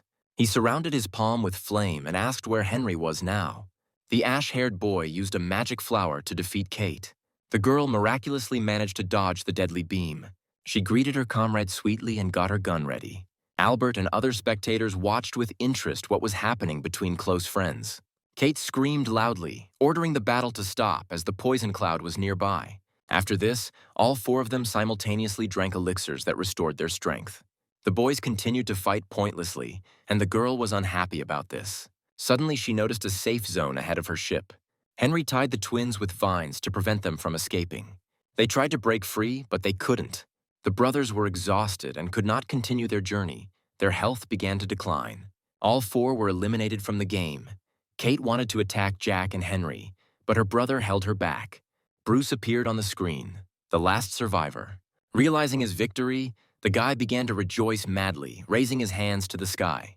The main character almost fell off his feet when Kate crashed into him. The girl was capricious because Bruce won without killing anyone. After the game ended, Steve begged to be allowed to participate next time, and all the students asked for another game to be held soon. A little later, the main character was in his closet and enjoyed carving various figures out of wood. His eyes filled with sadness as he remembered his old life again. The boy called Vinogradinka to him and asked if he could move through time and space. The robot answered positively. Then Albert looked closely at his hands. Then his gaze turned to the happy wooden family. He stated firmly that he was ready to try to do this, his hands clenched into fists. Later, he came out of his closet and closed the secret passage behind him. The hero sat down on the bed and prepared everything that was necessary. Albert began the ritual, a magical aura surrounding him, rushing upward. Kate was shooting a slingshot. Kevin was reading a book, and behind them, a column of blue light rose from the temple. They watched this phenomenon with their mouths wide open. Soon, the magical glow began to fade rapidly. The protagonist opened his eyes and was delighted because the scroll was imbued with the ability to transfer through time and space. The magician looked out the window at what was perhaps his last ray of sunshine in this world. Everything he had experienced flashed before his eyes, and the faces of all his beloved students appeared. Albert shed a stingy tear. He did not want to abandon his new family. The guy ordered to hand over control of the sect to Kate if he doesn't return. The protagonist, at his own risk, directed a stream of his energy into the scroll. After this, Albert's face was blinded by a powerful beam of light, and he closed his eyes. Opening his eyes, the magician saw himself floating in the sky. He looked down and saw before him the most ordinary human city. A screen with a countdown appeared in front of the hero. He was destined to spend only one day here. Upon learning this, Albert decided to immediately go home. After some time, the magician happily opened the door to his house. There he was met by a family who looked at him with surprise. The head of the family rudely asked what he needed here. The main character could not understand who was sitting in front of him now. Suddenly, the man's wife showed him a photo of a guy who looked like him. They noticed the almost absolute resemblance between the stranger and their relative. A man named Fred immediately recognized the hero as his uncle. After Albert asked about his parents and brother, Fred let go of his hand. He turned and looked gloomily at the corner of the room where a small altar stood. The main character's beautiful blue eyes filled with bitter tears. On the table, there were 2 tablets, reminding us of the hero's father and mother. Albert grabbed them from the table, hugged them tightly, and began to sob loudly from hopelessness. Tears rolled down his cheeks. All this time, the boy dreamed only of seeing his beloved parents again. A distraught Fred bitterly reported that they had been waiting every day for their son to return since he went missing. The husband and wife walked the streets with a photograph of the hero to learn about him from passers-by. One day, my father had a heart attack right on the street, and his beloved sat next to him and cried. Tears rolled down her old face, dripping onto the body of her dear husband. After that, she locked herself in her room and did not come out, but only looked sadly out the window. She was worried because she could not protect her son and beloved husband. One day she passed out from constant stress and anxiety. Before her death, the woman asked the protagonist's brother to find him. The sobbing boy promised to definitely fulfill his mother's request. Albert grabbed Fred's hand even tighter and began asking about his brother, because he should still be alive. He quickly turned away from the magician. He was afraid to look him in the eyes. A few hours later, tears came to the protagonist's eyes again. In front of him on the hospital bed lay his aging brother. The old man with an oxygen mask on his face opened his eyes. Instead of Albert, he saw only a dark silhouette. He immediately approached his loved one and took him by the hand. The brother said he was glad to finally find the peace his parents lacked. Suddenly, the machine monitoring his vital signs reported no pulse. Fred immediately rushed to his father, the hero's eyes filled with sadness. The next moment, doctors burst into the room, demanding that Albert and his nephew leave the room. The hero could only silently watch as the doctors took away the bed with his brother. His face was not as happy as usual. Now he had lost everyone who was dear to him. A little later, a saddened Fred returned to him. The man explained that his father had been battling stomach cancer for a long time. Albert did not believe this because his brother had perfect health. Fred's face changed dramatically. It did not inspire confidence. Suddenly, he rudely declared that he regretted that the main character had ruined the fate of his family. These words pierced the boy's heart. His gaze became glassy. He remembered the old days when he played with his little nephew. Albert's face was filled with indescribable pain. Everyone he cared about had died. In the past, the brother would regularly come to the police department to find out about the progress of the search for the hero. Fred walked away. The main character could not believe that everything happened exactly like this. The guy's time in this world was up. He promised to change the fate of his family at any cost. A few seconds later, the exhausted magician found himself back in his room. According to Vinogradinka, this technique can only be improved if the owner reaches an impressive stage of development. Albert clenched his fist tightly. He had a long and thorny path ahead of him. 2 streams of crimson blood flowed from the tired hero's mouth. Suddenly, students knocked on his room door. The mentor immediately wiped the blood with the sleeve of his robe. A very frightened Kate and Kevin stood on the threshold. Henry and Jack stood behind, all 4 of them very worried about their teacher. He looked at them carefully and thought. Memories of all the joyful moments he had experienced with his beloved students flashed before his eyes. Albert hugged the twins tightly and smiled. He once again recalled the nightmare he had recently experienced and said that he was fine. Upon returning, the hero immediately began to work hard to achieve a breakthrough as soon as possible. Thanks to the compass of predictions, he learned that some kind of disaster would happen in the future. Using his detective skills, the magician realized that the dangerous werewolf would attack him when Sarah was not around. Soon, Vinogradinka began to broadcast an image from the world of monsters. The badgers finally managed to extract enough different valuable ores. The main character already imagined himself bathing in a pile of spiritual stones. Suddenly, the guy felt a terrible gaze on him. One of the clones accidentally almost killed his original, but was saved in time by a doll. At this time, Sarah was sitting alone and drinking some drink from a glass. A little later, Albert joined her, calling her for advice on cultivation. Suddenly, the girl quickly approached him and touched his lips with her finger. The beauty asked the master to be more open and calm. Suddenly, Sarah grabbed him by the waist with her gentle hand. She came even closer and invited the hero to continue the conversation in her estate. He blushed with shame. Soon, the couple was surrounded by a pillar of red light, serving as a portal. A moment later, they were transported to Sarah's house, with cherry blossom trees blooming all around. The girl quickly climbed the stairs and invited the main character to visit her. Immediately after this, the beauty blew Albert a passionate kiss. Already in the temple, Sarah pressed herself against the hero and told him about her method of cultivation based on passion. Suddenly, the girl's subordinate came into the room and said that the nearest town was attacked by werewolves and they needed her help.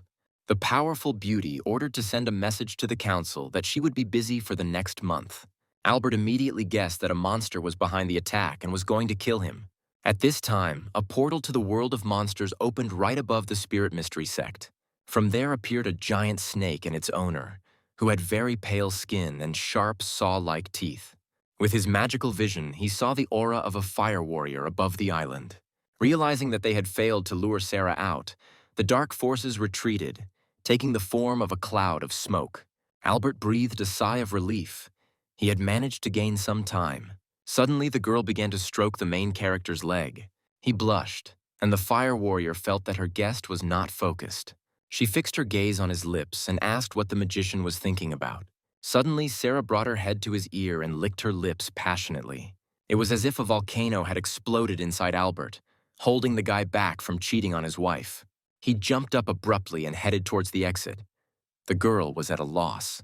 She waved at him and suggested meeting the next day. A little later, the hero was practicing a certain spell in his dungeon. One of his clones noticed that the guy had become suspiciously energetic and nervous lately. Finally, Albert finished his work and the shield floated in the air in front of him. Vinogradinka congratulated the owner on creating a shield that resists lust and temptation. The clone made a sharp jab at his original about his regular meetings with Sarah. The hero did not pay attention to him. His face was calm and unshakable. Now he was not afraid of any human temptation. After some time, lightning struck directly into the body of a giant snake from the werewolf world. Albert was filled with determination, so he used a powerful technique against the monster. The next moment, the snake was surrounded by lightning bolts. The protagonist was on his ship and was ready to deliver a crushing blow. An hour ago, the Sect's disciples noticed a strange glow in the suddenly blackened sky. It was a portal from which a huge green snake crawled out. Suddenly, he was caught off guard and struck by several bolts of lightning. Albert smiled and politely introduced himself to his unexpected guest. The main character's antics greatly angered the giant snake. He threw his head back and spat poisonous saliva at the shield above the Sect. Several of these projectiles did not pass through the barrier, but they did frighten the magician. This vile act on the part of the monster provoked Albert to call Vinogradinka to him. The hero flew a little into the air, the barrels of guns sparkling behind him. He waved his hand, and hundreds of projectiles rushed towards the monster. Meanwhile, Kate, in a safe place, was laughing at the stupid snake. The monster got tired of wasting time, so he rushed straight at the protective dome. The magician called his army to him, among whom was the captured bandit who attacked Kate and was turned into a doll. The girl squealed with joy because the mentor did it for her. The former thief released a stream of magical flowers from his hands at the protagonist's command. The snake immediately made a desperate attempt to escape. Several columns of water burst out of the lake. A moment later, the monster, now looking more like a worm, was trapped. Suddenly, he managed to break free from the water sphere and spit at the magician again. The deadly poison moved at breakneck speed straight towards Albert. The snake hissed loudly, already anticipating his unconditional victory. The bandit, transformed into a doll, covered himself and his new master with his shield. Immediately after this, the hero and the cold-blooded monster exchanged glances. Having finally exhausted his opponent, the guy began to cast magic spells. Soon, the huge phoenix struck the slimy body of the snake with its fiery paw. The main character froze in anticipation, and his giant golden silhouette appeared above him with a sword in his hands. A second later, the blade crashed into the flower created by the monster with a roar. Suddenly, the plant began to grow and absorb Albert and his new doll. Kate, Kevin, and Henry couldn't stand to watch this and decided to help their teacher. The boy lost consciousness inside the flower. Everything around was covered in darkness. He woke up in the dark realm, a place that looked quite creepy. The evil spirits circling above him threatened the magician with a terrible and painful death. Suddenly, Albert felt as if one of them had passed through him, and cold sweat ran down the hero's face. He grabbed sharply and tried to scare off the enemies with his magical aura. Having come to his senses, the boy looked up angrily, immediately realizing that these were the souls of people killed by the snake. The nasty and slippery bastard was right above the main character. Suddenly, the magician was pulled by the leg by the ghost of a little girl asking for help. Albert stroked her carefully and promised to soon relieve the unfortunate woman from her suffering. The very angry warrior turned around and glared at his enemy once more, ordering Vinogradinka to strengthen the dolls. A few seconds later, the robot standing next to him was engulfed in a stream of spiritual energy. After this, the wooden warrior began to fill his master with energy so that he could use a powerful technique. The protagonist loudly shouted the necessary spell and crossed his fingers. Soon, a huge golden dragon appeared, instantly dispelling the darkness. A few seconds later, the flower was in his toothy mouth.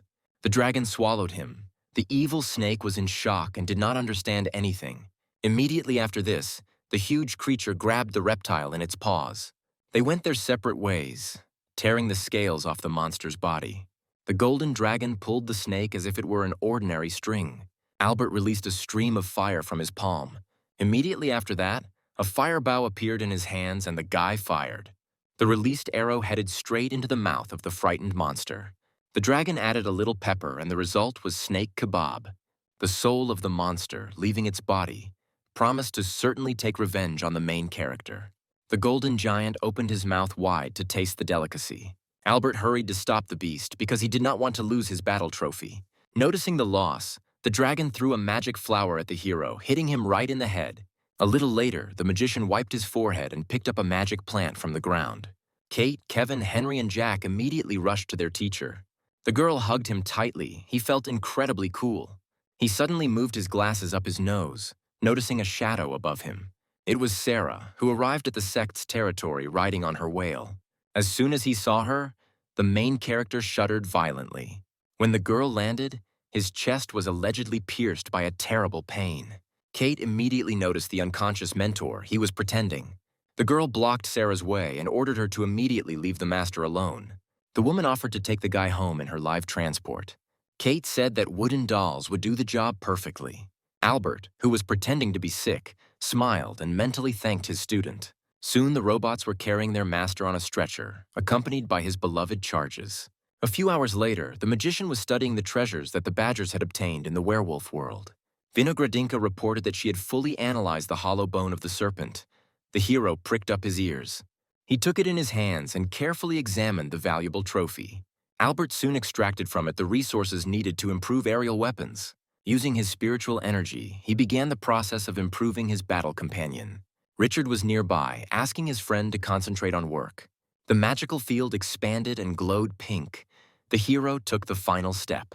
Several silhouettes of cannons appeared in the sky above the Sect. The main character and his close friend watched what was happening in surprise. An unexpectedly powerful flow of spiritual energy passed from the satellite to Albert. The guy looked at his hands, surrounded by a magical aura, with distrust. Suddenly, he felt his whole body filling with strength. Energy was seething in the magician's belly. Richard looked at him with fear. Immediately after this, Albert was overcome by a fit of severe pain that knocked him off his feet. His frightened comrade immediately rushed to his friend's body. When the magician came to his senses, the blacksmith pointed out the similarity of the clot of energy to a child, and the hero became angry. Richard looked at Albert's belly with amusement, comparing it to that of a pregnant woman. The main character clenched his teeth in anger, sweat running down his face. Suddenly, he was surrounded by a beam of light descending from the satellite above the temple. The guy fell to the floor and screamed in pain. His whole face turned bright pink. The magician sat down on a wheelchair and asked Vinogradinka to launch the improved weapon into the sky. Immediately after that, it flew up at a gigantic speed. The modified satellite froze in the sky above the Spirit Mystery Sect. The guy drank a glass of water while Richard read a guide to pregnancy care. A second later, he flew out of the room from a powerful kick from the main character. Left alone with himself, Albert began to stroke his stomach. With the help of spiritual energy, the guy decided to find out what was hidden in his body. There he discovered a rather large, shapeless piece of energy. The protagonist touched the rune seal that surrounded him. Noticing something trembling, Albert smiled because it was alive. Suddenly, there was a knock on the door. The magician hurried to open it. The charming Sarah stood on the threshold and asked to make the same powerful weapon for her. The hero set a price of 1 trillion and advised the woman to return in 10 years. The beauty took off her ring and put it inside the guy's robe as collateral. Immediately after this, another attack of pain overcame him, and the magician returned to his room. Soon, the main character fell fast asleep, immersed in the world of dreams. There he was met by a joyful Lily, who had reached a new stage of breakthrough. The wife pounced on her beloved husband to immerse him in her arms. Suddenly, she came up against Albert's protruding belly and stopped. The surprised girl asked him if he was pregnant. This question caused the guy to have a fit of violent hysteria. That evening, the mentor ate too many portions of dinner, and the twins were worried about him. Soon, Henry brought his signature dish.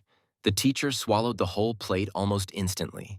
Having praised the dish, he ordered the ash-haired guy to cook a few more kilograms. The worried brother and sister decided to find out why the magician was overeating so much. The boy put his chopsticks aside and prepared to tell the twins his terrible secret. Suddenly, Richard appeared out of nowhere and informed the children that there was a small child in their mentor's belly. The blacksmith started chatting nonstop. Kevin and Kate were in a state of severe shock. Wiping his mouth with a napkin, Albert explained that inside him was a clot of energy surrounded by a runic seal. According to him, he only wanted to feed the fetus in his belly. The twins nodded actively, pretending to understand everything. When the brother and sister turned their heads, they found Uncle Richard lying on the floor, bound and gagged. Soon, Bruce entered the room and brought news from the Heavenly Path Sect. Among them was an invitation to a talent competition. Albert placed the invitation on the table, and Kevin was excited to take part in the test. Suddenly, the main character began to jump for joy, despite his bloated belly, because winning the tournament is rewarded with a legendary item.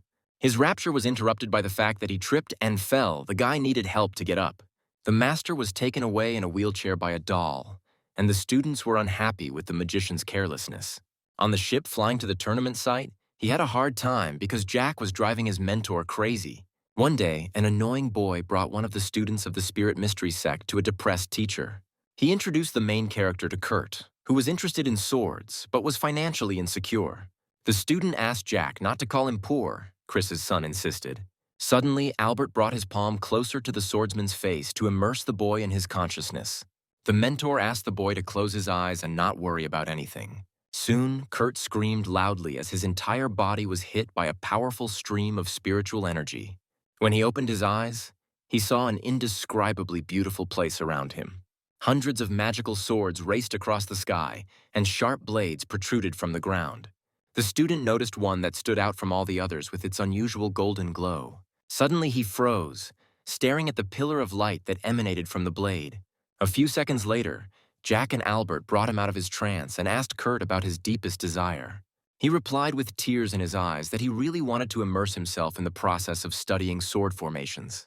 The good-natured mentor immediately handed the poor boy 2 brand new blades and handed him a scroll that contained formation tips. Watching the student run away happily, the main character remembered his old swordsman friend, whom he had not seen for a very long time. At this very moment, Nicholas, who was in the Royal Swordsman Sect's forge, sneezed. The young man's mentor advised him to buy a sheath for his new blades. The swordsman was short of money, and Albert immediately came to mind, who would certainly save the guy from such problems. Suddenly, Nicholas received a message inviting him to a talent competition, and his eyes lit up with happiness when he learned about the valuable prize for the winner. A moment later, he flew to the test registration area like lightning. The protagonist and his best disciples arrived at the city of the Heavenly Forge Sect. The view was simply gorgeous. The magician turned to the children and clapped his hands. Kate and Kevin were very scared. The hero began to vigorously wave an imaginary flag and asked which of his subordinates were ready to participate in the test. The twins pretended not to notice the question. Henry and Jack went to the Tower of Illusions. Soon, the brother and sister decided to join their comrades. The mentor dropped the flag from his hands. The protagonist stopped them and reproached them for disrespect. Then Kevin and Henry began to fight for the opportunity to win the legendary item for their favorite teacher. Immediately after this, the master handed Kate's brother several scrolls with new abilities and ordered him to recruit a team. Chris's sons decided to go to the Tower of Illusions. The hero said goodbye to them. His student was very angry. Albert said that he was going to go shopping, at which point the guy carefully watched Kate's reaction. The girl immediately jumped up as if stung and began to ask the teacher to take her with him. Meanwhile, Kevin and some kids have reached the place where you can sign up for the talent competition. Nicholas passed by, immediately noticing the striking resemblance between the stranger and his friend's student. Brother Keith looked at the swordsman's face and immediately recognized him as the man the teacher had warned him about. When they passed each other, Kevin had the idea to immediately report to the hero about Nicholas's presence here. At this time, Albert and his student were looking at various samples of weapons in one of the shops. Suddenly, the main character took out his phone and received a message. Upon learning of the presence of a disciple of the Royal Swordsman Sect, the boy was overcome with panic. Suddenly, Nicholas looked into the shop. Albert shuddered with fear. He decided to jump to the side so as not to attract the young man's attention, but in doing so, he did the opposite. The swordsman came closer, noticing an old acquaintance of his in the guy. Kate, who had already crossed paths with him, asked Nicholas to move away. Suddenly, Albert's face changed slightly and he turned around sharply, loudly declaring that he was the girl's fiancé and promising to beat Nicholas if he continued to pester her. A moment later, the hero grabbed Kate by the hand and rushed out of the shop, the young man in a state of shock. Immediately after this, the main character and his student rushed past passers-by with the speed of a hurricane. A day later, a competition was already taking place among students of various sects. Kurt fought a fierce battle with his opponent, the boy having to resort to attacking with several flying swords. The main character watched all this, believing that his student's rival was too strong. The next second, a determined young man with a blade in his hands rushed at the disciple of the Spirit Mystery Sect. He raised the weapon over his shoulder and prepared to deliver a very powerful blow. Kurt managed to put his sword forward at the very last moment to block the attack. It was very hard for Nicholas to watch as piles of blades broke and lay around the arena. Kurt's opponent placed the tip of his sword on the boy's shoulder and ordered him to surrender. But the guy didn't give up and activated his magic ring. The protagonist's student dexterously struck the blade of his opponent's sword. Kurt prepared to use spells. His opponent agreed to continue the fight. A few minutes later, the disciple of the Floating Sword Sect proudly raised his hand up, and next to him lay a defeated young warrior. Suddenly, Nicholas noticed how the main character jumped from the podium to approach his student. Kurt apologized to his mentor for his defeat, and he encouraged him. While Albert was giving the boy a motivational speech, Nicholas jumped into the arena from behind. He approached the hero and, placing his hand on his shoulder, asked for forgiveness for yesterday's misunderstanding.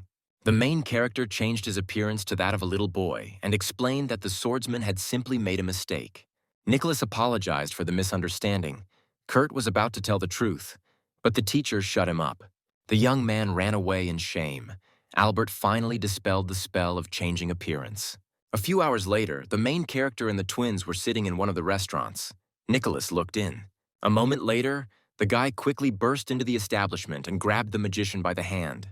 The swordsman soon noticed that he was holding the hand of the hero, who had taken the form of a pregnant woman. Nicholas immediately jumped aside and apologized for what happened.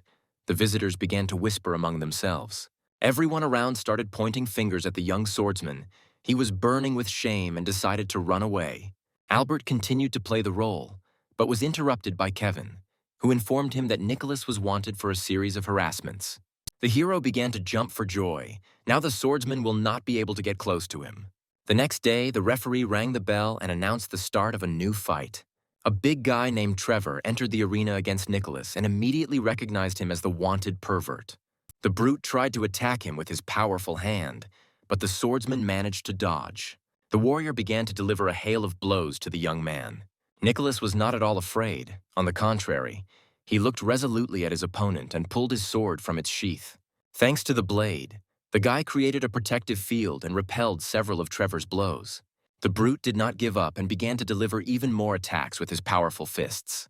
The protagonist from the spectator stand noticed the overly simple sword that Nicholas was using. The magician was overcome with a feeling of shame, because perhaps he was the reason for the swordsman's poverty. The old man offered the young man his help in the battle, but he was too busy to respond. Trevor stopped, noticing that his opponent was out of breath. Nicholas did not give up and prepared to strike back, thrusting his blade forward. The young man surrounded himself with several dozen sharp swords. Trevor had a hard time blocking the energy ball the boy sent. The big guy's gloves couldn't withstand the blow and began to crumble into small pieces with a crash. The swordsman stood proudly over the brute, who stared blankly at the ground. The audience applauded Nicholas loudly. The main character felt sick because the young guy won thanks to his mentor. Soon, the magician received a call from Kevin, who informed him that he would soon be entering the arena. Brother Kate stood opposite Liam, who was a disciple of the Divine Spirit Sect, and also his opponent. The boy's sister encouraged him because the opponent was too strong. Albert tensed up when he heard this. Kevin used a technique and covered part of the arena with ice. Liam dodged the stream of cold mass. Soon, the hero's disciple created a huge ice monster and sat on his head. His opponent became very angry and prepared to strike. Suddenly, Liam disappeared, leaving behind a strange distortion. Kevin was confused. The protagonist's student sensed his presence behind him and began to cast an ice technique. The place where Liam was supposed to emerge was covered in piles of ice. The divine spirit sect boy landed on his knee, a small trickle of blood spurting out from his mouth. He gave Kevin a cold, dark look, acknowledging his skill. He thanked Liam for the compliment and prepared to make another attack. The next moment, several fireballs rushed towards him. The guy put his shield forward. A few seconds later, a powerful explosion was heard, the smoke from which enveloped the entire arena. The enemy did not surrender, but only provoked Kevin to attack in order to waste his strength. He was filled with determination to defeat his opponent. His eyes lit up with a bright flame, and a clot of energy appeared in his hands. A second later, Albert's student threw several bombs towards Liam. Kevin couldn't contain his inner demon. The guy's smile seemed frightening. The enemy also put a shield in front of him, not thinking for a second about its impossibility of resisting the projectiles. Soon the bombs reached their target and turned into a pile of brown mass. It was stinking feces, one drop of the vile liquid landing directly on Liam's uniform. The stinking pile surrounded the confused warrior, and he began to feel sick from the smell. Soon the poor warrior rushed to the edge of the arena to quickly empty his stomach of the recently eaten dinner. The opponent pounded his hands and refused to admit defeat while continuing to vomit. Kevin, who had a protective mask on his face, used the technique to convince him otherwise. The spectators were tormented by the incredibly disgusting smell. Albert's team, wearing gas masks, encouraged their comrade. A few seconds later, a foul-smelling cloud formed over Liam, and the boy could only run away. Soon, only Kevin, inspired by his victory and his surrendered opponent, remained in the arena. Liam tried everything he could to get rid of the stench that was coming from him, but nothing worked. The winner came closer and used an incomprehensible technique. The next moment, Liam was enveloped in a pillar of energy that emitted the scent of cherry blossoms. Kevin shook his opponent's hand and asked him not to hold a grudge against him. He abruptly pulled his hand back, still holding a grudge for such a miserable defeat. The winner of the battle invited the guy to have tea together at the Spirit Mystery Sect, but he cynically and arrogantly refused. Soon Albert and his students returned home, everyone praising Kevin for his skill. Suddenly, the twins showed the mentor the artifact he had won, and he froze in amazement. After that, the hero began to examine the Nine Dragons disc, which would be ideal for improving the sect's defense. The magician thanked the student for such a generous gift and promised to give him something equally valuable in return later. When the squad had already approached the main staircase of the sect, the protagonist informed his charges that their protection was no longer needed, so they could go wherever they wanted. Kate immediately teleported away for the treasure. Jack headed to the swordsman school, and Henry also hurried to leave. After a few seconds, only Kevin and Albert remained, trying hard to hide his true emotions. Suddenly, the guy began to cast a spell, and a small clot of energy essence appeared in his palm, improving magical abilities. A moment later, he rushed straight at Kevin, hitting him in the chest. A few days later, Albert was fishing in splendid isolation, reminiscing about the old days. Suddenly, he was distracted by Vinogradinka, who reported the presence of several werewolves at the border of the sect. The hero almost instantly regained his spirit and ordered the robot to activate the defense mechanism. Meanwhile, at the border of the Spirit Mystery Sect, there stood a tiger, an armadillo, and a snake, who had come for the remnant of the soul of the huge snake. The striped predator rudely ordered his comrades to communicate using telepathy, because they could be heard. Suddenly, a projectile launched from a satellite created by Albert appeared above the trio. The armadillo closed his eyes and sniffed the air, indicating the presence of some kind of threat. Tiger calmed his partners and asked them to focus on completing the important mission. A second later, a thick metal rod pierced his head, and a fountain of blood gushed out. The snake and the armadillo screamed shrilly as they looked at the lifeless body of their comrade. A moment later, the two and the rest of the predator's soul rushed to burrow underground to escape. The protagonist watched this and smiled. He ordered Vinogradinka to activate the new railgun. Immediately after this, the satellite released a clot of energy that rushed towards where the remaining animals were hiding. A few seconds later, the snake's head burst like a balloon, and the armadillo screamed in fear. The surviving animal and the two ghosts began to try to dig through the ground as quickly as possible. Suddenly, the battleship stopped, noticing a bright light ahead. A hero appeared from the hole, dressed in armor, and greatly frightened the intruder. The beast turned to retreat, but Albert's robotic clone was already waiting for him there. Then the battleship cast a spell and was engulfed in streams of purple smoke. Suddenly, he turned into a boy and bound the souls of the snake and the tiger, promising to surrender. In fact, this creature was called a pangolin, and the hero decided to keep alive a representative of this endangered species. After this, the magician took what was left of the boy's partners and demanded an explanation. He told about his mission to find a clod of the spirit of a giant snake, which was located on the territory of the inexhaustible lake. The main character cast a suspicious glance at him and thought about it. A few minutes later, the magician and his guest set off in search of the necessary artifact. Having heard that the spirit of the monster could be at the bottom of the lake, the guy decided to resort to extreme measures. Suddenly, Albert dropped his pants and began to urinate into the water from the deck of his ship. Almost immediately, a green thing jumped out of the lake. A huge snake took over the body of a small frog and threatened to kill the main character for such a vile act. A moment later, the magician placed his soul in a magic ball and began juggling his catch of the day. Suddenly, a giant turtle and its babies jumped out of the water after the monster. Albert explained to them the whole absurd situation that had developed and sincerely apologized. Suddenly, the huge turtle informed the magician that it was going to leave the Sect's territory with its children. Just a couple of minutes later, the main character was seeing off his sea friends, holding back the tears that were welling up. The boy turned around and looked at the captured pangolin, deciding to replace the animal that had left as it could not swim. Then Albert poked his finger into his forehead and agreed to conduct a test for him, which, if passed, would allow the boy to become a guard of the Sect. The werewolf tried to persuade the guy to let him go, but he had already used a sleeping spell on the guest. A few minutes later, the protagonist began to use the 9-dragon disc that was given to him. Albert remembered the scroll the pangolin had given him with a technique that improved the properties of any object using soul clots. The magician began his ritual, and the balls with the recently captured souls rushed towards the artifact. These spheres were surrounded by 9 small golden dragons, indicating a hasty fusion. Vinogradinka integrated the received artifact into the island's defense system. Albert clapped for himself. Large replicas of dragons appeared in the sky above the Spirit Mystery Sect. Suddenly, a spiritual rain poured down on the young students, and they were incredibly happy about it. The children began to jump for joy and thank their mentor, who enjoyed his triumph. A drop of energy fell on the boy's finger and glowed with a bright light. According to the robot, it will last for about 2 years. The protagonist's expression changed dramatically.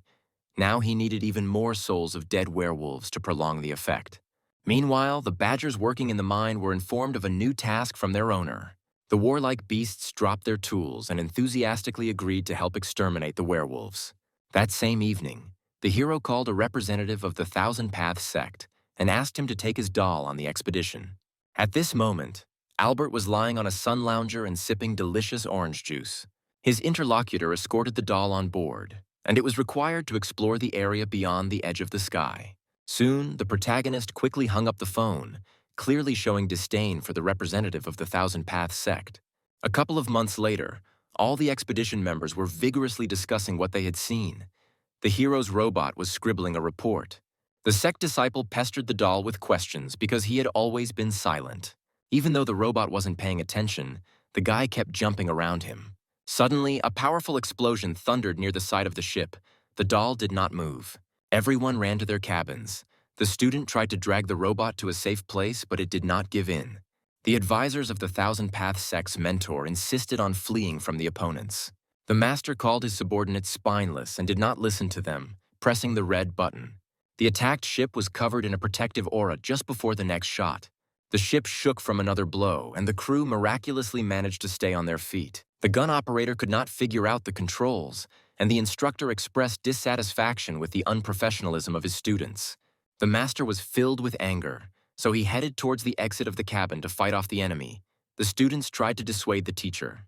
The leader of the Thousand Paths Sect pushed them away and gave a speech. He was tired of constantly wasting the resources he had obtained on repairing the ship. Suddenly, the enemy ship fired another shot from its cannon. The cannonball pierced the stern of the ship, and the captain's cabin was illuminated by a red alarm light. The mentor assessed the seriousness of the situation and decided to distract the enemy and allow the students to escape. All this time, the main character's robot stood on the deck of the ship. He realized that without outside intervention, the ship would be destroyed. The head of the sect rushed towards the exit. The ship shook violently. The disciples begged the master to stay. He turned around and with a frightened face said that the boys must survive to avenge him. Suddenly, the cabin door swung open. The mentor flew to the side, and Albert's robot stood on the threshold. The doll agreed to help the ship's crew, but only in exchange for 80% of all the loot. The leader of the Thousand Paths sect was burning with anger. The mentor approached the unexpected guest and looked at him carefully. The master leaned over the doll and asked who he was anyway. The assistant explained that it was Albert's robot and hurried to lead it away from the master. The computer began to break free and promised to help the master. This was their only chance for salvation. The mentor approached the doll and asked her to sit at the main control panel of the ship. The sect leader's assistant couldn't believe that his master had trusted a soulless machine. The master entered a serious mode. His outerwear burst from the tension. The doll was surprised. Another heavy cannonball flew from the enemy ship. The robot managed to steer the ship out of the projectile's trajectory at the very last moment. The captain nervously bit his nails. The doll controlled the ship without a single emotion on its virtual face. The crew was overjoyed because the machine had helped them avoid possible death. The leader of the Thousand Paths sect began to laugh because the robot allowed him not to sacrifice himself. Suddenly, with a sharp movement, he slapped the computing machine on the shoulder. The master promised to generously reward Albert at the end of the expedition, and the doll began to sparkle. Suddenly, her hand fell off and landed right on the control panel. At this very time, the main character was frying meat on his grill, and Vinogradinka disturbed him. She reported that the robot was broken, and the guy was beside himself with anger. The crew looked with displeasure at their captain, who had broken the doll's arm. Albert sent the machine instructions for repair, so soon the hand was in place. Despite a simple misunderstanding, the robot demanded impressive compensation from the culprit. Meanwhile, the captain of the enemy ship from the Sky Robbery sect immediately realized that the ship was being piloted by an experienced pilot. The master praised the doll, and his hand again rushed to his shoulder. Fortunately, the crew managed to protect the robot with a protective dome. A few seconds later, the Thousand Paths sect ship successfully left the air pirates' territory, with 2 explosions ringing out behind them. The doll stood up from her chair and headed towards the exit to thunderous applause. Suddenly, the sect leader hugged the robot. He decided that the owner did not appreciate him at all. Unfortunately, the man was too strong, so he accidentally broke the doll in half. Vinogradinka reported to the main character about another problem with the sent car. He was enjoying the shashlik. A month later, the head of the Thousand Paths sect named Howard appeared at the gates of Albert's community, carrying a robot on his back. He was categorically against it and tried with all his might to escape from the man's tenacious hands. Soon, the master met the main character. He greeted such a respected guest. The man in glasses announced that the reward would be paid soon and also asked how much the doll cost. The guy explained that this car is a clone of the Vinogradinka, so it is not intended for sale. Hysterical Howard, like a little child, refused to leave without such a robot. The heads of the sect looked at each other with predatory glances. Albert agreed to a temporary lease and set a price of $50 billion for one flight. Suddenly, their quarrel was interrupted by Sarah, who appeared out of nowhere and had been watching this absurd picture for quite some time. Seeing her, Howard immediately let go of the doll's head, and the hero flew straight to the ground. Albert fell on his back. His rival agreed to a price of $20 billion, and only because the guy is friends with the red-haired beauty. A little later, the 3 of them were sitting at a small table and enjoying tea. The magician, with a smile on his face, as if nothing had happened, asked Howard how the pilot training process was going. He replied that he had very realistic simulators on which they sharpened their skills, and threw an incomprehensible artifact in front of him. His interlocutors watched the flight of the strange disc in amazement. Suddenly, everyone at the table was transported into a projection simulating the cockpit of a ship. Several information windows have appeared above the control panel. The final test is about to begin. Howard apologized to the guy and the girl because he completely forgot to reset his progress. Albert asked the master to leave everything as it was. He was eager to test his skills. At the same second, the alarm sounded and 3 shells were fired at the ship. Howard advised shooting down 2 cannonballs with cannons and dodging the 3rd. The hero did not listen to him and fired only 1 large-caliber charge. He managed to stop the cannonball flying ahead. The other 2 collided with it. A moment later, a giant cloud of fire formed in their place. Howard couldn't believe his eyes. Sarah tried to hug Albert, but he managed to dodge.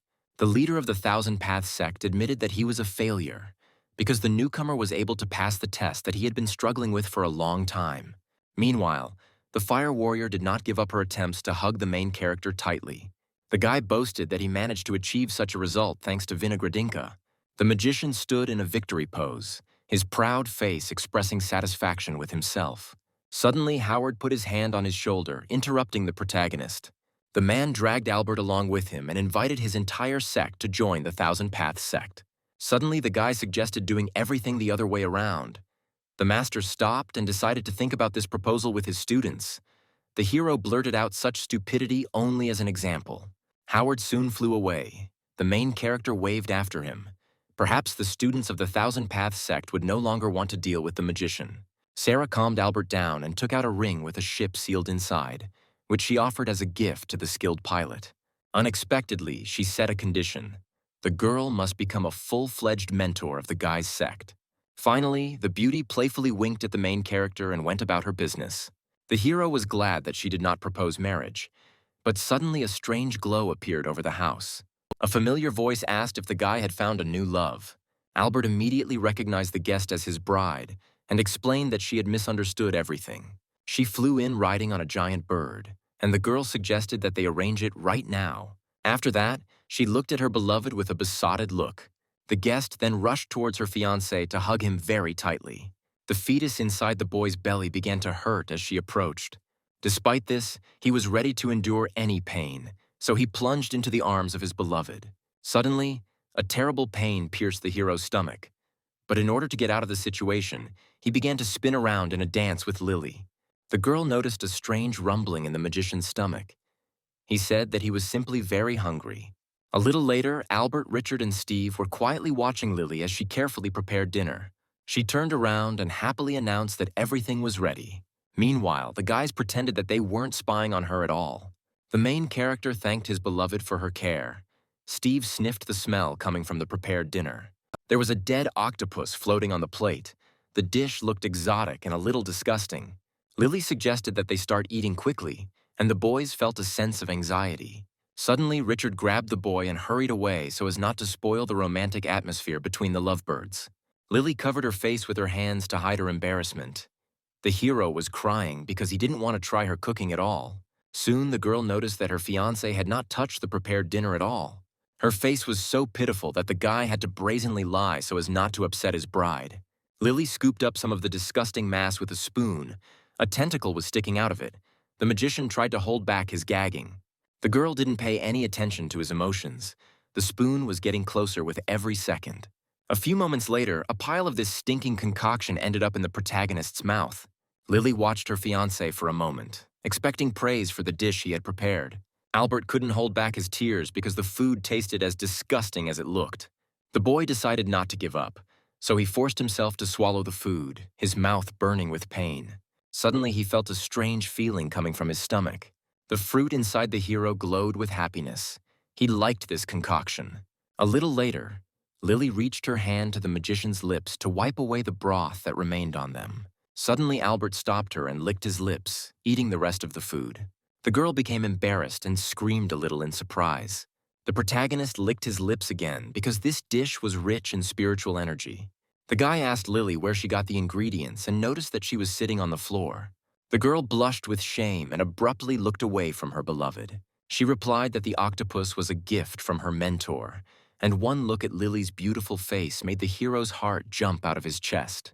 After this, the hero took a green leaf from the plate with his chopsticks. He put the leaf into his mouth and recognized it as the cabbage grown in the Spirit Mystery Sect's territory. But it still contained a large amount of spiritual energy. Albert began to force himself to eat the disgusting concoction in order to quickly destroy the seal of his fruit. Lily watched him, as if enchanted.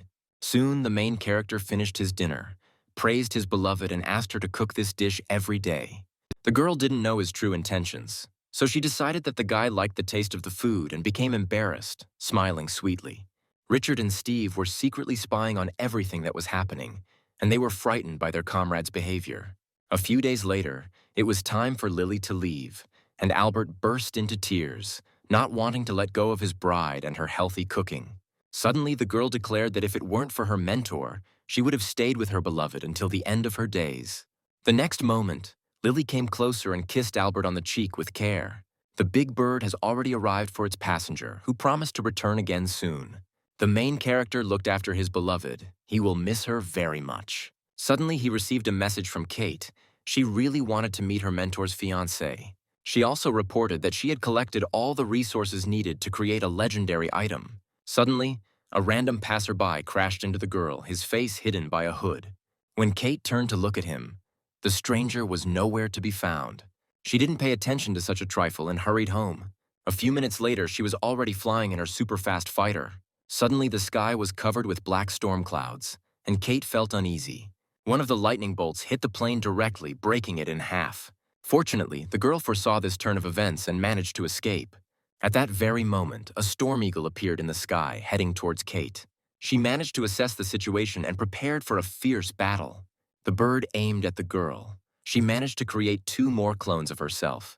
Everyone ran in different directions. Despite this distraction, the eagle immediately attacked the real Kate. The bird began to mock the enemy, who was very unhappy. The girl looked angrily at the storm eagle.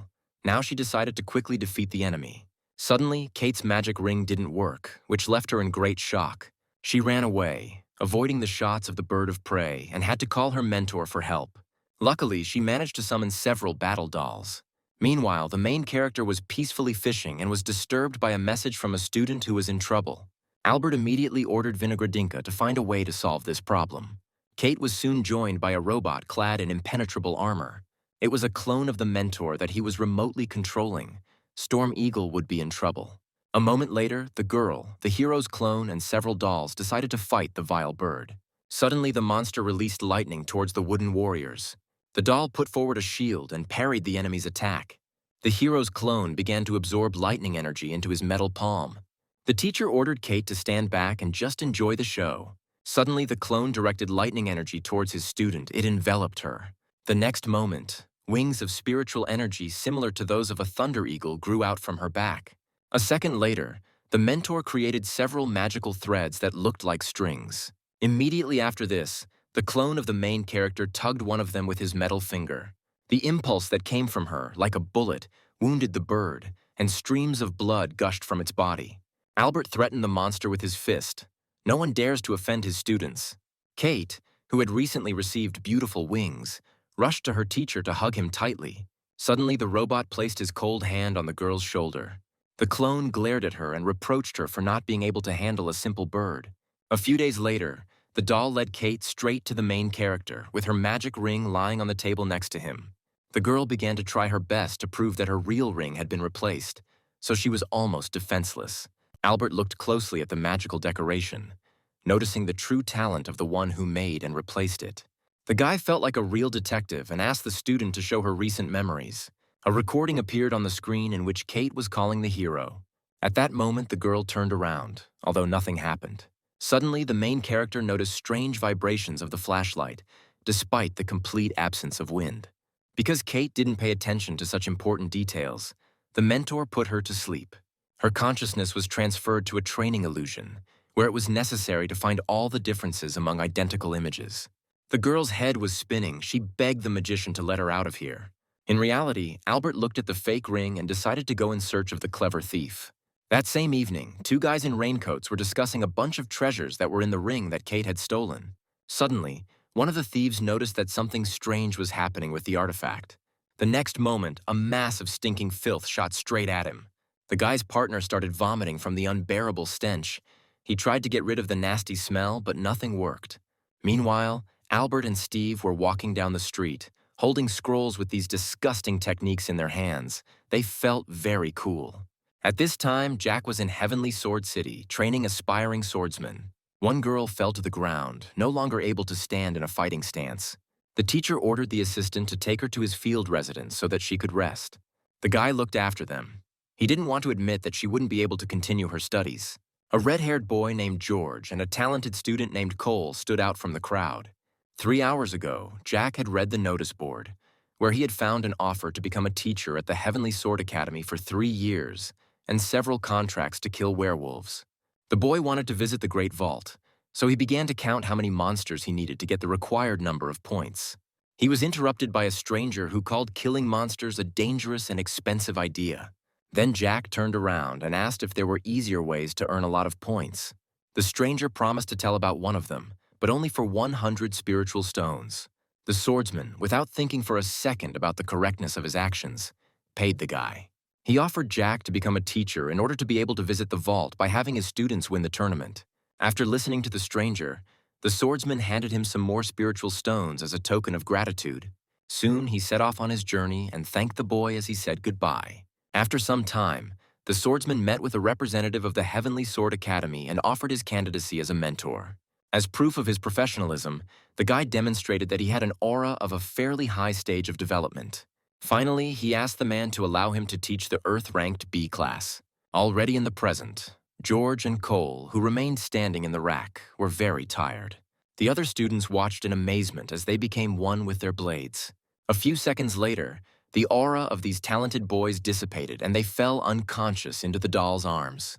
Jack ordered the robots to carry the exhausted students to his residence. A boy from the group called out to him, and the swordsman turned around to find out what was going on. The boy explained that George had to go home because his mother was very ill and no one but him could take care of her. Hearing this, Jack gave the tired boy a bottle of moon dew, which should help the woman recover. A little later, the swordsman offered the protagonist to lure these capable students to the Sect of the Mystery of the Spirit, but he responded with a firm refusal. Albert saw in George the potential to become a troublemaker like Nicholas, but Cole's future was unclear. Soon, Jack reported that he had found a suspicious bottle on the blue-haired boy, and the magician ordered that the couple be closely watched. After this, the main character breathed a sigh of relief and began to think about why troubles were haunting him. George and Cole could produce valuable fruit when they grow up if the boy takes care of them now. The next morning, Jack asked two talented students to come forward. He handed them two strong and very valuable swords and asked them to continue training in order to soon win the competition. Suddenly, a report was heard that the Heavenly Sword Academy's treasury had been robbed, and Jack immediately arrived there. There was an unpleasant stench all around, and immediately realizing who had committed the crime, the guy wrote to Kate. The girl had already headed towards the academy, taking a military fighter with her to definitely catch the thief. That evening, Jack and Henry enjoyed a heartfelt conversation over tea on the grounds of the Heavenly Sword Academy. Suddenly, the swordsman asked if the boy had brought what he had asked him for. He answered positively and took a small model of the building out of his pocket. Jack thanked his brother and patted him on the head. He blushed with shame. The swordsman explained that he wanted to help his students succeed, and at that moment he looked like an angel. Their conversation was interrupted by Kate, who suddenly appeared out of nowhere. The breathless girl grabbed the first glass she came across and instantly drained it. She explained to Henry that she had been chasing the thief for a long time, but he seemed to have disappeared into thin air. Suddenly, Kate caught the smell of sewage in the air. She jumped up with lightning speed and rushed to search for the criminal. The brothers wished her luck and continued their meal. Soon the girl came across a man in a cloak, emitting a foul smell. The guy turned around, feeling Kate's presence behind him. She couldn't be happier with her find because she had spent a lot of effort on it. The thief threw her the stolen magic ring and offered to make a deal.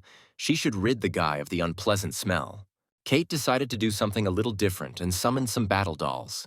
The enemy seemed to have expected such a turn of events, so he prepared for battle. A giant projection of his palm rushed towards the girl. This was followed by a very powerful blue explosion. The thief saw the silhouettes of the dolls and Kate through the dissipating smoke. The girl threatened a guy named Roy that now anyone could find him by his disgusting stench. Surprised that she knew his real name, the thief intended to kill his opponent, but she surrounded herself with a protective dome. Suddenly, Kate teleported behind Roy, catching him off guard and making him nervous. The guy tried to attack her, but the girl teleported again. The thief admitted his inability to defeat Kate. He will have to agree to her terms. After this, Roy offered the girl a magic ring containing a bunch of treasures. She checked the contents of the artifact and reported the imminent arrival of a person who would solve his problem. Soon, Steve arrived on a flying ship and handed the thief a scroll with the necessary spell. The guy instantly snatched it from the boy's hands and read it loudly. The hero's students laughed because the text of the spell was funny. Once Roy got rid of his stench, he immediately tried to attack the children. Caught off guard, Kate and Steve came to their senses surrounded by streams of smoke. Suddenly, the girl's magic ring began to tear itself out of her hand and rushed away. The thief grabbed it and burst into a very nasty laugh. A few seconds later, the guy was gone. Steve was beside himself with anger. An angry Kate just smiled, because now Roy would have to deal with his mentor's weapon. The satellite in the sky located the thief and prepared to fire. The blue beam hit the ground directly, creating a giant shockwave. Suddenly, the birds that were hit fell onto the grass and the thief lost consciousness. Steve walked closer to the nasty guy and showed him the middle finger. Soon, Roy was taken to the keeper of the treasury to return everything that was stolen. As a reward for catching a dangerous criminal, the man presented Kate and Steve with a ring containing 500,000. Meanwhile, Albert sat in his dungeon, his clones busy with work. The hero tried to earn valuable resources with the help of another copy of himself, but nothing worked.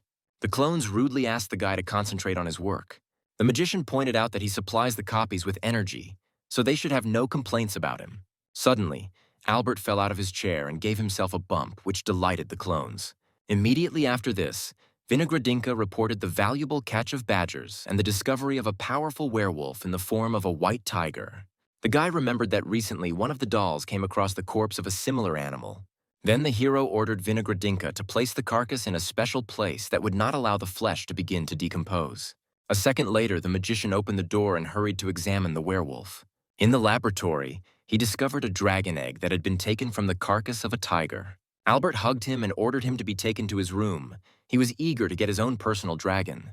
Suddenly, the fetus inside the hero began to push, swelling his belly. After that, the guy flew straight up to the ceiling. The fetus did not want the owner to have another child. The main character came to an agreement with his child, who put him down on the floor. Albert came to his senses and asked the dolls to take the egg to the pond with the spiritual liquid. An angry clone appeared and reminded him of the pile of orders and Kate's request to create a second grape. 3 months later, the hero had almost finished the work. He had to spend almost all the money. The assistant was unhappy with listening to another lecture on this matter. Suddenly, black thunderclouds appeared in the sky above the temple of the spirit mystery sect. The guy didn't think it was a big deal, so he just lay down on the floor and lightning shot at him. The fruit inside the magician created a protective dome around its owner. Albert stroked his stomach, wondering if he was having a boy or a girl. Suddenly, the hero woke up and realized with horror that he was a man, not a pregnant woman. The grape informed the owner of the impending threat. The protagonist was informed about a downed ship in the sky above the sect. The trajectory of its fall aimed directly at it. The magician ordered the alarm to be sounded and the dolls to be collected at the site of his supposed crash. Within a few minutes, a group of robots had gathered at the required point and were awaiting further instructions. With the help of dolls, the main character created a special platform above the surface of the lake. The aircraft was losing altitude very quickly. Its captain, Winston, recognized the imminent destruction of the ship and advised his partner, Tony, to minimize possible casualties. Suddenly, he pointed to the inexhaustible lake, where the number of unexpected casualties would be minimal. Winston forgot himself for a moment, absorbed in examining the map of the area. The ship's path is blocked by a satellite created by the main character to protect the sect. The captain immediately noticed that the presence of a legendary class weapon here indicated that there was a settlement nearby. A giant water palm emerged from the lake, and the ship rushed madly towards it. A few seconds later, the ship found itself on the surface of the inexhaustible lake, safe and sound. Soon, Winston and Tony safely landed on dry land. The assistant was dissatisfied with the frivolity of his friend. Albert, Kevin, and the warriors of the Council of Elders came out to meet them. Fred introduced himself and his comrades to the unexpected guests. After this, Tony rushed to the main character and thanked him for saving him. As the boy approached the ship, the hero grabbed his shoulder, which was hurting from the strong slap on it. Suddenly, Winston refused to fly away for now and approached Albert. The captain asked to be taken to the guest quarters because he wanted to stay here for a while. The magician forced a smile. The guest was interested in how the guy was able to create a legendary class weapon. The man understood that the magician must have an assistant, because it is not easy to do this alone, and he was plunged into a feeling of anxiety. Winston expressed a desire to have a doll that could pilot a ship. Albert was drawn to the scroll containing the blueprints for the legendary class puppet that the captain pulled out of his pocket. The guy almost instantly snatched the document from his hands in order to open it quickly. In it, he read about 6 robots that together form a single fighting machine. Winston came closer and asked if the hero could make something similar. He answered negatively with disappointment and returned the scroll to its owner. Albert justified his refusal by saying that his level of skill development was too low. The captain walked away, promising to return in a while with a second offer. Having made sure that the man had flown far enough, the protagonist called him a naive simpleton. After this, the magician admitted to revealing the secret of his legendary weapon against werewolves. The hero immediately remembered Roy, against whom this development was used. Suddenly, Albert felt a strange connection between the thief and Kate. He was obliged to protect her. A month later, the girl noticed a slyly smiling face on her ring. It turned out to be fake. She screamed loudly and began to say nasty things about Roy, promising to take revenge soon. Kate was in a hurry to leave the city, so she flew away like lightning. All this time, she was being watched by a thief who had changed his appearance, and now he intended to rob the entire sect of the mystery of the spirit. A little later, the girl complained to her mentor about Roy, who had again replaced her ring. Albert reassured her that this was all part of his plan.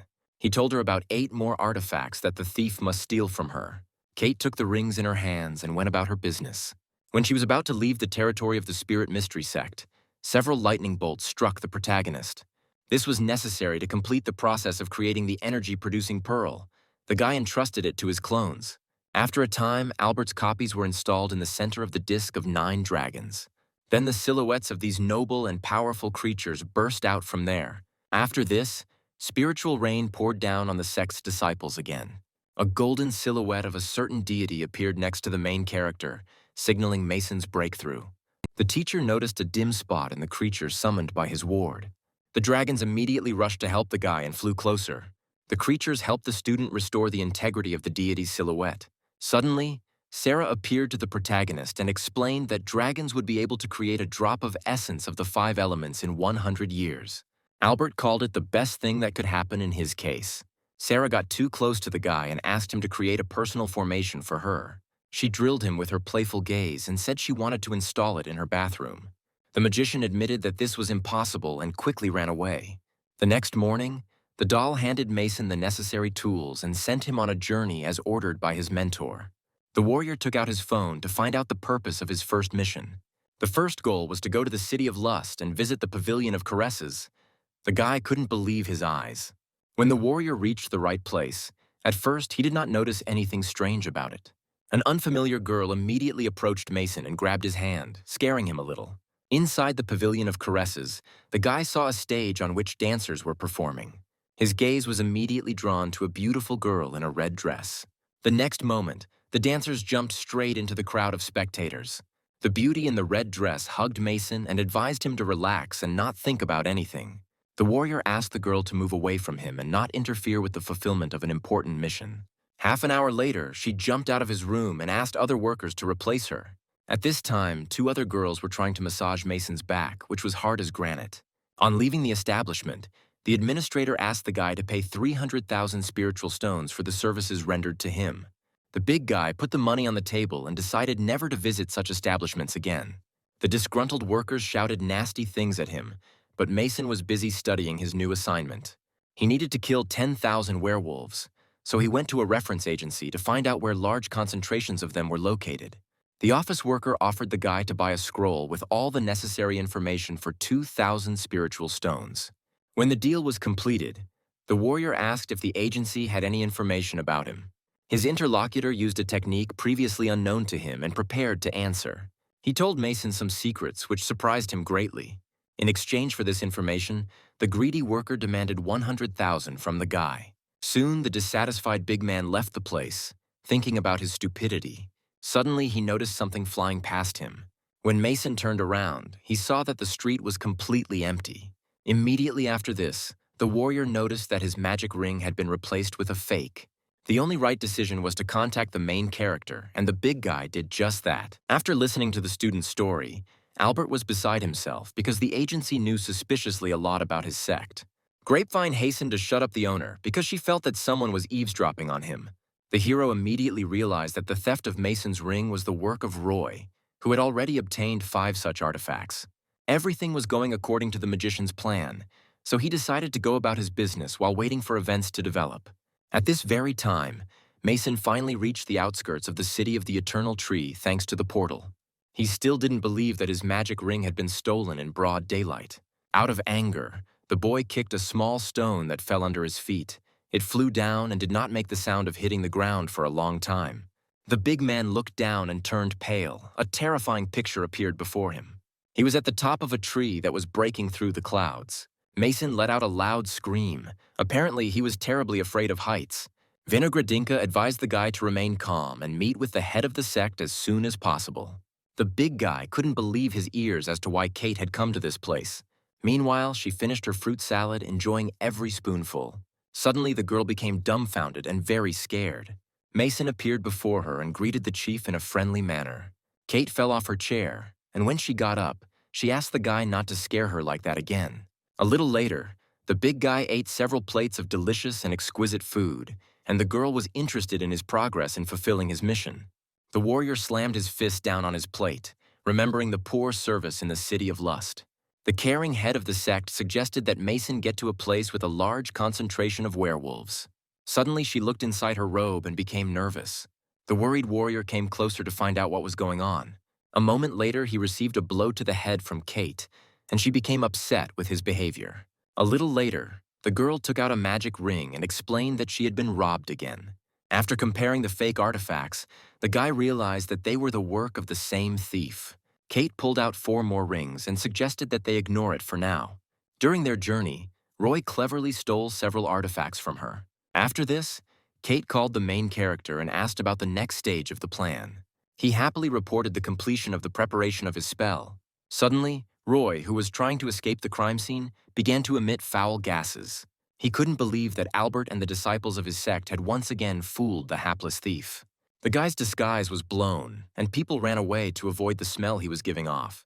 Kate took a photo of the thief and ordered Vinogradinka to keep him in sight. Suddenly, the girl received a message from Roy asking her to remove the spell. She ignored it. Soon, the thief got out of the city. He received a message from Kate. She asked the guy to raise his head. When he looked up, his soul left his body for a moment in fear. A moment later, a projectile landed next to him, emitting a bright glow. A second later, it exploded, creating a huge fire cloud. A little later, Mason and Kate arrived at the scene of the explosion to pick up the thief. The big guy hit him in the body with a stick, and he was still emitting foul gases. The girl introduced her partner to a special coffin that would protect those around her from the smell. Mason picked up Roy and placed him in the container. He then hurried to load it on board the flying ship. Meanwhile, the protagonist and Steve were busy developing a new stinking spell. Their conversation was interrupted by Kate returning, holding a small bag in her hand.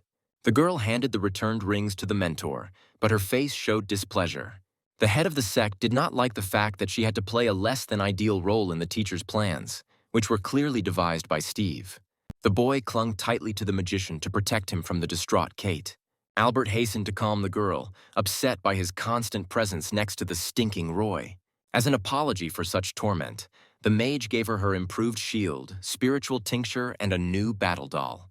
The teacher hugged his student tightly and offered to make some aromatic perfume for her. While the girl was busy choosing the right scent, the mentor gestured for Steve to run away. A moment later, he, like the wind, rushed away from the head, taking with him the coffin, the scroll, and the flask with the potion. Meanwhile, at the Heavenly Sword Academy, Cole was thrown out of the ring by his opponent. George helped him up, holding out his hand to his comrade. Jack watched with bated breath as the pair's friendship developed. The teacher came closer to them and pointed out their mistakes during the training fight. Soon, the red-haired boy went home, saying goodbye to his mentor and his friend. The sword technique Cole was learning was too complex, so Jack gave him 2 scrolls with simpler spells. He accepted such a generous gift, blushed with embarrassment, and thanked his teacher. Suddenly, the student fell silent, covering his mouth with his hands, his eyes looking at Jack in fear. The guy also looked at his charge with concern. He immediately remembered how the main character demanded that he not get close to the students. Then Albert called the guy's part-time job too dangerous and risky, drilling him with an angry look. Jack promised only to guide the couple on the right path and nothing more. Already in the present, the swordsman stroked Cole on the head, and he promised to definitely win the tournament to please his teacher. Jack stared into the distance. He had been at the Heavenly Sword Academy for over a year now. 10 days later, all the students of the academy gathered to register for participation in the annual competition. Jack and his assistant handed out special cards to everyone who wanted them. The swordsman decided to help his students, so he cast a spell on them that slightly increased their movement speed. Soon the children ran off in different directions to stretch their legs a bit, and a stranger watched everything that was happening. Jack immediately turned his attention to him and began to stare. He cried out in pain, his mind not prepared for the look from such a talented swordsman. Soon, spectators began to watch the training fights of the academy students. noticing the presence of a large number of talented children. The wise old man expressed his desire to take the novice swordsman from Jack's group under his wing for training. The teacher's assistant called it the student's only chance to gain high status in this world. The boy admitted with disappointment that after George and Cole's quick victory, he would leave the Heavenly Sword Academy forever. Suddenly, strange discs emitting a purple glow appeared right above the training grounds. The next moment, several werewolves jumped out from there, clearly unfriendly. The students ran away. Jack's assistant asked about the plan of action in such a situation. The guy, without thinking for a second about the risk to his life, pulled his sword out of its sheath and ran towards the monsters. The hero, who was meditating at the time, received a message about the werewolf attack on the Heavenly Sword Academy. At that very moment, Jack was leading a flying ship with students on board. The animals did not even think of falling behind. Suddenly, Vinogradinka appeared and informed the boy about the approaching reinforcements sent by Albert. Suddenly, the swordsman jumped from the bow of the ship and rushed straight into the pack of werewolves. He built a small building behind him in which he housed all his students. After this, Jack looked at his opponents and thrust his blade forward. The wolves' eyes lit up with a bright flame, and drool flowed from their toothy mouths.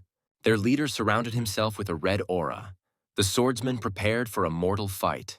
The next moment, the werewolf jumped on him, and he did the same. During his short flight, the guy managed to concentrate the energy of heaven and earth within himself. A second later, the werewolf was enveloped in a pillar of light, which instantly fried the beast's carcass. Jack stood in front of the remaining werewolves and invited them to follow their comrade. One of the monsters made a desperate attempt to attack the enemy, but the guy cut it down with one swing of his sword. Suddenly, another werewolf became human-like and attacked the swordsman. His comrade went to call for help. At this very time, explosions were thundering in Heavenly Sword City. It looked like a real hell. The whole action was directed by the leader of the dogs, dressed in strong armor. A subordinate rushed to him and reported about Jack, who represented a possible danger to them. The leader twisted his terrible face. He was impatient to taste the meat of such a powerful warrior. Meanwhile, the boy attempted to escape because there were too many werewolves. Jack asked Vinogradinka for advice, and she advised him to just keep going. Suddenly, he felt a giant hand behind him, reaching straight towards him. Fortunately, the swordsman managed to surround himself with a protective field in time and miraculously escaped death. The wolves looked with admiration at their leader, who had come to their aid. Soon, the leader noticed that his opponent had pushed off from the huge hand to rush far ahead. The guy just watched the figures of the animals moving away from him with a smile. A few seconds later, Jack found himself surrounded by thick fog, and the place seemed scary. Seeing the stone pillar ahead, he immediately realized that he had wandered into the Clear Sword Sect. Suddenly, the silhouette of a man appeared above her, announcing the start of the entrance examinations. The first goal was simply to climb the stairs. Jack decided not to miss such a rare chance. He only managed to take one step before a huge hand pushed him away. The boy was too advanced. The swordsman rose from the ground and had a brilliant idea. A few seconds later, Jack took a magical building out of his pocket and placed the students next to him. The mentor calmed George down. He was crying sadly because his mother remained in the city captured by werewolves. After that, the guy looked at the children and invited anyone who wanted to take the entrance test of the Clear Sword Sect. The red-haired boy stood up from the ground, filled with motivation to become stronger in order to take revenge on the vile monsters. Almost all the other students followed him. Jack watched them go. He didn't want to part with them for a second. Suddenly, 9 giant swords appeared in the sky, emitting glows of different colors. The blades gave their owner power. The boy was overcome by a thirst for power. An inner voice told him to cut all the students so as not to share these artifacts. Suddenly, the jade medallion on Jack's neck prevented the evil entity from taking over his body, driving it away with a bright light. After this, the pendant broke, and it again saved the swordsman's life. Meanwhile, the leader of the dogs was surveying the surrounding area from a bird's-eye view in order to find the guy. The subordinate, having insulted Jack, informed the owner that he was nowhere to be found. The leader of the pack immediately hit him in the face with a giant hand. A huge silhouette of a wolf appeared around the leader, and he ordered the warrior to treat the enemy with respect. The leader of the wolves was overwhelmed with the desire to taste the flesh of a human at such a high stage of development. Suddenly, the body of the monster leader was pierced by a giant sword. The main character descended from the sky. His body was covered in fur. He looked a bit like a monkey. Albert took his huge sword with both hands and prepared to kill everyone who wanted to harm his student. A few minutes later, Jack emerged from the portal and was met at the exit by a monkey hovering on a cloud. The animal reproached the guy for defeating only one strong wolf. The swordsman happily greeted the unexpected guest, immediately realizing who was in front of him. In fact, it was the body of a powerful werewolf, which was controlled by the main character. Jack noticed that George was missing. Apparently, he did not have time to exit the portal. The magician promised to find him and look after the boy. The mentor suggested that the boy go back to the academy on the ship he brought with him. The swordsman turned around and informed his students that the city had already been liberated and it was time for them to return. A month later, the boy ordered his assistant to go to George's mother and take care of her until her son arrived. A little later, Cole appeared to him, expressing a desire to go on a journey in order to speed up the process of his development. The teacher gave him a book with a secret training method developed by the hero and 1,000,000 spiritual stones for travel expenses. The boy suddenly softened and hugged his beloved mentor tightly. After that, he gave Jack the newly found crystal and hurried on his way. Suddenly, the student stopped and asked permission to call the boy a mentor, even though he was only there temporarily. The swordsman gave his consent with a smile on his face. The boy fell to his knees before his teacher. It reminded Jack of the first time he met the main character. As a parting gift, the guy gave Cole his mark, thanks to which he would be able to come to his aid. Soon, the student set off on his long journey with a good attitude. A little later, Albert looked with displeasure at the crystal that Cole had given to Jack. The swordsman and the magician discussed for a long time the possible value of this artifact. In the end, the main character decided to call someone who clearly understands such things. Jacob, summoned by Albert, came to them and explained that this stone contained a lot of spiritual energy, but only a warrior at the Mahayana stage could extract it. The mentor thanked the boy for the explanation and sent him on to train. The magician was going to give the crystal to Jack, but he insisted that the master keep it for now. Suddenly, a magic stone flew out of the box, surprising the swordsman and his teacher. A moment later, the crystal rushed away, and the guys decided to go in pursuit of it. They reached it above the inexhaustible lake. The artifact was pulled into the depths of the reservoir. Thanks to his technology, the hero discovered that he was swallowed by a dragon egg to absorb spiritual energy. The mentor secretly told Jack that he had been waiting for a dragon to hatch for a long time. The magician asked the student not to bother his head with this, but rather to go to training. A year later, George was still undergoing the test in the Clear Sword Sect. Soon the process was completed.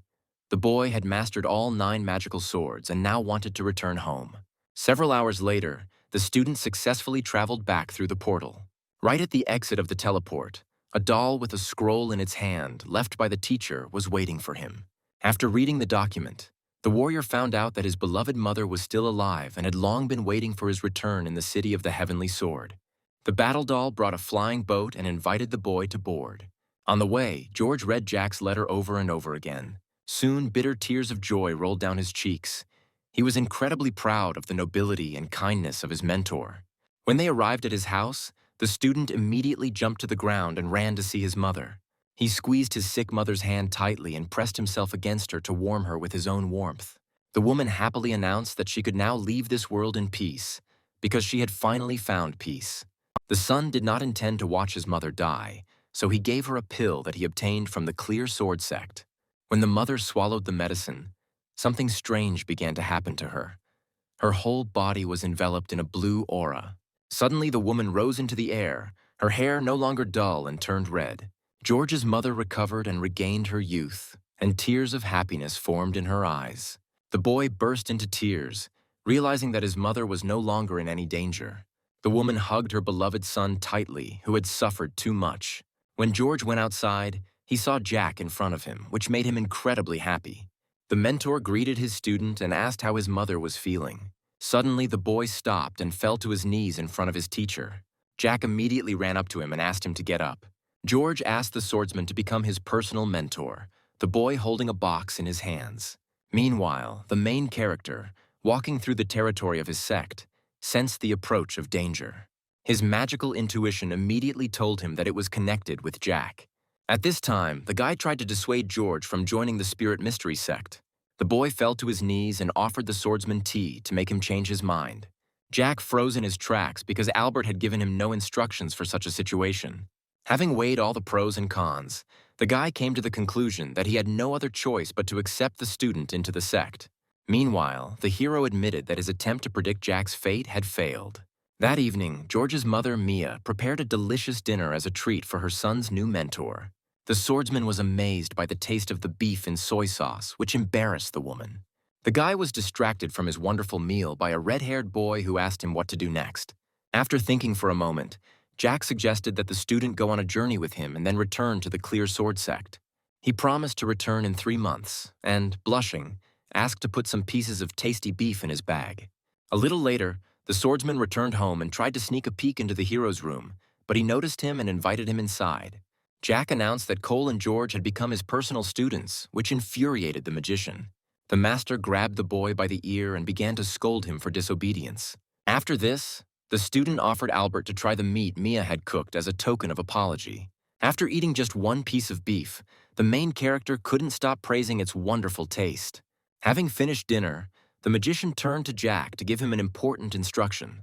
He ordered the swordsman not to help any of his students under any circumstances if he was on the verge of death. The boy was in a state of shock. Albert soon kicked Jack outside to make him think about his words. The next day, the hero was enjoying a game of mahjong with his dolls when he was interrupted by a worried Grape.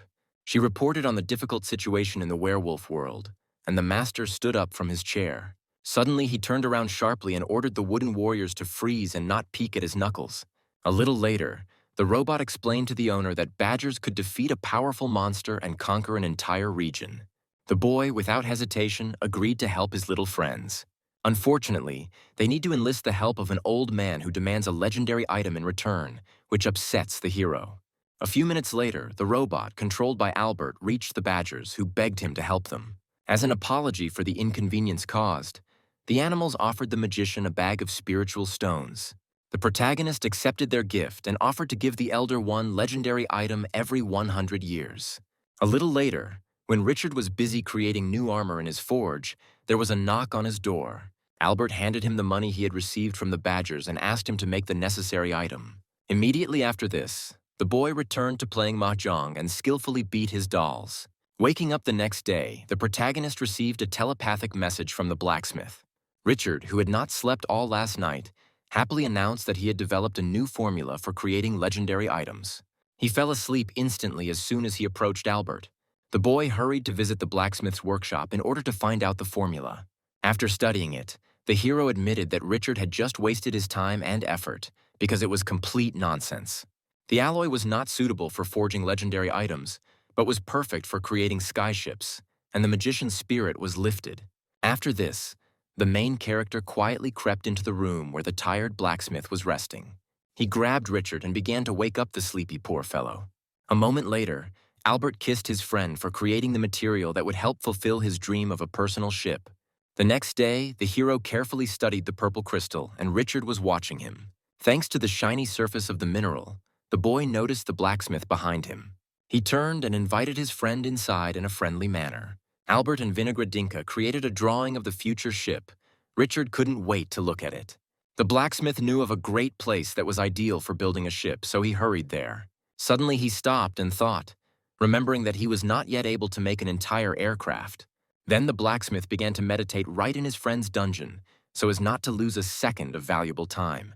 Unexpectedly, Vinogradinka informed the owner about the arrival of the head of the Sect of 1,000 Paths, Howard. As they shook hands, the man handed over a bag of money for renting the doll. Tossing the bag in his palm, Albert decided that now money would no longer be a serious problem. Suddenly, Howard came closer to the guy and asked him to improve the doll he gave him. The man placed the robot in front of him. His hand immediately fell off, but the main character managed to intercept it.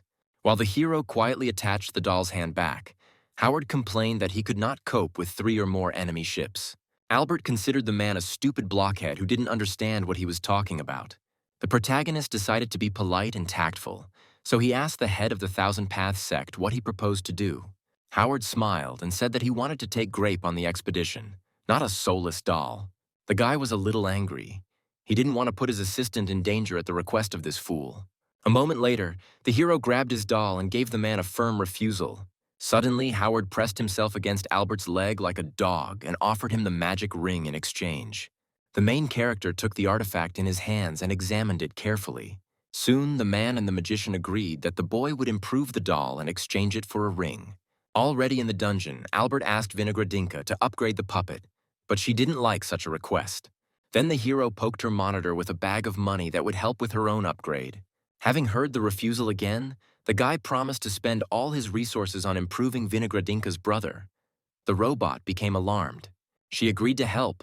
She was worried that Howard would reveal their lie because the magician promised him grape and not an improved doll. The main character's face changed slightly. His brain had not come up with such a simple truth. A little later, Albert presented Howard with the same puppet, but said that inside was the mind of his personal assistant. The man waved his hand in joy and accidentally touched the doll. She fell to the ground and her head was separated from her body. The leader of the Thousand Paths sect apologized for his clumsiness. When the hero quietly repaired the robot, Howard hugged him tightly and praised him for such a development, which, as he thought, repaired itself. A few minutes later, the magician was already examining a pile of magic rings that he had recently received. Suddenly, an alarm sounded. The hero's underground base in the werewolf world was attacked by spiders. Albert created a virtual monitor in front of him to learn more about what had happened. On the screen, several dolls were seen falling apart at once, as if they had been cut with a sword. The protagonist once again took the form of a monkey and ordered Vinogradinka to protect the base's storage facility. Arriving at the storage facility, the boy ordered the robot to send several dolls ahead for reconnaissance and cleanup. The pair of puppets almost instantly jumped up and ran forward a little. After a few seconds, they crossed their wooden arms and shot forward a stream of fire. One of the nasty spiders immediately burned alive. When the smoke cleared, the magician saw that the entire room ahead was covered in soot. Suddenly, out of nowhere, a mine spider named Little Stella appeared. The upper part of her body was human, and below was the belly and legs of a vile insect. Albert expressed a desire to study this exotic creature in more detail and began to prepare for battle. He then extended two of his fingers forward, and something very similar to a small lightning bolt formed at their ends. Suddenly, the room behind Stella closed, almost trapping her spidery butt. The opponent promised to definitely try the monkey meat. Before his attack, the protagonist asked why the spider didn't try to escape, since he was a whole stage stronger than her. Immediately after this, the guy hit the floor with his palms, and several stones appeared around Stella, similar to fingers. Within seconds, the girl spider hybrid was trapped, the stones forming a cage around her. From the darkness of this trap, several of Stella's hairs appeared, reaching out predatorily. Soon the girl herself looked out of the cage, her gaze sending shivers down my spine. A little later, the main character's hand was grabbed by a stone block, which greatly frightened the guy. Suddenly, Stella's hair dug into the floor like worms and grabbed Albert, taking away his ability to move. A moment later, the mage's body completely disappeared from sight, the spider's hair forming a dome around him. The hybrid of a girl and a nasty spider approached the helpless guy. She couldn't wait to feast on his meat. Stella was briefly distracted, and when she turned back to Albert, he seemed to have disappeared into thin air. The girl began to bite her finger, overcome by the desire to quickly drink some blood. The creature stood still, and suddenly several hands burst out of the floor, grabbing her by the paws. Stella took her finger out of her mouth. There was a bite mark on it. She was surprised by what was happening. Huge hands pulled the vile creature down sharply, trying to catch her off guard. Soon the spider got her legs stuck in the stone floor, unable to get out on her own. The main character approached her and mockingly declared that she would not be able to taste his blood. He also called Stella just a child, citing her behavior and youthful voice, which shocked the girl. Several sharp stones approached the hybrid's throat. The guy demanded an explanation from his opponent, but she only threatened him with her mother's wrath. Albert was not afraid of her threats, so he called Stella to him, beckoning her with his finger. Suddenly, the wall behind the creature moved, starting to bring it closer to the hero. Suddenly, the guy turned his head to the side. His gaze seemed empty and lifeless. This proved to the spider that he was indifferent to her threats. The girl immediately began to shake. She was scared every second as she watched her enemy. The girl spider hybrid screamed shrilly, threatening the guy again with her powerful mother. Albert didn't listen to her at all. A fiery clot of energy appeared in his hand. He slowly approached the frightened Stella. The next moment, a red-hot energy blade rushed straight at the spider's head. Its tip sank into the creature's hard skin, and green blood began to flow. Suddenly, strange drawings resembling a portal appeared behind the girl, and she screamed loudly. A moment later, the main character was left alone in the room. His opponent managed to escape from him. The magician took some spider blood from the tip of the blade. He understood that Stella would soon return with help. The hero called Vinogradinka to him and ordered her to move all the valuables located here to the dungeon of the Sect of the Mystery of the Spirit. She pointed out with regret that all the valuables had already been stolen by the mine spiders. Albert was very angry at this turn of events and began to cast spells. He left special marks on the broken dolls. It was a trap for the mine spiders. 3 days later, Stella brought her mother to the vault and complained to her that she was unable to turn it into a new nest, and that the girl's face was now disfigured by a scar left by the protagonist. Her mother was a huge spider. She decided not to punish her daughter for such a failure. Suddenly, she touched a part of the doll lying on the floor with her paw, and it began to vibrate strangely.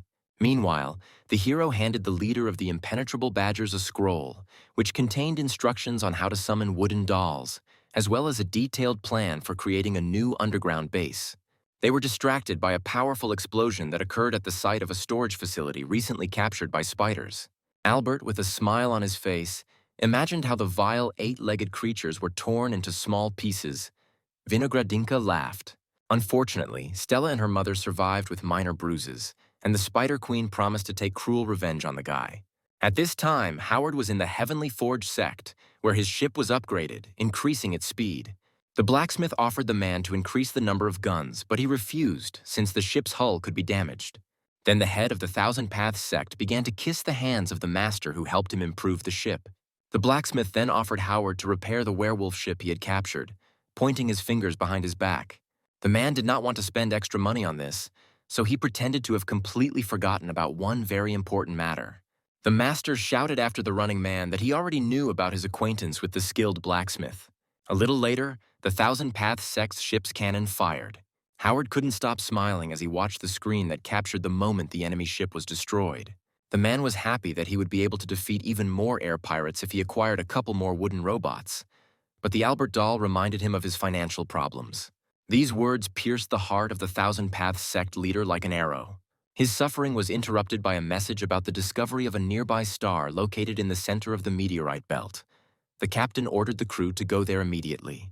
Suddenly, a projectile flew past the ship at breakneck speed, miraculously not hitting it. Soon, the doll informed Howard about the attack of enemy ships, advising him to abandon the flight to the star. The sect leader's assistants tried to persuade the master to retreat so as not to put their lives in danger. The man was deep in thought. Everyone around him froze in anticipation of his answer. Howard ordered his charges to stop panicking and rely on the skills of the doll that was controlling the ship. Then he slapped the puppet on the shoulder, and it looked at him disapprovingly with its artificial eyes. The man promised to send one of the warships to the main character if the doll won the air battle. Having learned of the lucrative offer, Vinogradinka took control of the puppet. Around a dozen cannons formed around the Thousand Paths Sect's ship, ready to fire at any second. A second later, the guns fired a deafening salvo. Howard watched with pleasure as the robot skillfully dealt with enemy ships. The man noticed that the fired shells had disabled the ships without causing any damage to the hull, and the doll explained that it did not want to break the future property of its owner. The Thousand Paths Sect leader pounced on the puppet to hug it tightly. The next moment, several shells rushed towards the ship. The doll managed to catch Howard, who almost fell to the floor, and with her other hand, she tried to move the ship to the side. The wooden captain aimed at the star. Next to it was the last enemy. A few seconds later, the ship's guns fired a final shot, successfully hitting the target. The ship's crew was overjoyed. The master tried to hug the doll, but she resisted. In fact, the enemy ship was not destroyed. The monsters managed to dodge and decided to retreat. Suddenly, a giant bell appeared above them, summoned by Howard. The horned monsters covered their ears with their palms with all their might so as not to hear its loud ringing. After that, a projection of the head of the Thousand Paths Sect appeared to them, and he recognized the enemy as horned elves. The leader of the squad pretended that he didn't understand at all what was being discussed. Howard approached the guy and demanded an immediate explanation. He admitted that werewolves forced them to attack. Soon, the enemies were wrapped in magic ropes, and the head of the sect ordered the star to be taken with them. At this time, Winston and Tony's ship was passing nearby, and something strange was happening on it. The ash-haired boy was on his knees begging his friend to let him at least steer the ship for a little while. Tony called his comrade the worst pilot after Howard, and at that very second saw a 1,000-path Sect ship flying past overboard. This ship was dragging behind it a huge star, held together by a spiritual chain. Winston flew up to his old friend's ship almost instantly. A few seconds later, the guy was already breaking into Howard's cabin, which made him a little angry. The head of the Sect hastened to grab his doll and hide it, so as not to share his secret weapon with the uninvited guest. Meanwhile, the ash-haired guy was breaking down the door. There was a special seal on it. Winston lost his patience, so he folded his fingers and prepared to cast a spell. A moment later, he burst into the captain's cabin, landing his feet right on Howard. The guy grabbed the man by the collar and ordered him to immediately introduce the ship's pilot to him, since he wanted to become his student. The head of the Sect denied the presence of a new pilot in his team. Winston did not believe him, so soon a fight broke out between them. When the fight was over, the ash-haired guy remembered his recent acquaintance with Albert and decided to go to him in order to create a doll for himself that could control a ship. The guy left the ship very angry. Now he needs to wipe the nose of stupid Howard. After that, the head of the 1,000-path Sect rushed to hug and even kiss his beloved doll. She also resisted. At this time, the hero was in his dungeon. A chill ran down his spine, in anticipation of imminent trouble. Fortunately, the magician decided to distract himself from this. He looked at his gift, fascinated. In the ship that Vinogradinka brought, the guy discovered a giant something made entirely of valuable carbon steel. Albert was already in anticipation, imagining his impenetrable vessel. The assistant told the owner that he would have to moderate his ardor, because the Sect's budget was almost exhausted, and he demanded an explanation from her where the money had gone. According to her, they were taken by Kate, who had clearly become addicted to gambling. A few minutes later, the protagonist reached his student's estate, surrounded by a protective dome. Albert created a magical hand to push her through the barrier. A moment later, the hand came back, containing a disgruntled Kate. The magician leaned over to his student and asked where she had put the 150 billion spiritual stones. Suddenly, the girl took out her magic ring, and a whole bunch of different artifacts fell out of it. The mentor looked at his student with displeasure as she showed him her treasures. The main character shed a tear, realizing that all his accumulated capital had been spent on such nonsense. Kate continued to show off her trinkets, thinking they were cool and valuable. Albert found it hard to look at his distraught student, so he folded 2 fingers and used an awakening spell. There was a drop left on the girl's forehead that should help her regain her sanity. Soon she woke up, her gaze expressing incomprehension of what was happening to her. Kate remembered her recent bragging about the artifacts and felt ashamed. She turned to the master and asked anxiously if her mind was really clouded. Instead of answering, the hero flicked the girl on the forehead and reminded her of her waste of 150 billion spiritual stones. The guy was unhappy, because even in his own world, he did not allow himself such large expenses. After a few seconds, the mentor took hold of his student's wrist and began to guess, as he had recently heard about the ruin of the cultivators. Suddenly, a bright drop of blood appeared on his glove. Blood was flowing from the magician's nose, which greatly frightened the girl. Kate covered his nose with a handkerchief and advised him to immediately take a life-extending pill. The master took the medicine from the student, and she prepared to tell him what had happened to her. During her foray, the girl came across a mysterious shop, the entrance to which was located right in the trunk of a lonely tree. The wooden doll showed her magic bags with items from the world of Chiliacosm. You can try your luck for 100 million spiritual stones. Kate bought one of them and decided to open it just out of curiosity. After a few minutes, she had already opened about a dozen bags and was not even going to stop there. A little later, the girl returned to the doll and demanded a few more bags, clearly getting excited. The main character immediately understood what was being discussed. This entertainment brought in huge profits for the sellers. He immediately came up with the idea of asking Dylan to create similar shops with mysterious boxes. This would help the Sect get rid of financial problems. To solve Kate's problem, Albert gave her a reduced salary and completely banned her from visiting the Spirit Mystery Sect's vault. Among the useless junk, he discovered very valuable artifacts, and the student became hysterical. After this, the magician took out a special scroll from the pile, which helps both to increase luck and to decrease it. Soon, the boy carefully read the contents of the scroll and began to cast spells. A magic coin appeared in the protagonist's palm. He was eager to try his luck, so he immediately threw it into the air. The mentor and his student watched the movements of the coin carefully, very worried. Unfortunately, the hero will not have any luck anytime soon, as the coin fell on the ground on the wrong side. Suddenly, the coin began to turn black, foreshadowing imminent misfortune. A metal column was rushing from the sky at breakneck speed, straight towards Albert and Kate. They managed to camouflage themselves and thereby knock the core off its intended trajectory.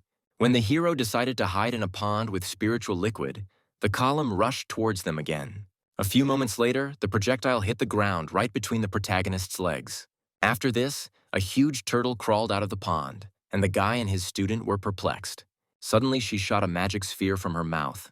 She stopped in front of the magician's face, and he looked at her in bewilderment. She flew even closer, dispelling the aura of unhappiness. The hero's joy knew no bounds. After that, Albert took out the magic coin again. Now it was Kate's turn. He flipped a coin and it landed on the lucky side. Soon the box, lying in a pile of junk, began to twitch strangely. A golden beam burst out of it and rushed straight into Kate's body. The girl told her mentor that one of the divine objects recognized her as its owner. Suddenly, she pointed her finger at the main character's belt. There was a hole in the place of the magic ring. The guy's magical artifact was destroyed, which is what he learned from the prediction about the future ruin of the cultivator. Albert was very upset, as if a cloud had hung over him, spoiling his mood. Kate tried to calm him down. The magician looked sadly at the broken ring that he held in his palm. He didn't lose his head and asked Dylan via phone to transfer part of the proceeds from sales to the Sect's vault. The hero turned around and irritably asked the student to take out her divine item. She tried to run away, pretending that she had forgotten about a very important matter. But the teacher managed to stop her and grab her by the shoulders. The dissatisfied girl had to stop. The mentor began to twirl her pigtails again. Kate gave the master her ring so that he could study the extracted resources himself. Suddenly, the artifact vibrated and a voice came from it. The magician began to cast a spell to extract the owner of the mysterious voice from the ring. Suddenly, a magic scroll flew out from there at a furious speed. Half of the body of an unfamiliar boy was sticking out of it, clearly unhappy at being disturbed. Albert and Kate looked at the unexpected guest in surprise. Soon the boy began to make threats, promising to deal cruelly with the main character. He wasn't scared at all. He came up with the idea of getting into the stranger's memories. In his mind, the magician discovered memories of how the boy sucked out people's souls and took over their bodies. The guy used a special technique and put it back into the scroll, making the manuscript smaller. He handed it to Kate, who was in a state of shock the entire time. Upon learning of the boy's ability to steal souls, she immediately asked her mentor to rid her of this thing. Albert put it back into the student's hand and asked her to trust him. Thanks to this manuscript, Kate will be able to control divine objects from other worlds, which greatly increased her self-confidence. The protagonist asked the girl to break through to a new stage thanks to a useful pill and to remain in the sect for now, honing her skills. She graciously accepted the scrolls from him and bowed respectfully. 3 months later, Kate had learned all the necessary skills and set off on her journey. Albert wished her good luck. The hero asked Vinogradinka about the news. She told him about the discovery of ancient ruins, which attracted the attention of treasure hunters.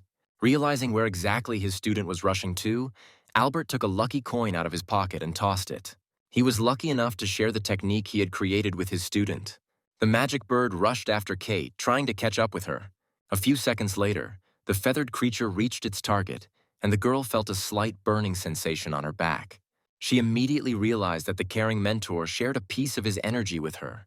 Soon, Kate created a magical paper crane in her hand and sent it to the master. A little later, the main character tried his best to cover his ears so as not to hear the loud, joyful squeals of the girl that the crane brought to him.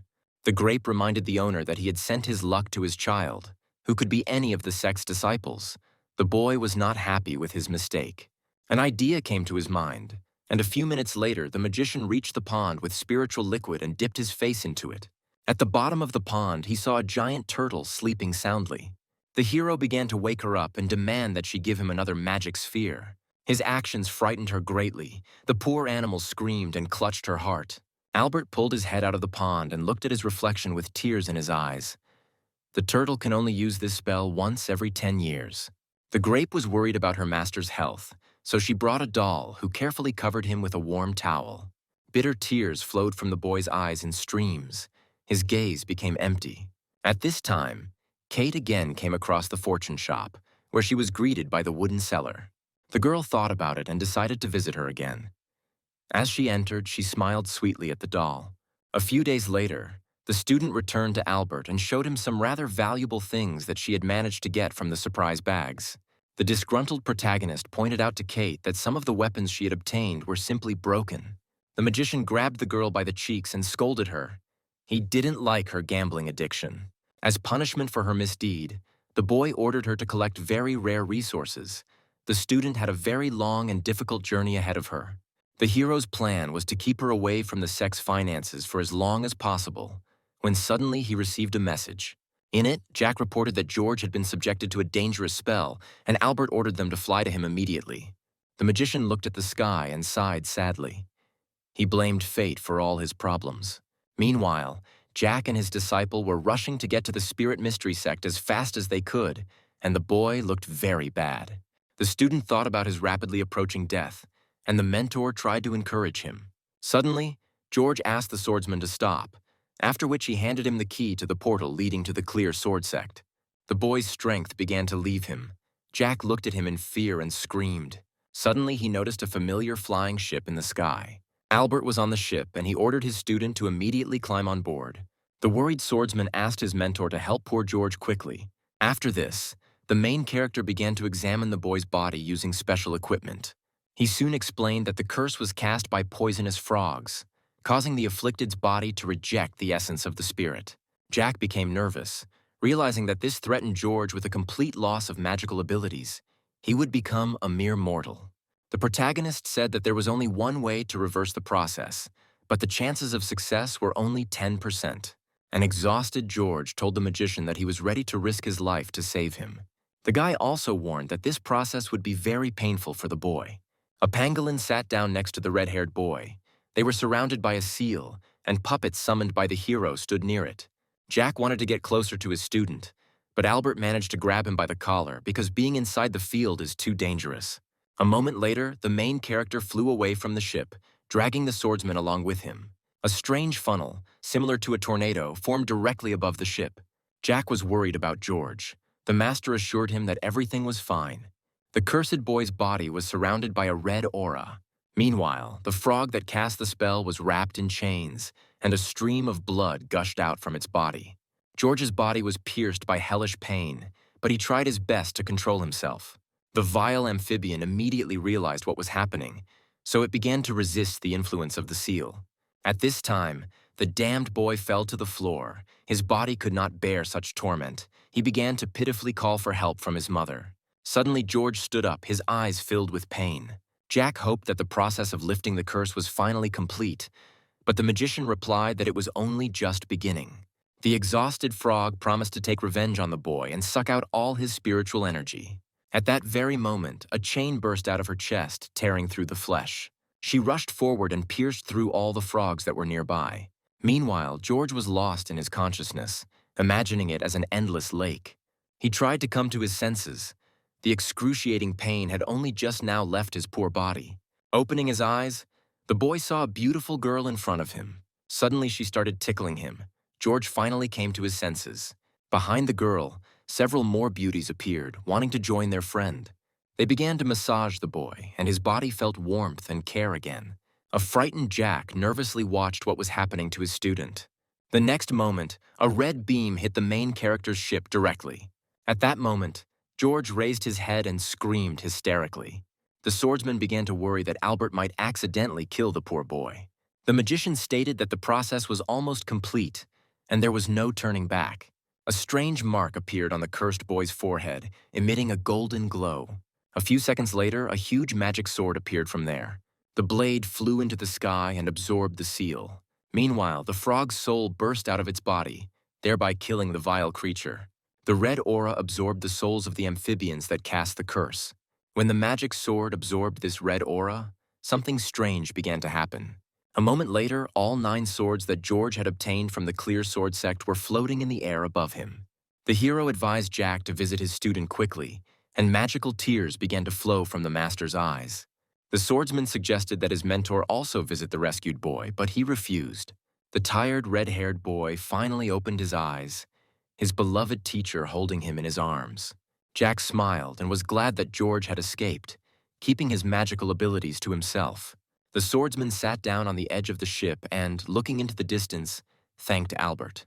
A little later, the main character was calmly heading back to his sect, sipping delicious juice. Suddenly, Vinogradinka disturbed him, informing him that the report on the results of the students' training was ready.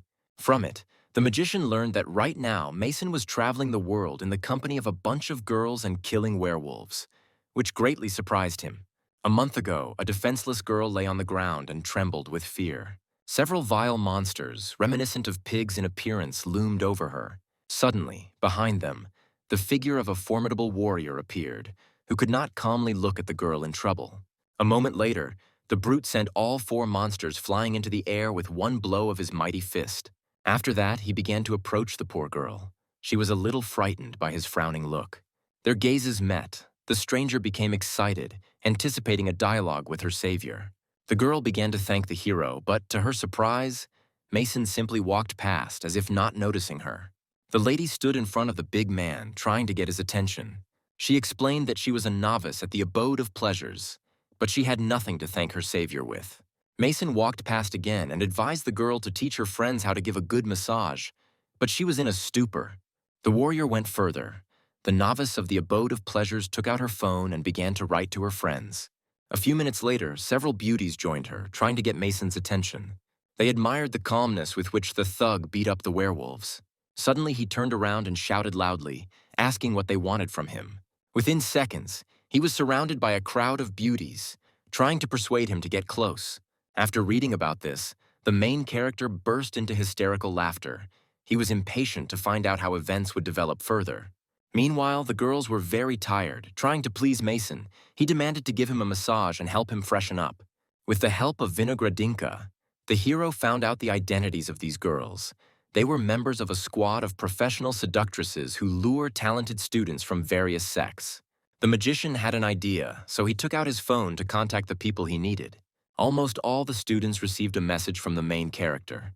They were required to find a squad of seductresses, marry any of them, and return home safely, which left the students stunned. The grape reminded the owner of the substantial dowry that is given to the girls of the abode of pleasures at their wedding. Albert scratched his back. His plan was to enrich the spirit mystery sect in this way. Mason, who was still being pursued by the girls, was confronted by several stone golems. The big guy jumped high into the air and quickly rushed towards them. In a moment, the warrior's body was covered with armor made of strong bronze. After that, it hit the ground, creating a huge shockwave. Mason stood firm in the place of the golems. His enemies were scattered into small fragments. The girls shielded themselves from the dust flying at them. One of them said that the guy had a heart of stone. One of the seductresses put up a protective barrier in front of herself and her friends to protect themselves from the fragments. The girls reluctantly admitted that they were not able to charm such an impenetrable brute. Suddenly, one of them suggested calling a certain Ellie for help. This girl was quite unusual. Her physical form was not inferior to Mason's. She was able to crush rocks with her chest. Ellie was hitting a punching bag. A woman and her personal trainer were behind her discussing the leader's refusal to allow her to participate in the seductress squad, since the girl's appearance does not quite meet the beauty standards. The woman with a fan in her hand suggested to the man to send such a strong person to protect the detachment. Ellie was beating the punching bag. Sweat was pouring down her face, which scared her unexpected guest a little. Suddenly, her coach received an urgent message. The man jumped up with joy. The message contained a special assignment for his student. Ellie stopped beating the punching bag and turned around abruptly. She couldn't believe what she heard. The trainer explained that the target was a big guy like herself, so the task would be perfect for her. At this time, the squad of seductresses said goodbye to Mason and went to their base. He was absolutely indifferent to them. The brute pretended to say goodbye to them so as not to appear rude. A loud sound coming from behind attracted him, and the warrior turned around. Behind him, he discovered a gigantic stone giant, who was looking predatorily at his future prey. Such an enemy was too tough for Mason, so he started to run. The brute took a huge boulder in his hand. A moment later, he threw it straight after the fleeing big guy. At the last moment, the guy managed to stop. The stone block fell right in front of him. The warrior froze in fear. Now only a real miracle could save him. Suddenly, right in front of him, like lightning, an unfamiliar girl flashed past. With just one blow, she caused the giant monster to jump back several meters. Several teeth fell out of the stone monster's mouth and it began to shake with fear. A few seconds later, the stone golem ran away to save its life. The unfamiliar girl stood in a proud pose and looked after the escaped monster. A little later, she turned to Mason and asked how he would thank her for saving him. Ellie placed her hand on the shoulder of the limp big man and hinted at intimacy. The frightened warrior asked if the girl would kill him if he refused. After this, the boy tried to get his legs out of the ground he was stuck in, with his savior standing next to him. Unfortunately, the thug could only cope with one leg, the other one wouldn't budge at all. Soon, Ellie came up to him and again placed her hand on Mason's shoulder. With one easy movement, she lifted the warrior off the ground, thus freeing him from the trap. Suddenly, the big guy began to guess the girl's true intentions and asked if she belonged to the abode of pleasures. Ellie screamed. She thought that the guy did not believe that such an ugly woman belonged to the squad of beauties. Mason took a closer look at her and called her quite attractive. He pointed out to the girl her silky hair, healthy complexion, glowing skin, and firm body. The guy hesitated a little and said that Ellie was the most beautiful girl he had ever met. Having heard her first compliment in her life, the girl confidently declared that she would take the warrior upon herself. The guy didn't want to give up just like that, so he prepared to defend himself. A moment later, Ellie put on her gloves, and a brutal fight was brewing. After that, the girl said that if she won, she would drag Mason to the abode of pleasures. But if she won against the stink, she would allow him to make the decision himself. At that very moment, the big guy remembered that his opponent had managed to make that huge monster jump back, and a cold sweat ran down his body. Suddenly, Ellie jumped up and attacked the enemy with furious speed, who began to cast a spell. Her blow hit Mason, but he had already managed to take on the form of a giant. The girl looked at her opponent with admiration. Few managed to survive her attack. Then she also took the form of a giant and approached the bewildered guy. Another blow landed right in Mason's stomach, sending him flying far back. Luckily, he managed to land on his feet, Ellie hovering right above him, glaring at him. The warrior did not lose his composure and surrounded himself with a protective barrier. This should protect him from the girl's deadly blows. The opponent raised her fist and rushed to attack Mason, who put his hands forward. A moment later, they collided. The warrior of the Spirit Mystery Sect managed to stop Ellie with his barrier. Behind the guy, there were two strips where the grass was torn out by the shockwave. Mason began to cast a powerful spell and clapped his hands. Immediately after this, a giant of the Earth Spirit appeared before him, ready to protect his creator at the cost of his life. The summoned creature informed the opponent that his magical abilities were several times greater than her skills. Ellie only became more cheerful. She really enjoyed fighting such an unyielding enemy. A few seconds later, the two giants rushed at each other. At this time, the disciples of the Spirit Mystery Sect who were nearby saw a bunch of explosions thundering in the forest thicket.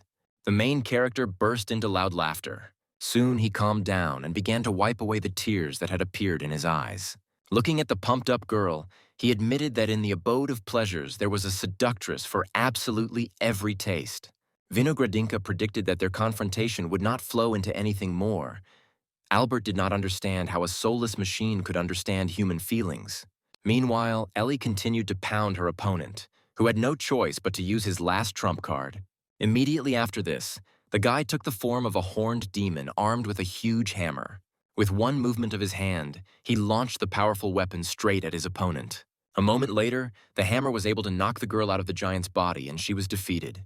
A disciple of the Spirit Mystery Sect, who came to the loud noise, reproached the warrior for being excessively cruel towards Ellie. Mason instantly left the giant's body and flew towards the girl, realizing that he had treated her too roughly.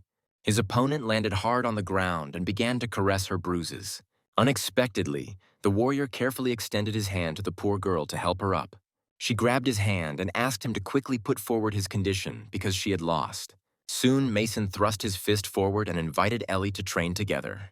The girl and the boy bumped their fists and exchanged friendly smiles. At this time, the main character was fishing in the inexhaustible lake and began to feel sleepy. Suddenly, his stomach swelled a little. The sensation was not the most pleasant. He became alarmed because this could signal problems with the fetus. Grape hastened to scan her master. The robot explained that the guy had just overeaten, and he calmed down and decided to continue fishing. Suddenly, a huge turtle burst out of the depths of the lake. The hero was beside himself with amazement when he saw the animals, because they had left the sect several years ago. Albert hastened to put down his fishing rod and asked the turtle about her progress during the journey. Coming closer, he noticed that the animal had gained a little weight, which made him blush. Suddenly, Vinogradinka translated her speech. It turned out that she was pregnant. This surprised the magician.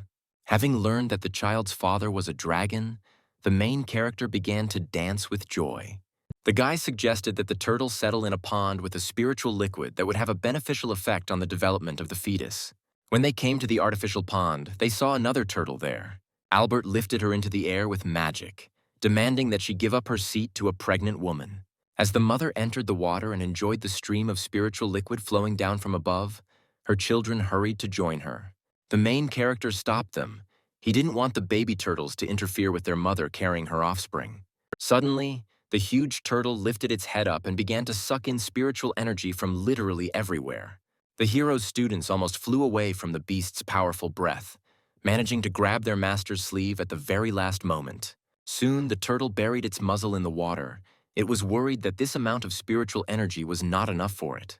Albert encouraged her. He was not going to give up halfway. A year later, the magician and his clone created several pearls that accumulate energy. Suddenly, the guy grabbed his copy by the hand. The created artifact began to emit a strange glow. Immediately, a huge golden lightning bolt appeared in the sky above the building. Albert and his clone were engulfed in lightning. This was the heaven's reaction to the creation of a divine item. Soon, the magic pond was filled with spiritual energy, and the giant turtle thanked his friend. Suddenly, the hero noticed a glow inside her body.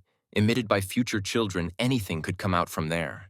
The guy was joined by his friend Ben, who is a warrior of the Council of Elders. He advised his comrade to give the animal a dragon blood purification pill to help her. The protagonist explained that he was currently having financial problems and therefore could not afford it. Ben immediately offered him a job. A few hours later, the pair reached the entrance to the City of Rituals.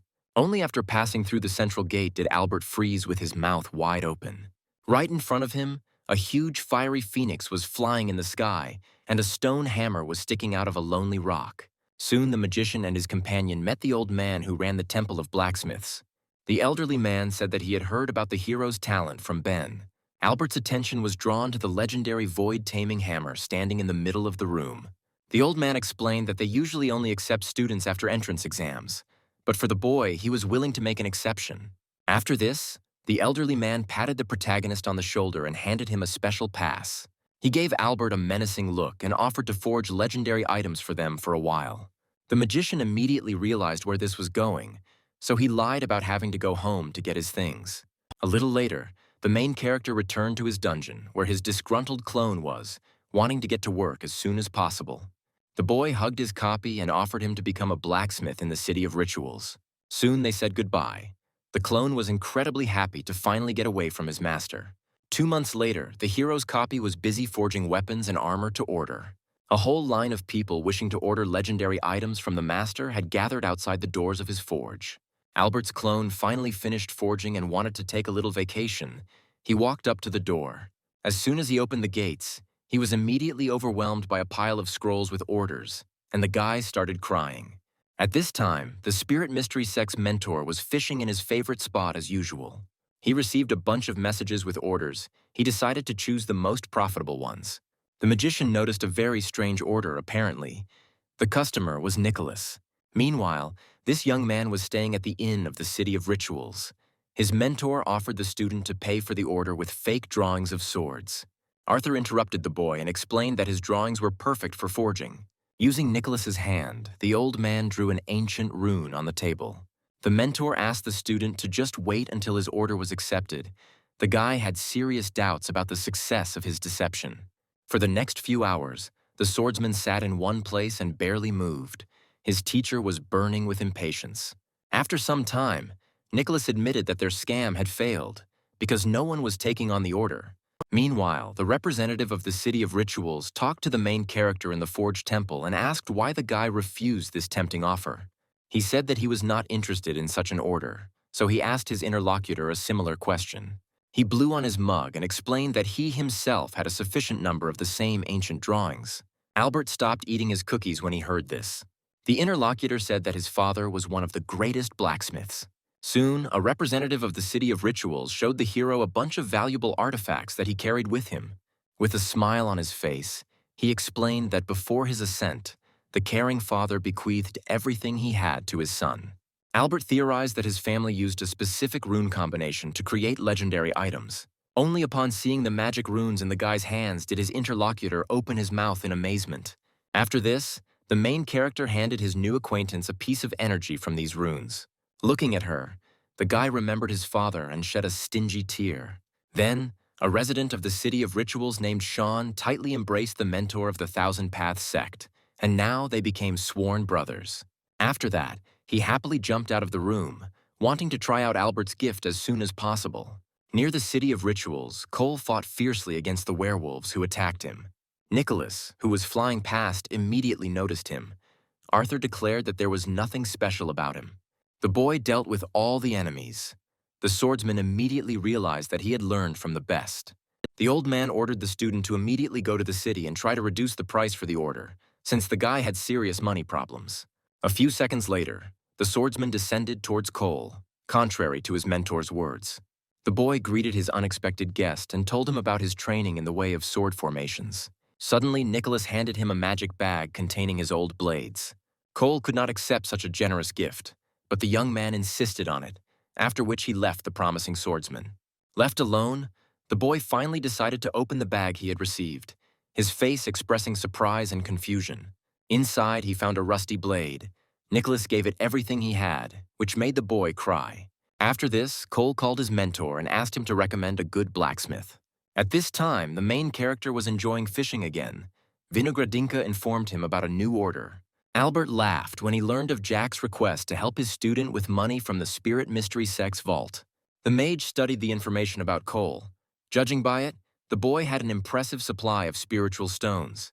The hero set a condition for Jack that in exchange, the boy should extract ore from the planet's core for him, and the swordsman agreed. The boy instructed Vinogradinka to forge swords for Cole, and he himself returned to fishing. At this very time, Eva was standing at a certain waterfall and impatiently awaiting the return of her husband. Quite a lot of time had passed, so the girl began to get very nervous. Suddenly, something resembling a room burst out of the water curtain. Immediately after that, Chris slowly hobbled out of there. He had aged greatly. Soon, his legs gave out and the boy fell straight into the water. Luckily, Eve managed to catch him at the very last moment, and she looked at her beloved husband with tears in her eyes. Suddenly, the main character received an urgent message asking for help. He cast his fishing rod and almost instantly went to the right place. A few minutes later, Albert safely reached his friend's estate. Chris's wife, sobbing, begged for help. The guy lay unconscious in her arms. The magician came closer and noticed that his faithful comrade had aged greatly. The hero began to cast a spell and asked Vinogradinka to bring the necessary medicines. Eva was still crying. Suddenly, the unconscious guy started coughing, which seriously surprised his wife and friend. Opening his eyes and seeing the main character in front of him, Chris burst into tears, bitter tears rolling down his cheeks. Albert, with horror on his face, told his friend that he was on the verge of death and demanded to know what had happened. Chris wanted to start a conversation, but stopped because he didn't have the strength even for that. Eva looked at her lover with frightened eyes. She did not want to come to terms with his imminent death. Having gained strength, the aged warrior explained that he had accidentally wandered into a place where time flows much faster. He then placed into the hero's hand a mysterious artifact that he was able to find there. Fortunately, Vinogradinka managed to bring the medicine, and the magician, with tears in his eyes, began the ritual. Chris's body was surrounded by a magical aura. Albert called on his two dolls to help. Soon they managed to summon a magic clock that could control the passage of time. The hand of this clock indicated that the end of the warrior's life was already very close. Realizing that there was almost no time left to think, the protagonist threw his lucky coin into the air. The next moment, two magical ribbons stretched from the coin to the clock hand. They tied themselves around and started pulling the arrow back. Soon, Chris began to look younger and his vitality returned. Albert interrupted the ritual because continuing it could kill everyone nearby. After this, the rejuvenated guy came to his senses and tried to get up from the floor. Eva threw herself into the arms of her husband, whose hair was still gray. After this, the girl approached the magician and bowed generously, thanking him for saving Chris. He hastened to calm her down and asked her to thank the dolls who had tried so hard. The girl went to treat them with delicious bananas, after saying goodbye to her beloved and his savior. Suddenly, the main character grabbed his friend by the shoulder and demanded that he immediately tell the truth about what happened. The guy, looking down, explained that the problems had started a long time ago due to his excessive passion for women. Albert thought about it. This story aroused genuine interest in him. Chris refused to give details, so the magician grabbed his hand in order to delve into his memories. A golden glow appeared around the warrior's wrist, which was not typical for this technique. A few seconds later, the hero found himself in a very strange place. He walked a little further and moved aside a branch of sakura, behind which something unusual was happening. Looking inside, the guy saw Eva in front of him, washing clothes, with happy children running behind her. The girl behaved strangely. She blamed the guy for not allowing her to meet Chris. Albert looked at her in bewilderment. He did not give in to the threats. Suddenly, Eva wiped her hands and asked the protagonist if he wanted to become his replacement. The magician and the girl exchanged menacing and cold glances. The hero, unnoticed by his opponent, placed a magic piece of paper behind his back. Suddenly, they were interrupted by Chris returning, bringing with him treats for the children. The guy almost immediately noticed Albert standing to the side. Eva hugged her beloved's hand and explained that he was just a traveler who had dropped in to drink some water. Suddenly, she cast a chilling glance at the main character. The children ran out of the house and hurried to hug their beloved father. Chris took his daughter in his arms and asked his wife to treat the unexpected guest to some delicious tea. Eva happily agreed. Albert had a premonition of approaching trouble. During tea, the girl explained to the magician that this world was created thanks to the years that she took from the real Chris. She gave him a scary look. The guy needs to take his friend's place in order to save him. The main character pushed away the vile seductress. She was not at all his type. Then the girl took on the form of Lily and pressed herself against Albert. The guy grabbed her by the chin and said he would think about the offer. When he finished his tea, he walked away, thanking the hosts for their hospitality. A little later, the hero woke up and burst into loud laughter, remembering what had happened. This scared the real Chris, so he started shaking his friend to bring him to his senses. Albert hugged his friend and kissed him because he helped him find a solution to his problem. Before leaving, the magician ordered Vinogradinka to establish round-the-clock surveillance of Chris's house and leave several bodyguards there. The main character came up with the idea that he could age faster in order to make breakthroughs much earlier. A whole year later, the guy returned to his gray-haired friend. He caught him right in the middle of lunch, taking him by surprise. The magician cast a spell on him, and the warrior dropped the plate of noodles from his hands. Soon the hero returned to the fake Eve, who languished in anticipation for a long time. Suddenly she took on Lily's appearance again and smiled grimly. The magician came closer and ordered the girl to immediately begin sucking out his life force. Eva sat on the guy's lap and looked into his contented face. Following this, she created a special seal on the protagonist's neck. A moment later, Albert felt an unprecedented joy. He grew old again. Suddenly the girl stopped and closed her eyes, not wanting to look at her victim. The hero jumped up from his seat. Eva explained that she decided not to kill the magician so as not to upset the real Chris. The guy grabbed her and ordered her to continue immediately because he wanted to quickly break through to the next stage. The girl burst into tears and left the magician with 5 years to spend happily with his best friend. Eva broke free from Albert's arms and started to run. He tried to stop her. Meanwhile, in the real world, Chris had returned to his natural hair color, and he and his wife looked at the maddened magician. The warrior pressed himself against the protagonist's feet and began to thank him for his self-sacrifice. Suddenly, the hero slapped him. He will have to wait for a breakthrough for another 5 years. After this time, Kate tried her best to get to the Spirit Mystery Sect. Soon she met her brother, who was standing next to the chambers of his beloved mentor. Vinogradinka conveyed to the children an order from the teacher not to disturb him under any circumstances. A moment later, a bright column of light hit the roof of the building. The shockwave emanating from it almost knocked the twins to the ground. Suddenly, auras of wind, thunder, light, space, and time appeared in the sky.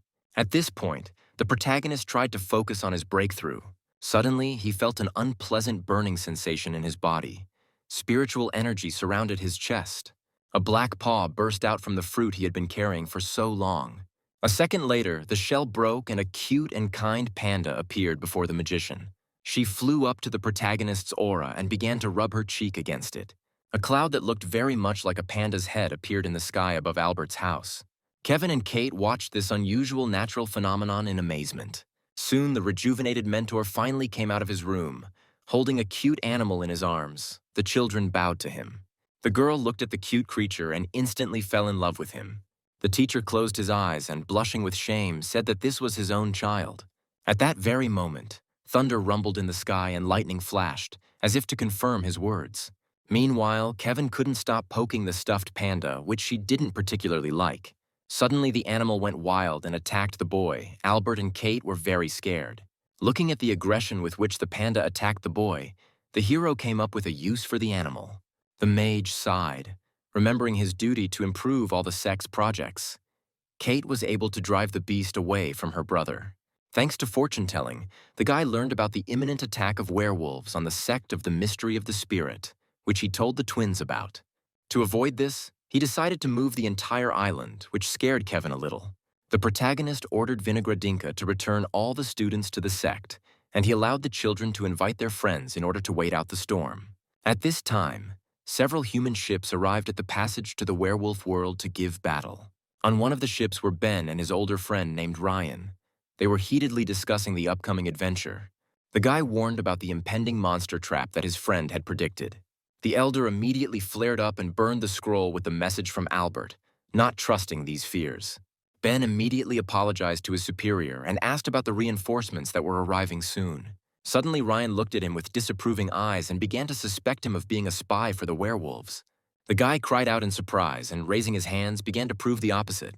Suddenly, the elder admitted that it was just a prank. Ben sat down nervously in his chair. Meanwhile, the main character attached special discs to the island while at the bottom of the inexhaustible lake. Time was running out.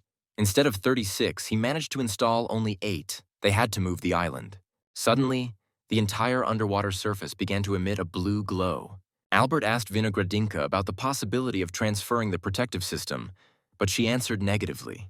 He decided to toss a coin of fortune to try to find a way out of such a difficult situation. A bird flying past caught the magic coin in its beak, and apparently the guy was in for some lucky break. A little later, Jack and his personal disciples arrived at the Spirit Mystery Sect. The swordsman calmed the children and advised them to increase the number of training sessions. The hero invited the boys to go on an excursion with his wooden doll. A few minutes later, George was enjoying the beautiful views as he looked out over the side of the flying ship. The boys wanted to see the source of the waterfall of spiritual liquid. Vinogradinka began to turn the steering wheel in order to fulfill their request. A few moments later, the ship began to climb the magical waterfall at breakneck speed. A strange golden aura appeared before George and Cole's eyes. Soon their ship entered a protective formation that resembled outer space in appearance. Soon they reached a hot spring, the water from which had a beneficial effect on cultivation. The boys immediately tore off their uniforms and jumped straight into the pond, forgetting to remove the storage rings, which was very dangerous. George and Cole finally relaxed, their bodies filled with spiritual energy. Unfortunately, the blonde boy's magic ring got wet and began to glow strangely. A few seconds later, a powerful explosion occurred over the hot spring. Cole grabbed his head with his hands and realized the full horror of what had happened. George laughed heartily at his friend's misfortune. The boy noticed that his friend's ring contained a bunch of valuable artifacts. Suddenly, the spring stone that fell into the hot spring began to purify the pool and glowed with a blue aura. The magical artifact suddenly soared into the sky, splashing water from the hot spring. The stone flew higher and higher, hitting right into the magical seal of the protective formation. Meanwhile, in the Spirit Mystery Sect, the hero noticed that it was no longer spiritual liquid that was flowing from the sky, but azure-colored water. He carefully examined the new liquid and realized that it was completely purified spiritual energy. After that, Albert snapped his fingers and teleported the two boys to himself. Undressed, George and Cole looked shamefacedly at the head of the sect. The main character asked them about the change in color of the spiritual liquid. The boys confessed to what they had done. With the help of magic balls, the guy dressed his little guests in uniforms. Instead of punishment, Albert gave Cole a bag of legendary-class swords as compensation for the broken ring. The guy looked into the distance and realized that now he had enough spiritual energy to move the island along with the protective formation. At this time, Ben watched as Ryan engaged in a fight with a squad of werewolves. The senior in rank thrust his sharp sword forward. The monsters were getting closer with every second. The guy stopped the werewolf's clawed paw with his blade and looked at the monster trying to get behind him. Suddenly, Ben, who had come to the rescue, cut him down with one swing of his sword. At first, the guy was afraid to go near the werewolves, but the blade forged by Albert gave him confidence. The monsters froze in place, realizing that their enemy did not come alone. The monsters were very frightened, so they attempted to escape. Ryan suddenly appeared in front of them and began casting a powerful spell, raising his hands up. The werewolf in the form of a girl with several tails put her shield forward to protect herself from the deadly attack. A few moments later, the cave was illuminated by a bright glow and the floor began to crack from the explosion. In one of the cities, a multi-tailed fox woke up. Her body in the form of a girl was mortally wounded. She saved herself by sacrificing one of her tails and was filled with the desire to take revenge on her offender. Soon the werewolf noticed a large ship in the sky, the bottom of which was covered with magical runes. The monster looked at the ship with a predatory gaze. It was eager to destroy the sect to which it belonged. Meanwhile, George looked out over the side of the ship and admired the beautiful view, thinking that his mother would definitely envy him. Suddenly, the boy felt a strange movement behind him. Turning around, he saw in front of him a beautiful girl with animal ears and several tails. George immediately realized that the stranger was a threat to him, so he reached into his pocket for his phone to call his mentor for help. The fox approached the boy, causing him to freeze in fear. Albert chewed an apple and prepared for George's arrival with his mother. The werewolf bewitched the boy and his mother and hid in the cabin. Soon, the ship came very close to the seal that hid the spirit mystery sect from prying eyes. George said that he had brought his new wife with him, who was in fact a vile monster. A little later, the ship successfully passed the seal and headed towards the open gates. The werewolf left the cabin and admitted the worthlessness of the sect's security system. The fox left the ship and decided that she could easily kill all the inhabitants of this sect. Immediately after this, it formed several tornadoes behind itself. Suddenly, the entire island rushed away, causing the girl to freeze in surprise. The werewolf watched the island fly away with obvious misunderstanding. Suddenly, the main character appeared in front of her. Next to him was a huge golden giant. With one blow, this titan caused the monster to lose all its strength and fly back. The girl could not accept her defeat, so she threw back her tail again in order to save herself. The werewolf slipped through the spatial barrier and promised to take revenge on Albert. A little later, Ben and Ryan arrived at the place where the island of the Spirit Mystery Sect used to be, mentally thanking the magician for the warning. Meanwhile, the main character was enjoying his triumph while drinking a cup of coffee. Soon, George came to him, still not having recovered from the hypnosis of the vile fox. The next moment, the guy hit the boy on the head with a mug to help him come to his senses. The red-haired boy finally came to his senses and began checking his pockets for signs of theft. George admitted that the thief had only stolen his heart, causing Albert to spit the drink out of his mouth. The magician began to tell fortunes and found out that almost all hidden threats had disappeared from the boy's fate. The hero took off his dark glasses and advised George to continue training hard. The boy immediately ran away, not doubting for a second the instructions of such a talented warrior. Suddenly, an arrow stuck into the ground right in front of the main character, greatly frightening the guy. Alarmed, Albert felt an unfamiliar figure flying towards him from the sky. Luckily, the magician was able to dodge at the very last moment, and a stranger's fist hit the ground next to him. It was a robot that started threatening a guy lying on the ground with a spear. From the message that the stranger conveyed, it turned out that it was sent by the leadership of the Abode of Pleasures. Its students took away almost all the seductresses with them. Albert called it a simple misunderstanding and asked that the spear be removed from his face immediately. Suddenly, the hero began to seduce the girl, because this was his only way to avoid death. A moment later, the stranger slapped the guy. She had no feelings because she was a soulless machine. The magician fell to the ground and grabbed his cheek, looking at the robot with resentment, trying to evoke pity from him. Then the girl showed the guy that in place of her heart, she had only a bunch of microcircuits. The main character did not despair and called Vinogradinka for help. The robot looked at Albert's assistant in surprise. Suddenly, the girl noticed a strange glint in the sky out of the corner of her eye.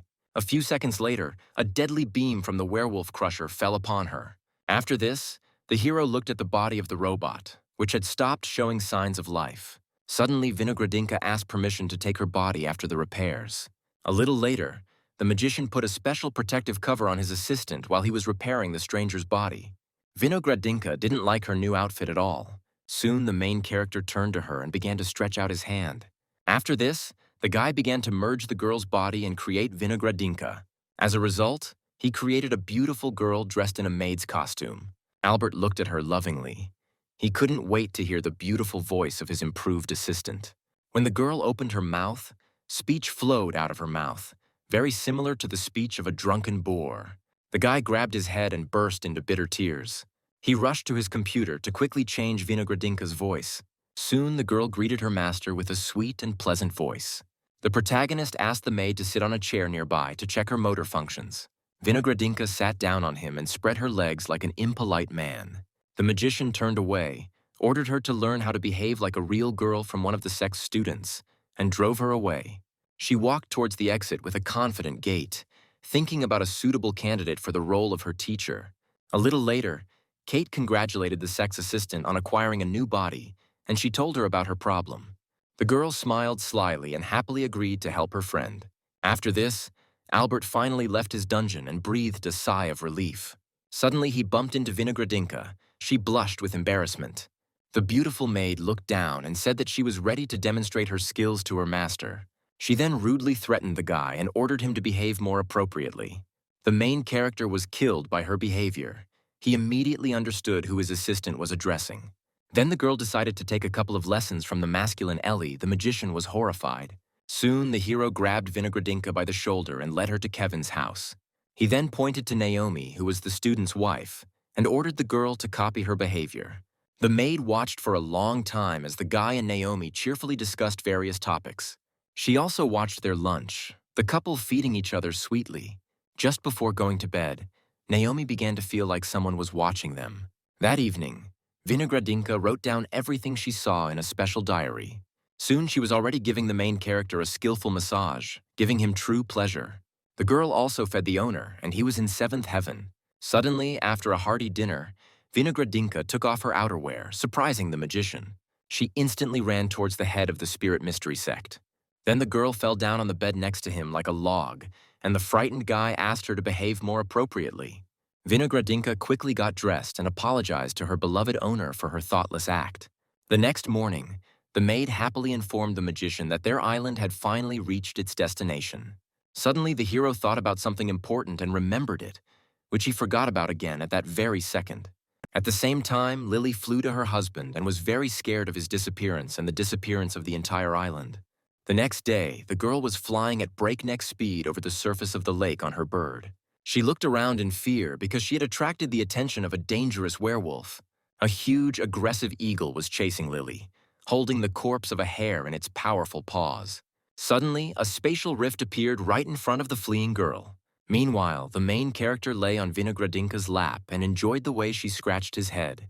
His pleasure was interrupted by an urgent message about the approach of an unknown object to the territory of the sect. Suddenly, something landed at breakneck speed right in the courtyard of the hero's house. It was a frightened Lily, sobbing in pain.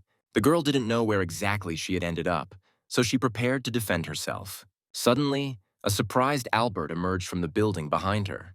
The guy rushed to her and hugged her tightly, after which he told her about what had happened to him recently. Lily sobbed as she recalled her desperate search for her husband.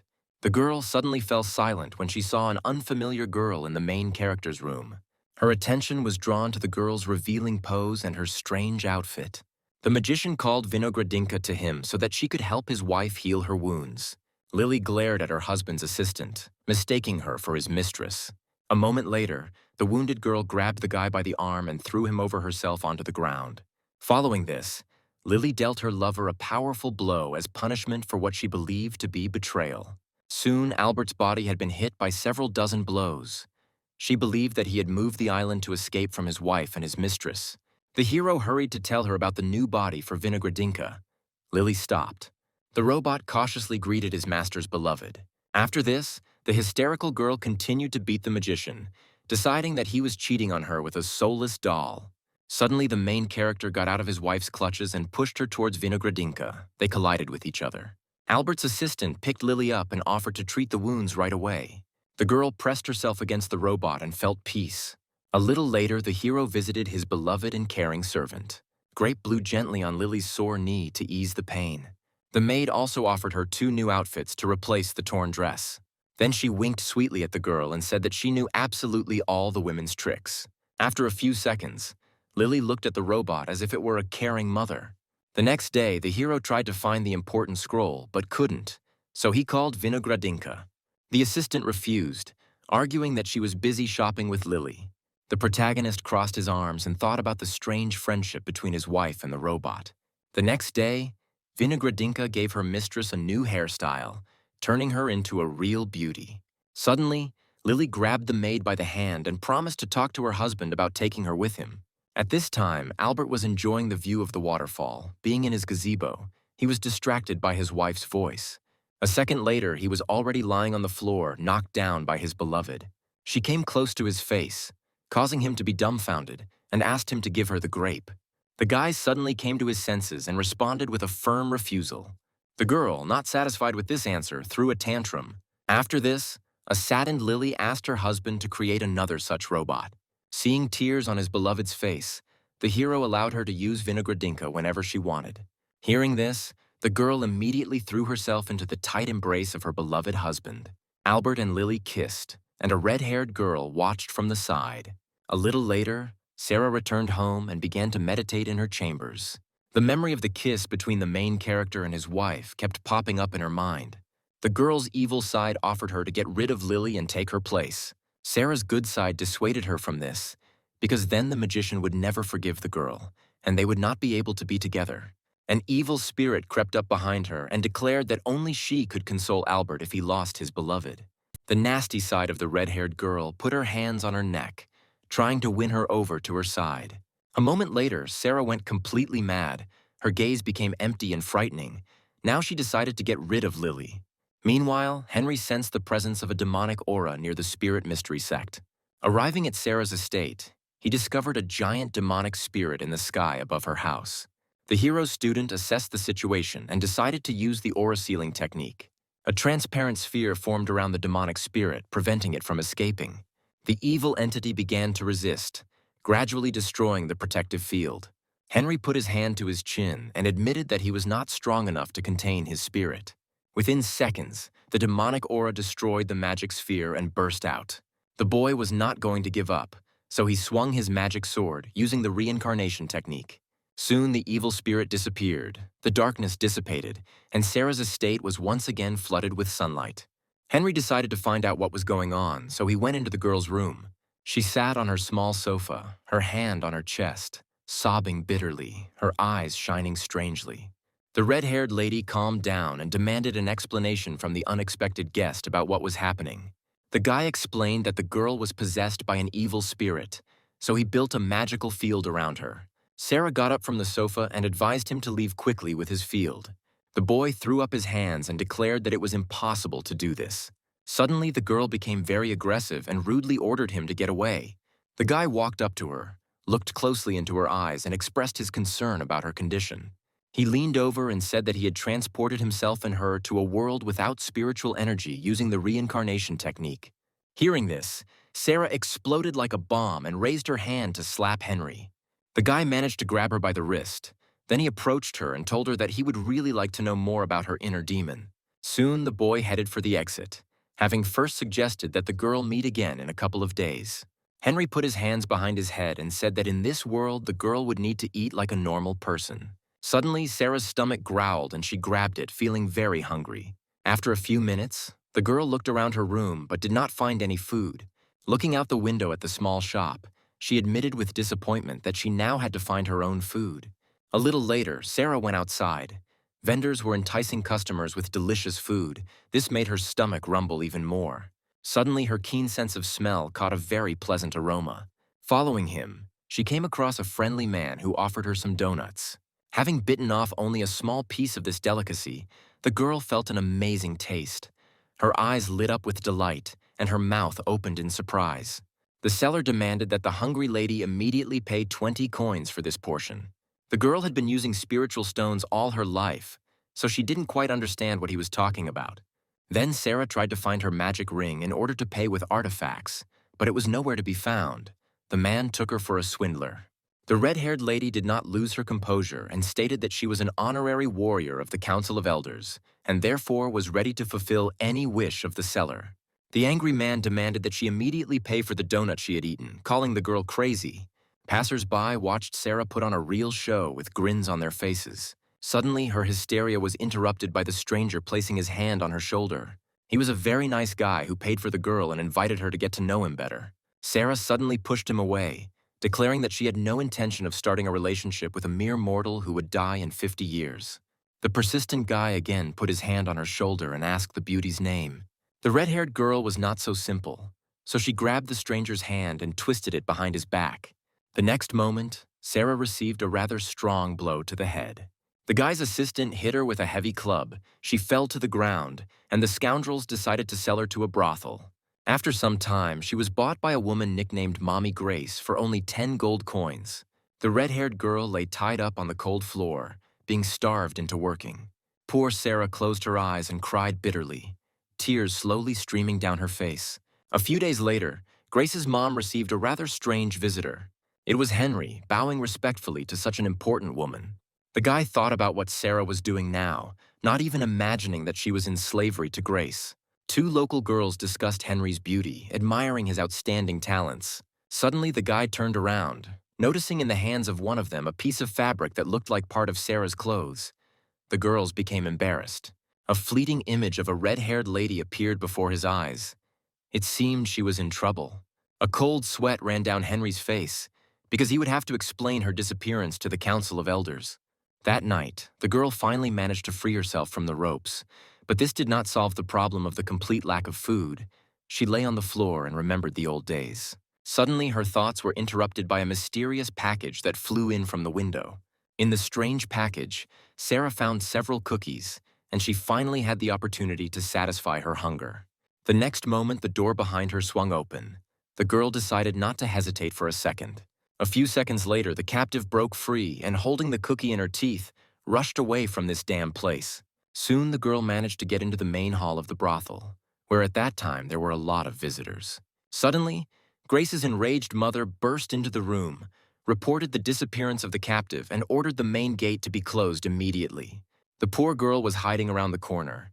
The enemy had the advantage in numbers. Sarah had no choice but to hide, so she entered the first room she came across. When she went inside, she closed the door behind her and saw a guy changing clothes. It was Henry, who decided that the girl worked here and asked her to leave, since he had not invited anyone to his place. Suddenly, the voices of the pursuers began to be heard near the door. Sarah tensed up. She then ran up to the guy, grabbed him by the shirt, and blamed him for all the troubles that had happened to her. Suddenly, her gaze was drawn to Henry's beautiful, muscular body. He pushed the girl away from him and declared that he created this world by sacrificing his body, so he would not retreat halfway, and besides, it should be beneficial for him to help her. Hearing this, Sarah seemed to become possessed again, remembering that the main character never demanded anything from her. Immediately after this, the distraught red-haired lady confessed her love for Albert. When they are together, the demonic spirit will disappear. In response to her confession, Henry only laughed. He couldn't call this feeling love.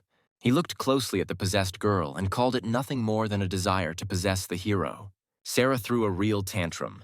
Her screams attracted the enemies looking for her. The angry girl threw a package of cookies at Henry in anger.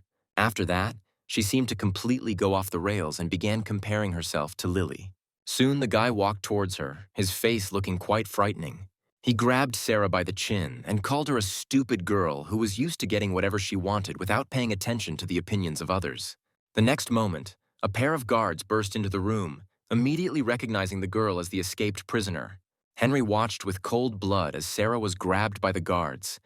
In his opinion, she needed to deal with her inner demons, and the brothel was the perfect place to do it. Suddenly, the escaped Sarah thought about his words. A small part of her admitted that he was right. A little later, the slave was taken to another room and roughly pushed inside. 3 other employees of the establishment were ordered to keep an eye on her. Sarah sat silently on the floor with her head down, the 2 girls mocking her. Suddenly, a worker named Margot took the poor captive by the hand and promised to help her get used to this place. A little later, she took her to her room and suggested that they sleep together on her bed for now. That night, Sarah couldn't sleep because she was not used to sleeping on such a hard bed. She admitted that today was not the best day, and besides, hunger was tormenting her. Margot overheard all this by chance. Suddenly, the girl moved closer and began to sing a lullaby so that Sarah would fall asleep faster.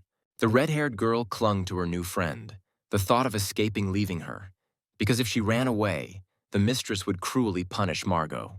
Meanwhile, Henry was looking at the cookies he had to steal from the kitchen. Sarah was still hungry. The next day, the owner of the establishment lay on a chair and, waving a fan, commanded the workers to clean the room. The red-haired slave angrily clenched her fist. She didn't like serving this nasty woman at all. Suddenly, Margot whispered to her that for a job well done, girls are rewarded with food. Sarah's hunger was stronger than her self-esteem, so she began to wash away the dirt. A little later, the girls came to a zither lesson taught by Henry. Margot tried to play a beautiful melody, but she was very worried and blushed. The other two girls spoke rudely about the red-haired captive's performance. Then she hit the strings sharply, forcing the nasty bitches to cover their ears. The next moment, Sarah was so immersed in playing the zither that she mentally transported herself to a peaceful and calm place. Soon she finished playing. Margot was amazed by her friend's musical abilities. The red-haired girl looked angrily at her rivals and advised them to take up playing the zither instead of constantly gossiping. Then the teacher approached the two gossips and informed them that they could no longer attend his lessons because they had no ear for music at all. The girl became indignant and pointed at Margot because she was not good at playing the zither either. Henry looked at her carefully and explained that she could hit the notes, which meant she had every chance of becoming a successful musician. Hearing such a compliment, Margot pressed her hands to her chest and blushed with embarrassment. Sarah asked the guy to rate her game too, so that he could also receive some nice words. Henry looked at her strangely, acknowledging her talent but also the presence of other flaws. The girl looked at him angrily. She was filled with discontent. Soon the boy hit Sarah's table with his fan. In his opinion, she did not put her soul into playing the zither. He leaned over to the girl and ordered her to stay after class, which made her very angry. Soon the couple was left alone. The red-haired lady approached the teacher's desk. The girl angrily hit the table and invited the guy to play the musical instrument himself to prove his professionalism. Within a few seconds, thanks to his music, he was able to transport himself and Sarah to a peaceful place. The red-haired girl watched Henry with bated breath. A moment later, she remembered her childhood zither lessons. Sarah was overcome by a magical melody, as if she were floating along a peaceful stream. After that, the guy finished playing and, crossing his arms, waited for the girl's reaction. The red-haired lady screamed, thinking that the guy had put her into some kind of trance. Soon, Henry moved the incense towards her to calm Sarah. The zither teacher walked away from the office, and the girl shouted nasty things after him. Suddenly, she noticed a plate of food standing on the guy's table. Sarah grabbed the tasty balls almost instantly and began to greedily eat them.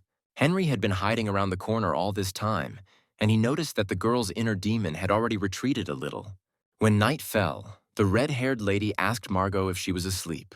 After this, Sarah looked at the ceiling and asked her friend what love is. Suddenly, she covered herself and her friend with a blanket, declaring that she had found the man of her heart, whom she would show tomorrow.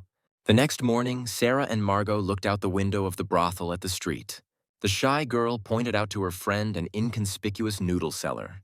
The red-haired lady was amazed that Margot had chosen such a simpleton as her lover.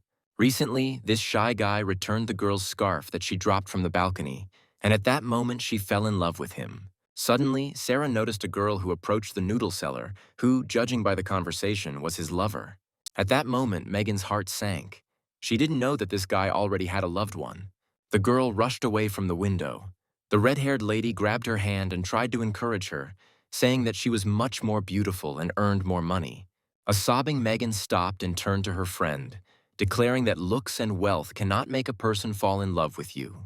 These words made Sarah think, her face expressing obvious bewilderment. Then her friend came up to her and, stroking her head, explained that true love makes you give everything to each other without expecting anything in return. That evening, Grace's mother ordered her workers to get ready to go on stage. Sarah picked up the zither and hurried to carry out her mistress's order, and on the way she met Henry. As she passed by, the girl looked at him and whispered under her breath that he was right about her misconception of love. The guy looked after her and smiled. Her demonic mark was almost gone. A few days later, Grace, lying in his chambers, again ordered the girls to go on stage. In the evening, everyone visited and joyfully rejoiced, looking at the stage. Meanwhile, Sarah didn't want to go there at all, and the guards dragged her along with them. Soon the hostess entered the room and with a smirk on her face said that the girl might not go on stage today. Looking at her dissatisfied face, she reported about one client who bought her for a very impressive sum. A few seconds later, the guards forcibly took her to the right room. Sarah noticed with horror in her eyes the similarity between the way the hostess ignored her opinion and the way she herself spat on the feelings of the main character. Having come to her senses, the girl saw the silhouette of the client behind a transparent curtain. After that, she headed straight towards him, quietly grabbing the teapot from the table. A moment later, Sarah pounced on the customer, swinging the heavy teapot to strike. Suddenly she stopped, seeing in front of her none other than Henry. The girl swung the heavy object again. Then the guy showed her the deed. Soon he handed Sarah a document granting freedom. The girl hesitated a little. Henry hastened to take the teapot from her hands. Suddenly the guy started rubbing Sarah's forehead vigorously, which scared her a lot. The girl grabbed her forehead. The mark no longer emitted a demonic aura. A moment later, Henry destroyed the magic sphere, and it was time to return home. When the couple returned to their world, the ground beneath Sarah's estate shook. This caused Albert to interrupt his sweet sleep. Grape reported a sharp surge of demonic aura near the estate of the warrior of the Council of Elders. The main character immediately jumped out of bed and, putting on his robe, headed to his friend's house. When he arrived, he found his wife and Kate there, who were very concerned about what was happening. They turned to the head of the Spirit Mystery Sect and asked him to help Sarah quickly. Soon, the magician surrounded himself and them with a protective barrier so that the stone fragments could not harm them. As he approached, the hero saw that the entire estate was surrounded by green spiritual energy emitted by Henry. Suddenly, a small hole appeared in this sphere, from which a small cloud immediately burst out. Albert summoned a couple of battle dolls to take control of the situation. After this, the puppets began to accumulate spiritual energy in their palms. Suddenly, the magician stopped. The strange purple cloud began to dissipate little by little. Soon, it completely dissipated, revealing that it was hiding Henry and Sarah. The red-haired girl touched her forehead. The demonic mark had completely disappeared. Concerned, Albert asked her how she was feeling. Sarah's gaze fell on Lily, who was holding her lover's arm tightly. The girl, remembering everything that had recently happened to her, smiled sweetly and asked everyone to calm down, because nothing serious had happened. Kate, Lily, and Albert, holding his wife's hand, headed home. Sarah waved vigorously after them. Henry was pleased that he was able to rid the girl of the demonic aura. The guy bowed to the warrior of the Council of Elders and congratulated her on her victory over the evil entity. She looked at him and smiled sweetly. Now she needed to think of a reward for her savior. Henry, passing by, declared that he did this only to preserve the safety of his sect. The girl began to remind the guy about how he stole food for her. Henry hurried to go home, but the girl did not want to part with her hero. The next day, Kate came to her mentor with a request to let her go on a treasure hunt again. The magician pointed out that the girl had not yet found the artifacts he was talking about, but she insisted on her own. Then Albert tossed a magic coin and it landed on the lucky side. The guy agreed to let Kate go, and she almost kissed him for it. When she left, the protagonist thought about creating a source of good luck. His thoughts were interrupted by Vinogradinka, who announced the arrival of a certain lady named Josephine for the meeting. Soon the hero met a very important woman, dressed in an expensive outfit and wearing a fancy decoration on her head. Looking at her, a chill ran through Albert's body and sweat ran down his face. Suddenly, she asked if the head of the sect knew a guy named Levi. It was as if a thought had struck the magician.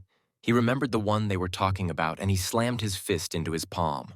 It was the young man he found near the inexhaustible lake. The guy saved up a large sum and was able to buy out the world of the lesser Chiliacosm from which he came. Levi had a lady love, so as a parting gift, the main character gave them several combat dolls. The magician, realizing that the person standing in front of him was none other than that guy's beloved, asked her to tell him about their life. The woman began her story. They built the 9 Phoenix Pagoda, she became empress, and Levi took on the position of imperial tutor. Josephine cast her gaze at the head of the Spirit Mystery Sect and invited him to visit their island. The main character, without thinking twice, agreed to go on a short trip. A few days later, the guy, accompanied by Lily and Vinogradinka, arrived on the island of 9 Phoenixes. The hero and his companions greeted the local empress, whom he had recently met. The good-natured woman said that their community was structured like a regular sect, and she also asked guests to address her by name. Suddenly, Albert noticed that his karma suddenly started to increase. This could be the perfect source of luck.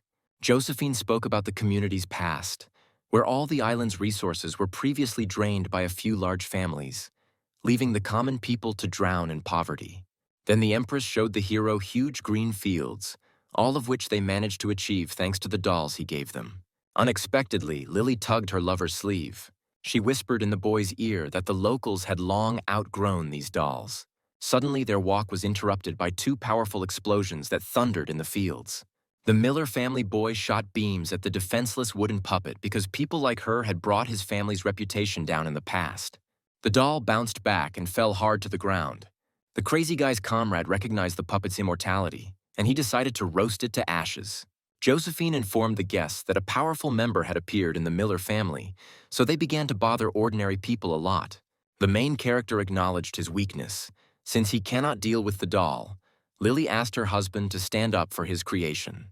The magician asked the Empress for permission to deal with the pests, and she gave her consent. The boy ordered Vinogradinka to go to them, and she immediately hurried to fulfill the owner's request. Soon, Albert and Josephine saw an explosion in front of them, and all they could hear were shrill screams. The protagonist joined her, and the maid harshly threw the enemy to the ground. Then she grabbed the nasty guy by the collar. He was shaking and screaming in fear. After this, the guy received a blow to the face from Vinogradinka's metal fist. The maid bowed to the master and reported that the task had been successfully completed. The maid turned to look at her fallen enemies. The nasty guy from the Miller family tried to escape. The robot released its hand at him. She grabbed the frightened guy by the neck and dragged him towards her. Soon, Vinogradinka bowed to the Empress, holding the enemy by the scruff of the neck. Josephine began to take an interest in this perfect robot. The hero told the details of its creation. Unexpectedly, the Empress bowed before the magician, asking him to help make the island better. The guy asked her to explain her request in more detail. She offered to sponsor her empire with money, artifacts, and the like.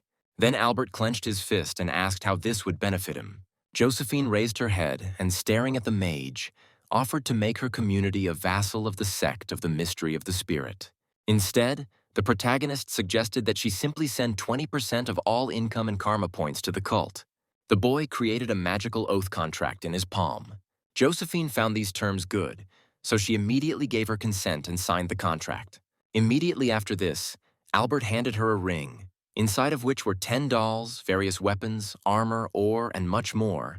The woman was amazed by such generosity. Lily decided to keep up with her husband, so she pulled out a small bag from her pocket. She then presented Josephine with a small pendant that would highlight her imperial status. The woman thanked the guests with all her heart for such gifts, and tears appeared in her eyes. Soon the hero said goodbye to Josephine, promising to return in a few days. Upon arriving home, the magician presented Vinogradinka with a plan for developing the 9-Phoenix Pagoda. In addition to placing his forges and trading stalls, he decided to send an older version of his assistant to the island. The guy had already started to fantasize about how he does nothing, but luck itself comes to him. A few days later, Albert returned to the 9-Phoenix Pagoda and presented his robot to the Empress. The woman took it in her hands and began to cast a spell. After a few moments, she changed the robot's body, giving it the appearance of a small doll. The assistant began to circle around her mistress, and the Empress decided to call her Angel. After this, the doll froze in the air and surrounded itself with a strange aura, causing Josephine to open her mouth in amazement. A few seconds later, the assistant connected to the satellites that the hero had brought here to assess the situation on the island. Soon she discovered a small pack of werewolves nearby and offered to deal with them, the woman agreed. The dolls successfully drove the evil monsters away from the island. Josephine watched all this, delighted with the new security system. The puppets also began to dismantle the defeated werewolves for useful materials. Albert acknowledged with a smile on his face that all that was left was to attract new people to the 9-Phoenix Pagoda and headed away. He was stopped by the Empress, who stated that Levi had recently gone to study the Lesser Chiliocosm but had not yet returned. The magician called his actions very stupid, but nevertheless agreed to help in the search for the guy. Leaving the building, the hero immediately realized that Levi did this to impress his beloved. A few days later, Albert was already sailing the vast expanses of the endless sea in search of the missing boy. The monkey's body was not very suitable for exploring the depths of the water, so he took the form of a mermaid. Soon the main character sank underwater. This shell allowed him to breathe here. Soon the magician came across a sleeping dragon guarding the magic sphere. He took the form of a stone and fell right at the entrance to the world of the Lesser Chiliocosm. A moment later, the surface of the sphere was damaged, and a happy guy appeared from there. As soon as he left the confines of his world, he immediately came face to face with a huge predatory snake. The hungry monster instantly swallowed the unlucky fellow. The hero turned into a monkey again and demanded that the dragon get out of there immediately. In response, the monster let out a powerful roar that made Albert stagger. The magician raised his hands and offered the giant snake a fair fight. Suddenly, the protagonist used the technique of summoning ice daggers, trying to catch the aggressive creature off guard. The next moment, about a dozen sharp blades rushed towards the monster. They only broke into small pieces, barely colliding with the dragon's strong scales. He headed straight towards the guy. He didn't lose his head and used all the available clots of spirit, summoning a bunch of different creatures. One of the summoned snakes bit the monster right in the eye, and the other grabbed hold of his neck. It turned out that Albert was remotely controlling his copy. This opponent seemed too simple to him. Suddenly, the boy heard a heart-rending roar that made sweat run down his face. The water dragon was joined by two of his relatives, and the monkey began to run away from them. Suddenly, another young guy emerged from the small chiliocosm, surprised that he was underwater. The concerned Albert grabbed him with the help of his clone, and the monster's toothy mouth was approaching them. At the very last moment, the hero managed to dodge, thereby saving the life of a random guy. The copy of the mage stopped and, stretching out his hand forward, ordered Vinogradinka to launch the werewolf crusher. A moment later, two bright beams flew straight towards the water surface. Three aggressive dragons approached the main character. A few seconds later, two of their heads were pierced by a beam fired by the werewolf crusher. Albert set a whole flock of magic snakes on the remaining monster. The stranger introduced himself as Tyler and thanked the magician for saving him. He noted with irony that he was the only one who managed to escape from the small chiliocosm in this place. The guy remembered that a certain swordsman had warned them about an ambush at the exit from the world. The hero asked the name of that young student. Tyler said that it was a warrior named Levi. Albert said that he was his old friend, while the dolls were pulling out the carcasses of defeated dragons from the bottom of the sea. Soon the magician created a teleportation matrix leading to the island of 9 phoenixes. All those from the lesser chiliocosm would automatically move there. Tyler entered the portal and thanked the guy again for saving him. When he disappeared, the protagonist summoned a wooden doll. He then shoved her inside the lesser chiliocosm sphere so that she could find Levi inside. A little later, Albert told the Empress good news. Talented warriors would be arriving on the island, and her lover would soon appear with them. Josephine, holding the cup in her hands, was afraid that the people brought would be much stronger than the inhabitants of the pagoda. Then the hero snapped his fingers and summoned 2 dolls that could provide them with safety. Before leaving, he said that now the future of 9 Phoenix Island was only in the hands of the Empress. A few months later, the magician was feeding the turtle in his sect, and something disturbed him. It was Kate, who had finally returned home and brought everything the teacher had asked her for. Albert looked at her with distrust, because finding such valuable artifacts should have taken much longer. Soon, the girl showed her mentor the Book of the Omniscient Sage, which helped her cope with such a difficult task. Having examined it, the main character immediately realized that this was just a means of communication with the world of the higher chiliocosm, and that a living person would answer all questions. Kate rushed to the magician, admitting that the miracle shop clerk had deceived her again. The hero grabbed her by the pigtail as usual and promised to sort out what happened. Then the boy opened the magic book and asked it about Nicholas's mentor. The man on the other side was already tired of answering stupid and meaningless questions. Suddenly he felt that someone was watching him, and goosebumps ran through his body. A moment later, the all-knowing sage was struck by lightning, killing the poor fellow. Meanwhile, at the City of Rituals Hotel, Arthur informed his student that an unknown person had tried to find out about him, but the defense mechanism had prevented him from doing so. The main character looked into the magic book and found nothing inside except empty pages. Kate was very unhappy that her mentor had damaged such a useful artifact. At this time, the old swordsman ordered Nicholas to obey him in order to make friends with the head of the Temple of Blacksmiths. The young man looked at the papers and admitted his powerlessness. The man had received a large inheritance, so it was almost impossible to surprise him. Arthur suggested that the student delve into the memories of one great blacksmith, extract useful information from them, write them down on jade tablets and present them to the leader. Nicholas hesitated a little, but the old man had already put his finger to his forehead and began the process. When the swordsman came to the chambers of the head of the Temple of Blacksmiths, the guard reported that the owner had just gone into seclusion, so he would not be receiving visitors for a long time. The boy again reproached his mentor for creating an unreliable plan. Suddenly, Arthur announced that someone unknown was interfering in Nicholas's fate. At that very moment, the main character sneezed very hard. Lily, about to fly away again, hugged her husband tightly. She did not want to leave him. A few minutes later, Albert saw his beloved off and wished her a safe journey. The magician complained to his assistant that he was alone again, and a loving couple was sitting next to him. The guy noticed a large number of students in love. This was connected with his task to seduce the novices of the abode of pleasures. The hero raised his head and began to sob bitterly, because now he was the only one left alone in the sect. His cry was heard by Sarah. She threw him the ring and ordered him to immediately start repairing her ship. Soon he finished repairing the ship and lay on the floor, exhausted. Grape reported strange vibrations coming from the dragon eggs, and the magician immediately jumped up. A few minutes later, he reached them and hugged them tightly. The maid announced that they were ready to hatch. Hearing this, the protagonist turned and cast a questioning glance at her. The assistant scanned the eggs and reported the good news. They were filled with the spirit of the dragon inside. This energy is capable of making the magician's dream of returning home come true. He froze, realizing this. Memories of his brother Hugh's death flashed before Albert's eyes again. The boy clenched his hand into a fist and turned to the grape standing near the dragon's egg. He asked her to find everything else that was needed, and he was also concerned about the chances of success of this adventure. A few days later, the maid went down to the dungeon and told the master that they were missing 4 more rare ingredients. The main character had to find them before the dragons hatched, so the assistant suggested that he use all the forces of the sect.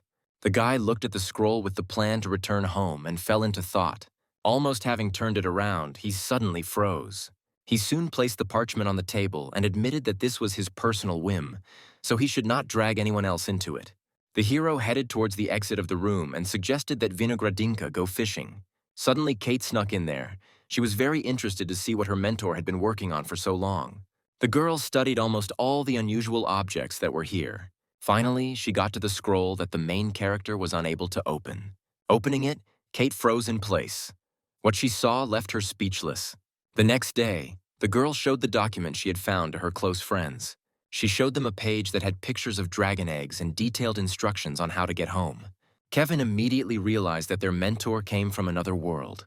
Henry pointed out to his friends a portal that transported matter through space and time. Suddenly, Steve noticed the seal at the bottom of the scroll.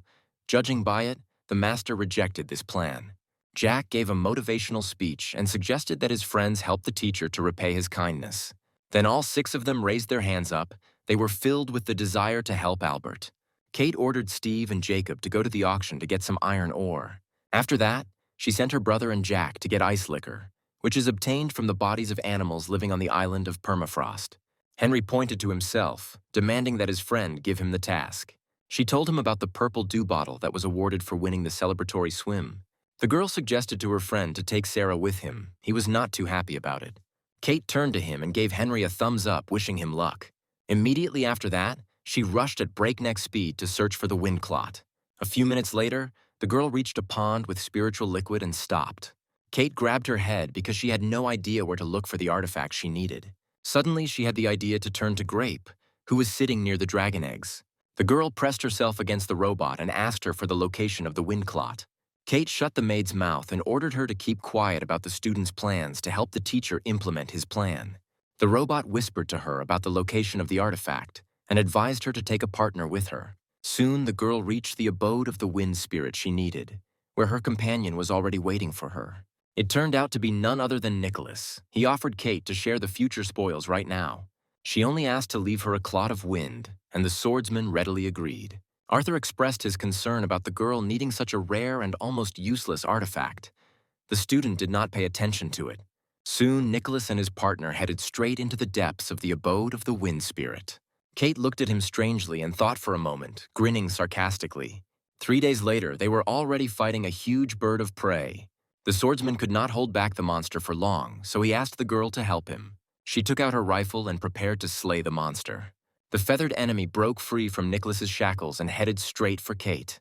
A few seconds later, a shot was fired and a bullet hole appeared in the bird's head.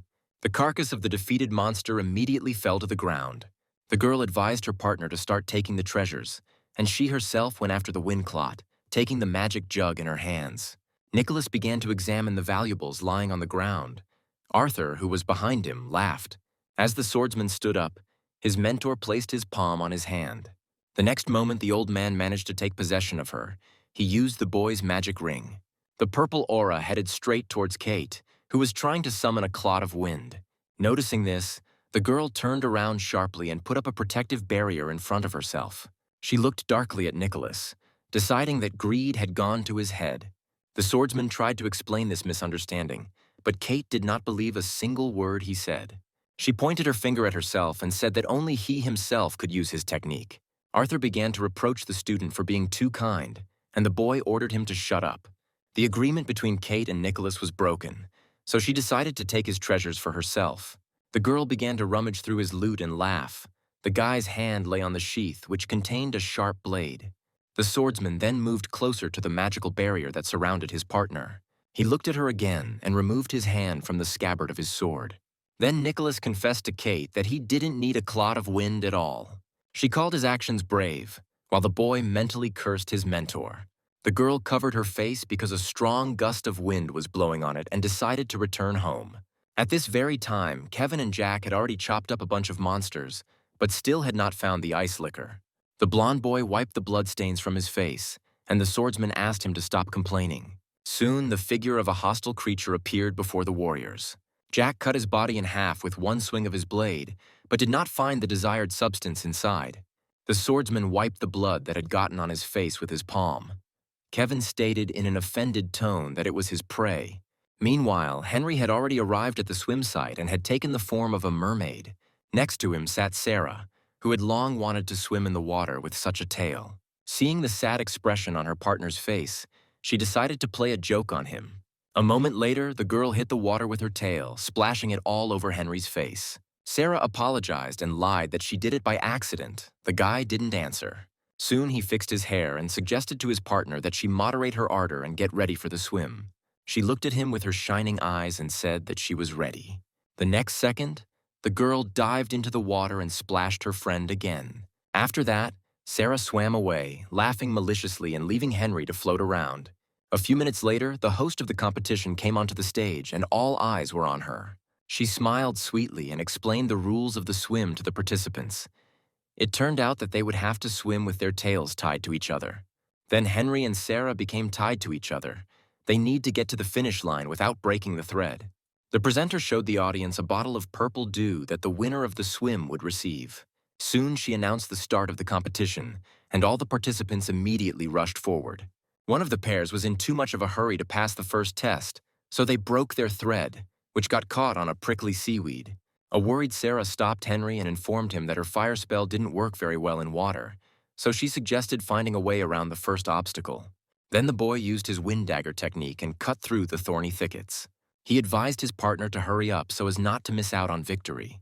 A few minutes later, the pair came across the second challenge, which was a narrow gorge that could only fit one person. Sarah again suggested to her friend that they try to find a way around, but he stopped her. Suddenly, Henry grabbed the girl's waist and pressed her to himself. The guy was not going to give up. Soon, they managed to successfully overcome this obstacle and were already racing forward at full speed. Sarah cuddled close to her partner and looked at the bubbles floating around.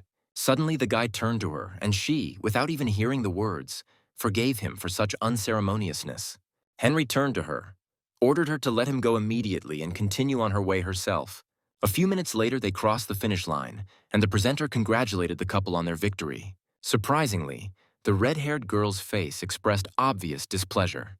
Meanwhile, the auctioneer sold one of the lots for 3 billion spirit stones. Steve and Jacob sat in the hall, nervously waiting for their turn as a wood-iron ore. The pink-haired student sighed in disappointment, hoping that the money they had grabbed would be enough. A little later, the auctioneer presented the desired artifact to visitors, setting the starting price at 6 billion. The green-haired guy threw a real tantrum because they only had 8 billion. Then he pressed the red button in his box. Jacob tried to stop him. All those present turned in their direction, and the bidding officially began. Potential buyers began to gradually raise their proposed price. Jacob suddenly pressed the button and set the amount to 8 billion, causing his comrade to open his mouth in amazement. The visitors turned to look at them, glaring at the couple with piercing, displeased glances. Suddenly, a buyer from the third lodge offered 9 billion for the artifact, which attracted attention. Steve and Jacob were beside themselves with anger when they heard this. The pink-haired student suggested that his friend add the treasures that were stored in their magic rings to the spiritual stones. The auctioneer struck the gong twice, and if no one bids more, the iron ore will go to a stranger. Suddenly, Dylan burst into the building, offering 10 billion for the artifact. Everyone present looked closely at one of the most famous merchants on the continent. The auction organizer pointed out to the fat man that he could not set a price without having a personal identification number. Dylan then pointed to Steve and Jacob, declaring that he was participating with them. The buyer from the third box hurried away, having learned that such a rich man would be competing against him. Within seconds, the auctioneer struck the gong, and the wood iron ore was sold to the guys from the Spirit Mystery Sect. Jacob finally breathed a sigh of relief. His comrade burst into tears of happiness. Dylan soon joined them and asked them to report such matters to him in the future. The pink-haired boy was a little confused when he realized that the chubby man knew about their plan to help the protagonist. The fat man said that the 10 billion he spent could not compare in value to the fulfillment of Albert's dream. Dylan offered to take the guys to the Sect of the Mystery of the Spirit. They happily agreed and bowed to him. Meanwhile, Vinogradinka stood alone on the shore of the pond with spiritual liquid. Suddenly, the dragon eggs at the bottom of it began to vibrate and emit a golden glow. The hero's assistant immediately began to analyze them. Suddenly the maid froze. Her gaze did not bode well. Her robotic eye expressed concern. The dragons should hatch any minute. Meanwhile, Kevin and Jack were still extracting the liquor. The swordsman lying on the cold ground said that they had only managed to find a few drops. A few seconds later, Kate's brother also fell to the ground, landing on his back on the snowy surface of the island. The guys decided to take a little rest, believing that they still had enough time. Suddenly, Kate called them and ordered them to hurry up and collect the necessary liquid. The girls studied the information provided by Vinogradinka. Judging by it, there were only 3 days left until hatching. Hearing this, Kevin rose from the ground and turned pale. He then kicked Jack in the ass and advised him to continue extracting liquor. The next day, there were piles of monster corpses lying around the boys, which could contain the necessary liquid. The fair-haired guy grabbed his head and screamed shrilly. They still hadn't managed to find the required amount of cerebrospinal fluid. Suddenly, the exhausted couple seemed to perk up when they saw something in front of them. A pack of angry animals was running straight towards them. Jack helped his friend up, giving him his hand. A few seconds later, Kevin erected a magical barrier in front of himself to protect himself from the projectiles fired by the enemy. The swordsman raised his blade to block the snowball flying towards him. Unfortunately, he missed, and the huge ball made him fall to the ground. Seeing this, Kevin immediately turned to his comrade, cold sweat running down his cheek. The giant beast took advantage of this and raised its paw to attack. The next moment, the blonde warrior's body was pierced by terrible pain. He lost his right arm. Blood was pouring from the wounded Jack's mouth as he reached for his blade lying nearby. A terrifying sight appeared before his eyes. Kevin trying to deal with the attacking enemies with only one hand. The swordsman pulled his weapon towards himself. Now he needed to get up and help his comrade. Suddenly, a huge flying ship appeared in the air, and help finally arrived for the guys. Exhausted and wounded, Jack looked at him and couldn't believe his eyes. A few seconds later, Kate, Steve, and Jacob were standing in front of him. Henry went down to the swordsman and helped him get up and take the blade in his hands. Immediately after that, he suggested that the guys sit still and enjoy the show, while in the background, the disciples of the Spirit Mystery Sect were dealing with the evil beasts. The next morning, Kevin held up a full bottle of cerebrospinal fluid and everyone was overjoyed. Meanwhile, Great Paw informed the owner about the imminent hatching of the dragons, and he decided to completely forget about the plan to return home. The maid informed the magician about his students' adventure. He was already aware of it, but did not consider their success possible. Suddenly there was a knock on the door of his room. Albert was very scared. Soon the guy with his head down reluctantly walked out onto the threshold, not knowing at all what awaited him there. He raised his head, opened his mouth wide, and froze in place. The next moment, 6 of his beloved students threw the magician to the ground and began to hug him tightly. They then showed him the recently acquired rare artifacts he was looking for. The main character asked the students if they knew about his plan. The children, with smiles on their faces, said that they already knew about the arrival of a guy here from another world. Kate loudly declared that it would only be a joy for her to fulfill her mentor's dream.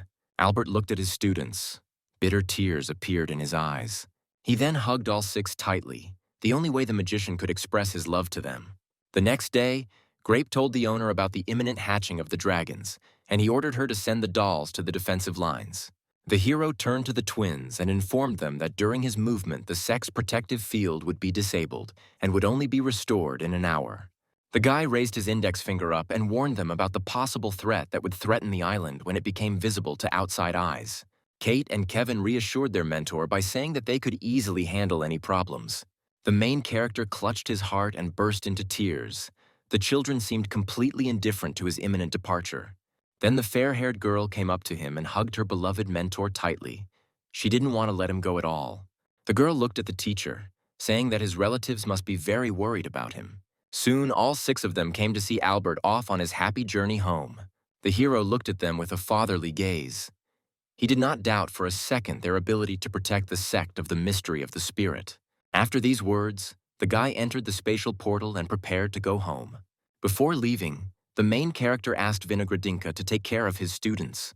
Finally, the teleportation process began, and artifacts that the children had obtained began to circle around the magician. A huge beam from the sky enveloped him and pulled him upward. One of the eggs at the bottom of the spiritual liquid pond suddenly began to crack. A few moments later, a purple dragon spirit burst out from there. Soon, this majestic creature began to circle around Albert. A few seconds later, the dragon bit its tail, creating a portal that transported through space and time. The hero approached him, but suddenly stopped and looked at his dear students. The children wished the mentor good luck. Steve could not hold back his tears. As the boy entered the portal, their silhouettes began to slowly dissipate. The protagonist covered his mouth to hold back a scream and then began to sob bitterly. Kevin tried to calm his sister, who could not come to terms with the departure of the master. Businesslike Henry told his friends that they still had a lot of work to do, so they could start doing it right away. Jack placed his hand on Jacob's shoulder and suggested that he go on patrol around the island. Suddenly, they noticed a strange spatial gap in the sky, emitting a red glow. After a few seconds, the rift became even larger, and a huge and eerie eye appeared from there. He glanced at the protagonist's students and declared that he smelled the scent of dragon eggs. Soon, about a dozen spiky appendages burst out of the rift. Kate decided to go to protect the students. Henry asked Vinogradinka what was going on here. Before she could answer, thorny stems began to emerge from the gap. They rushed after the animals, which tried to escape. Suddenly, these shoots turned into a giant snake, which managed to grab a whole bear with its mouth. The monster promised to grant the inhabitants of this world a quick death in exchange for the dragon eggs that he wanted to eat, after which he cold-bloodedly swallowed the carcass of the dead predator. The eggs kept the portal the hero entered functioning, so Jack went to protect them, calling his adopted brother with him. The next moment, Henry surrounded the swordsman with a protective aura. The boys tried to pierce the giant monster's body with their swords. Suddenly, the snake hissed, feeling unbearable pain. After that, he fell to the ground, creating a huge cloud of dust. Jack landed next to him. The vile creature rose again as if no blow had been dealt to it. Then the monster opened its terrible mouth, revealing sharp fangs. Having deafened the brothers with his roar, the snake again rushed toward the pond with spiritual wildness. Kate was already in ambush with her sniper rifle, waiting for the right moment to shoot. Through her scope, the girl discovered a wound on the body of a huge monster. Without a second's hesitation, she fired several shots from her weapon. Soon, 4 bullets rushed towards the snake with lightning speed. He was expecting such an ambush. Suddenly, as if out of nowhere, Kevin appeared, flying straight towards the giant monster. He kicked him, causing the bullets to miss, and his sister was furious. The twins began to argue heatedly about each other's safety. The evil snake finally paid attention to them and decided to feast on human flesh. A moment later, the vile creature's mouth rushed towards the brother and sister. Kevin tried to cover Kate with his body. Fortunately, the guy managed to put up a protective field in front of himself and his sister. The strong blow caused him to cough up blood. Seeing this, the girl began to fire her rifle chaotically towards the snake. The creature soon retreated, and the twins miraculously managed to escape its flesh-eating poison. After a few minutes, the huge creature began to spew fiery flames from its mouth, burning everything around it. The brother and sister watched this with horror, and Jack and Henry immediately rushed to them. The disciples of the Spirit Mystery Sect tried to escape from the fire. The dead bodies of some of them were already lying on the ground. The giant snake mercilessly dealt with innocent people. Kate realized with horror that the cult could be completely destroyed if they did nothing. Then Jacob suggested that his comrades unite and attack all 6 at once. He punched himself in the chest and promised to defeat the monster at any cost. To begin with, the guy suggested driving the snake out of the Sect's territory in order to reduce the number of victims among the students. In his opinion, Abbess Sarah, with her fiery element, is ideally suited to handle such a task. Jacob also imagined the monster rushing towards innocent people with its mouth wide open. Suddenly, a huge boulder flies at his head and pushes the creature aside. Kevin pulls this huge rock towards him and waits for the next step. Steve joins him and surrounds the boulder with a pile of feces. Then the guys take a heroic pose and throw a stone at the snake. A lump of waste flies into the monster's head. Immediately after this, he rushes in pursuit of Kevin and Steve. The guys must create portals near the creature and shoot at it, thereby catching it off guard. Next, Jack must accumulate spiritual energy in his sword and direct it at the enemy. This will allow him to pierce the snake's strong scales and create a vulnerable point. The swordsman strikes a victory pose and informs his brother that his part of the plan is complete. Henry adjusts his sleeve and announces that he is ready to use the blinding matrix. Soon, a column of pink light falls on the monster. His eyes begin to hurt like crazy, and he can't see anything at all. Meanwhile, Kate finds a vulnerable spot on the blinded enemy's body and prepares to fire a shot from a sniper rifle. Jack, Steve, and Jacob sit in the center of the magical seal and begin to accumulate their energy. A pillar of spiritual aura leaves them and rushes into the sky. Then he is completely handed over to the girl with the rifle. Kate takes careful aim and fires a very powerful shot into a vulnerable spot on the monster's body. The giant snake gets shot in the torso and begins to feel extreme pain. Immediately after this, his majestic body falls to the ground with a crash. The squad followed Jacob's plan and were able to defeat the evil creature, after which the three warriors began to embrace their leader. Kevin and Henry joined them a little later. Vinogradinka reported that the defense system would be restored in half an hour. Jack looked thoughtfully into the distance. The whole six were incredibly happy about their victory over such a strong opponent. Suddenly the sky was covered with black clouds.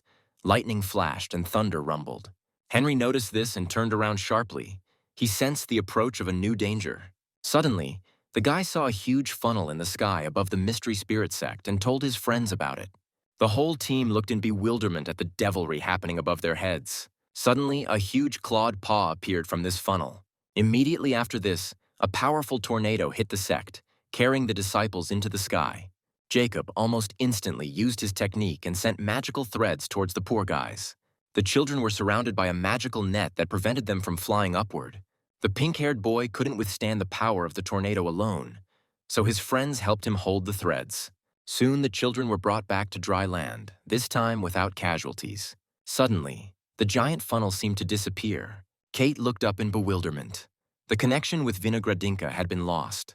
A few seconds later, thunder rumbled again, and a huge dragon appeared in the sky, coming for its offspring. The creature began to accumulate the lightning flashing around it in its mouth. Henry urged his comrades to prepare for defense, but Jacob, with fear on his face, admitted that they would not be able to resist a real dragon. Kate wasn't going to wait until she died, so she created a magical barrier. A moment later, the monster fired an electric beam straight at the six. At first, they managed to contain him with their combined efforts. But, unfortunately, the protective sphere could not withstand the pressure and collapsed. Suddenly, a wall appeared right in front of the flying monster, preventing it from entering the territory of the Sect's temple. It was put there by none other than the main character, who had just emerged from the portal. Kate, like everyone else, looked in amazement at the returning mentor. The guy folded his arms and explained that he could not abandon his beloved students in such a difficult situation. At this time, the dragon desperately tried to break through the magical barrier. Albert advised the twins to work on repelling the monster's attack. When the enemy encountered the protective field again, he received a powerful electric shock. The enraged black dragon began to create a ball of lightning in his mouth again. Within seconds, he split it in two and released it into the barrier. Kate hid behind the main character and suggested activating the island's defensive formation. The mage turned to her and confidently declared that he had come here to fight, not to hide. After that, he snapped his fingers and ordered Vinogradinka to bring a set of armor prepared especially for such an occasion. The maid arrived almost immediately, holding a small suitcase in her hands. Soon the main character was already dressed in armor that looked very unusual. The boy thrust his fist, engulfed in flames, forward and prepared to fight back against the black dragon. The monster was not afraid of him at all, so it began to create an electric ball in its mouth again. Unexpectedly for the monster, the hero dealt him a powerful blow with his mighty spear. Blood gushed from the enemy's belly. He could not believe that a human could harm him. Despite this, the black dragon's insides were not damaged, so it headed towards the mage again. Albert stood still and waited for the right moment to launch another attack. The protagonist set his spear on fire to make it even more effective against the enemy. Soon, the red-hot tip of the weapon rushed towards the angry monster. Moments later, the spear pierced the black dragon's flesh again. The creature's side was burning with pain, and the main character was hovering above. The monster opened its giant mouth and tried to swallow Albert. Luckily, he was able to cover it with his foot. The guy looked gloomily into the eyes of the flying creature. His end was near. The hero brought the spear closer to the black dragon's eye. Any sudden movement would blind him. The monster demanded that the children belonging to him be given back. Then the protagonist raised his finger up and asked how the creature could be their father if he abandoned his offspring. Albert harshly scolded the dragon for such an indifferent attitude towards his children. Suddenly, the monster pulled his head back. In his opinion, the turtle should be proud that she was able to bear his offspring. The magician pointed to the fallen serpent to the black dragon, threatening to make him next. Suddenly, the monster, not used to not getting what it wanted, opened its mouth and prepared to attack the guy. The hero was not at all confused. On the contrary, he invited the enemy to experience a new, not very pleasant sensation. Albert began to fly in different directions, demanding that the beast pay for the nanny's services. The black dragon roared menacingly and prepared to deal cruelly with the annoying protagonist. Suddenly, the spatial portal from which the magician returned began to slowly close. The boy looked down and saw worried students looking at him. Albert smiled sweetly and told the children that he would not leave them alone to face such a threat. The students looked sadly at the teacher. Some of them were crying. The protagonist thrust forward a magical spear and surrounded himself with flame. Soon, he rushed straight at the black dragon. A few seconds later, the magician's magical fire and the monster's electric charge collided. The flying creature was unable to resist the enemy's magic. Fear flashed in its eyes. In a matter of moments, the hero's spear pierced the carcass of the vile creature. The huge monster then rushed away, and a satisfied Albert looked after him. After that, the guy descended to the ground. His armor dissipated. The monster would not be able to return again, because the protective formation was restored again. Kate immediately ran up to her mentor and asked him to hurry, because the portal was still active. The magician stroked the girl's head and said that it was too late. The protagonist listened to the splashing of the dragonettes in the pond. The portal behind him began to dissipate. Kate apologized to the teacher for her weakness, because if it weren't for their helplessness, Albert could have already gone home. Despite this, the magician tugged her cheek and said that he was very proud of their dedication. Then he smiled sweetly.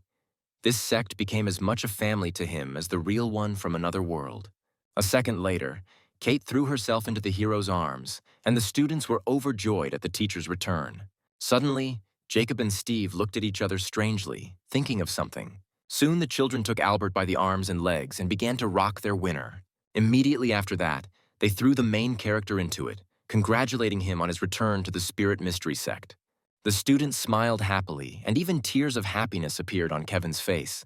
Suddenly, a huge turtle appeared from the pond with spiritual liquid, and small dragons were swimming next to it. A few minutes later, the main character was already playing with his new pets. Vinogradinka reported that the protective system was working stably. For the magician, the main task was to maintain the safety of the children. Suddenly, Albert turned around and noticed two strange bushes. They were camouflaged twins. The guy called them over and asked why they were following him around. Kate began shaking her mentor's hand, explaining that they wanted to spend as much time with him as possible. Then he suggested that they go on a cruise on the endless sea and gave them a thumbs up. The girl found an excuse and hurried to leave, but the hero managed to grab her by the edge of her robe. Albert hugged the twins and said that they would be able to travel on Abbess Sarah's ship. Soon they were already on her ship. The magician announced the beginning of the cruise. He also sent a few dolls ahead to find interesting places. Suddenly, Kevin noticed strange shark-like fins overboard that were quickly approaching them. Moments later, the toothy fish burst out of the water, its mouth wide open. The hero ordered the crew to prepare the guns. Vinogradinka watched their work in amazement. Soon, a projectile was fired towards the enemy, flying at breakneck speed. A magical sphere, glowing purple, formed in the shark's fanged mouth. A few seconds later, a blue beam flashed past the enraged predators. When the waves disappeared, the sharks remained in the air. their bodies surrounded by thick layers of ice. Sarah praised the magician, but he replied that she had not yet seen the cannon in action, one salvo from which costs 5 million. The girl turned to the hero and was not at all surprised, because she was fabulously rich. Vinogradinka informed the owner about the deposits of valuable ore found by the dolls. Richard and the protagonist began to dream about how they would strengthen the ship with the found gold sand. At that very moment, the guys remembered with disappointment that the ship did not belong to them. Then the blacksmith turned to Albert and promised to help with the construction of his own ship no matter what. He decided not to waste a second, so he instantly teleported Richard to his forge before he even had time to agree. The owner of the ship attracted the attention of the magician and asked if he could transfer himself too. Hearing the positive answer, Abbess Sarah's face changed and a malicious grin formed on it. A few minutes later, Albert and his team found themselves on an ice floe drifting in the sea, and the red-haired girl swam away. A cold wind blew over him, the twins and Vinogradinka. At this time, Henry was sailing on his barge towards new adventures. Suddenly, a large ship sailed towards him. Sarah invited the guy to continue the journey together. He refused. His small boat tried to get away from the red-haired girl. The abbess's ship approached him again, and its mistress offered the boy her protection from the monsters that inhabited the endless sea. Meanwhile, the main character tried to call a portal to the Sect. Kate encouraged him. Suddenly, Vinogradinka told the owner about the passage between two worlds, which the dolls discovered on the surface of the ice floe. Then Albert took Kevin's sister by the hand and offered to examine him. Soon, the squad successfully reached a huge portal hovering above the ice floe. Kevin pointed out that he looked quite dangerous, and the magician decided to send the doll out to investigate. The protagonist suggested that the team go to the Sect of the Mystery of the Spirit. The guy ordered several more puppets to start mining ore at the bottom of the endless sea. 3 days later, he was already studying the memories of the doll that had returned from the portal. From them, the guy found out that on the other side there was a barren land on which there was not a single demonic clan. Albert put his hand to his chin and decided to find a way to hold this passage. A little later, he brought Josephine to him and offered to hide him thanks to her luck. The main character pulled a small magic ball out of the Empress's forehead. He fell to the ground next to the portal. Now the passage to the magician and the woman had another base in the demon world. Immediately after this, Josephine went to her island. The guy said goodbye to her. That same evening, Albert was changing the demon world with the help of his clone, and Kate was sitting next to him, feeling very sleepy. Soon, the hero's copy was joined by a doll, almost indistinguishable from his student. The girl hugged her mentor's hand and suggested that they take a short walk, since Vinogradinka could easily handle their duties. The protagonist agreed, but Kate immediately rushed forward. Meanwhile, the flying robots were busy studying the landscape of this unusual place. After studying the report, Albert decided to remove the spiritual battery, as the energy consumption was too high. Suddenly, he was interrupted by a doll running from a huge red cloud. It was Kate, being chased by a whole swarm of ferocious insects. Suddenly, one of them shot poisonous saliva at the girl. She turned around and felt an unprecedented disgust, a slimy, disgusting liquid slowly running down her back. Kate instantly rushed past the mentor, who began to cast a spell. The guy stopped the student by grabbing her pigtail, and a giant insect repellent appeared next to him. Albert then pressed the button, spraying the product onto the huge beetles. Some of the insects fell dead. The survivors hurried to fly away. Kate looked with admiration at her mentor, who dealt with the enemies without blinking an eye. Then the girl showed the main character a glowing artifact, which is what the insects were trying to take away. The magician examined it and realized that it was nothing more than spiritual fire ore. The guy was incredibly happy. Kate said the deposit she discovered would last for 100 years. But unfortunately, the only problem was the anthills located near the ore. Albert planned to make shells for the ship from this resource, so he immediately rushed to the insects, taking his student with him. A few minutes later, the couple reached the anthills, which were huge holes in the ground. The hero, hiding behind the rock, used the vision synchronization technique. The mark reached the fire ant holding the ore in its paws. Suddenly, giant insects began to crawl into their lair. Inside, the hero saw the queen of the ants, to whom all the mind ore was brought. Albert crossed his arms, realizing that if he controlled the queen, then all the other individuals would be subordinate to him. He explained to his student the rules of life of ants. If the queen dies, then one of them turns into her. The magician took advantage of this and shot a beam of fire at the queen, causing her to burst into flames. Kate and her mentor stood frozen, watching as one of the ants became the new queen. Suddenly, as if out of nowhere, the spider Stella, who had previously been under the queen's power, appeared. Next, she grabbed the side of the ant, who had just become the new ruler. The hero didn't want to become her dessert, so he grabbed Kate's hand and ran away. Unfortunately, they were noticed almost immediately by a giant spider. The vile creature immediately attacked the guy and his student. The connection with the robots was broken, and the real Albert screamed in anger. Meanwhile, Stella was mocking the protagonist's doll, insulting him along the way. Suddenly, one of her paws was grabbed by an unknown hand. It was a magician in the form of a monkey, and he instantly threw the spider aside. Suddenly, the guy offered her a compromise. Stella would eat fire ants, and he would mine the ore he needed. The hybrid of the girl and the insect agreed, but only in exchange for half of all the ore. An unhappy Albert crossed his arms and suggested giving her only 10%.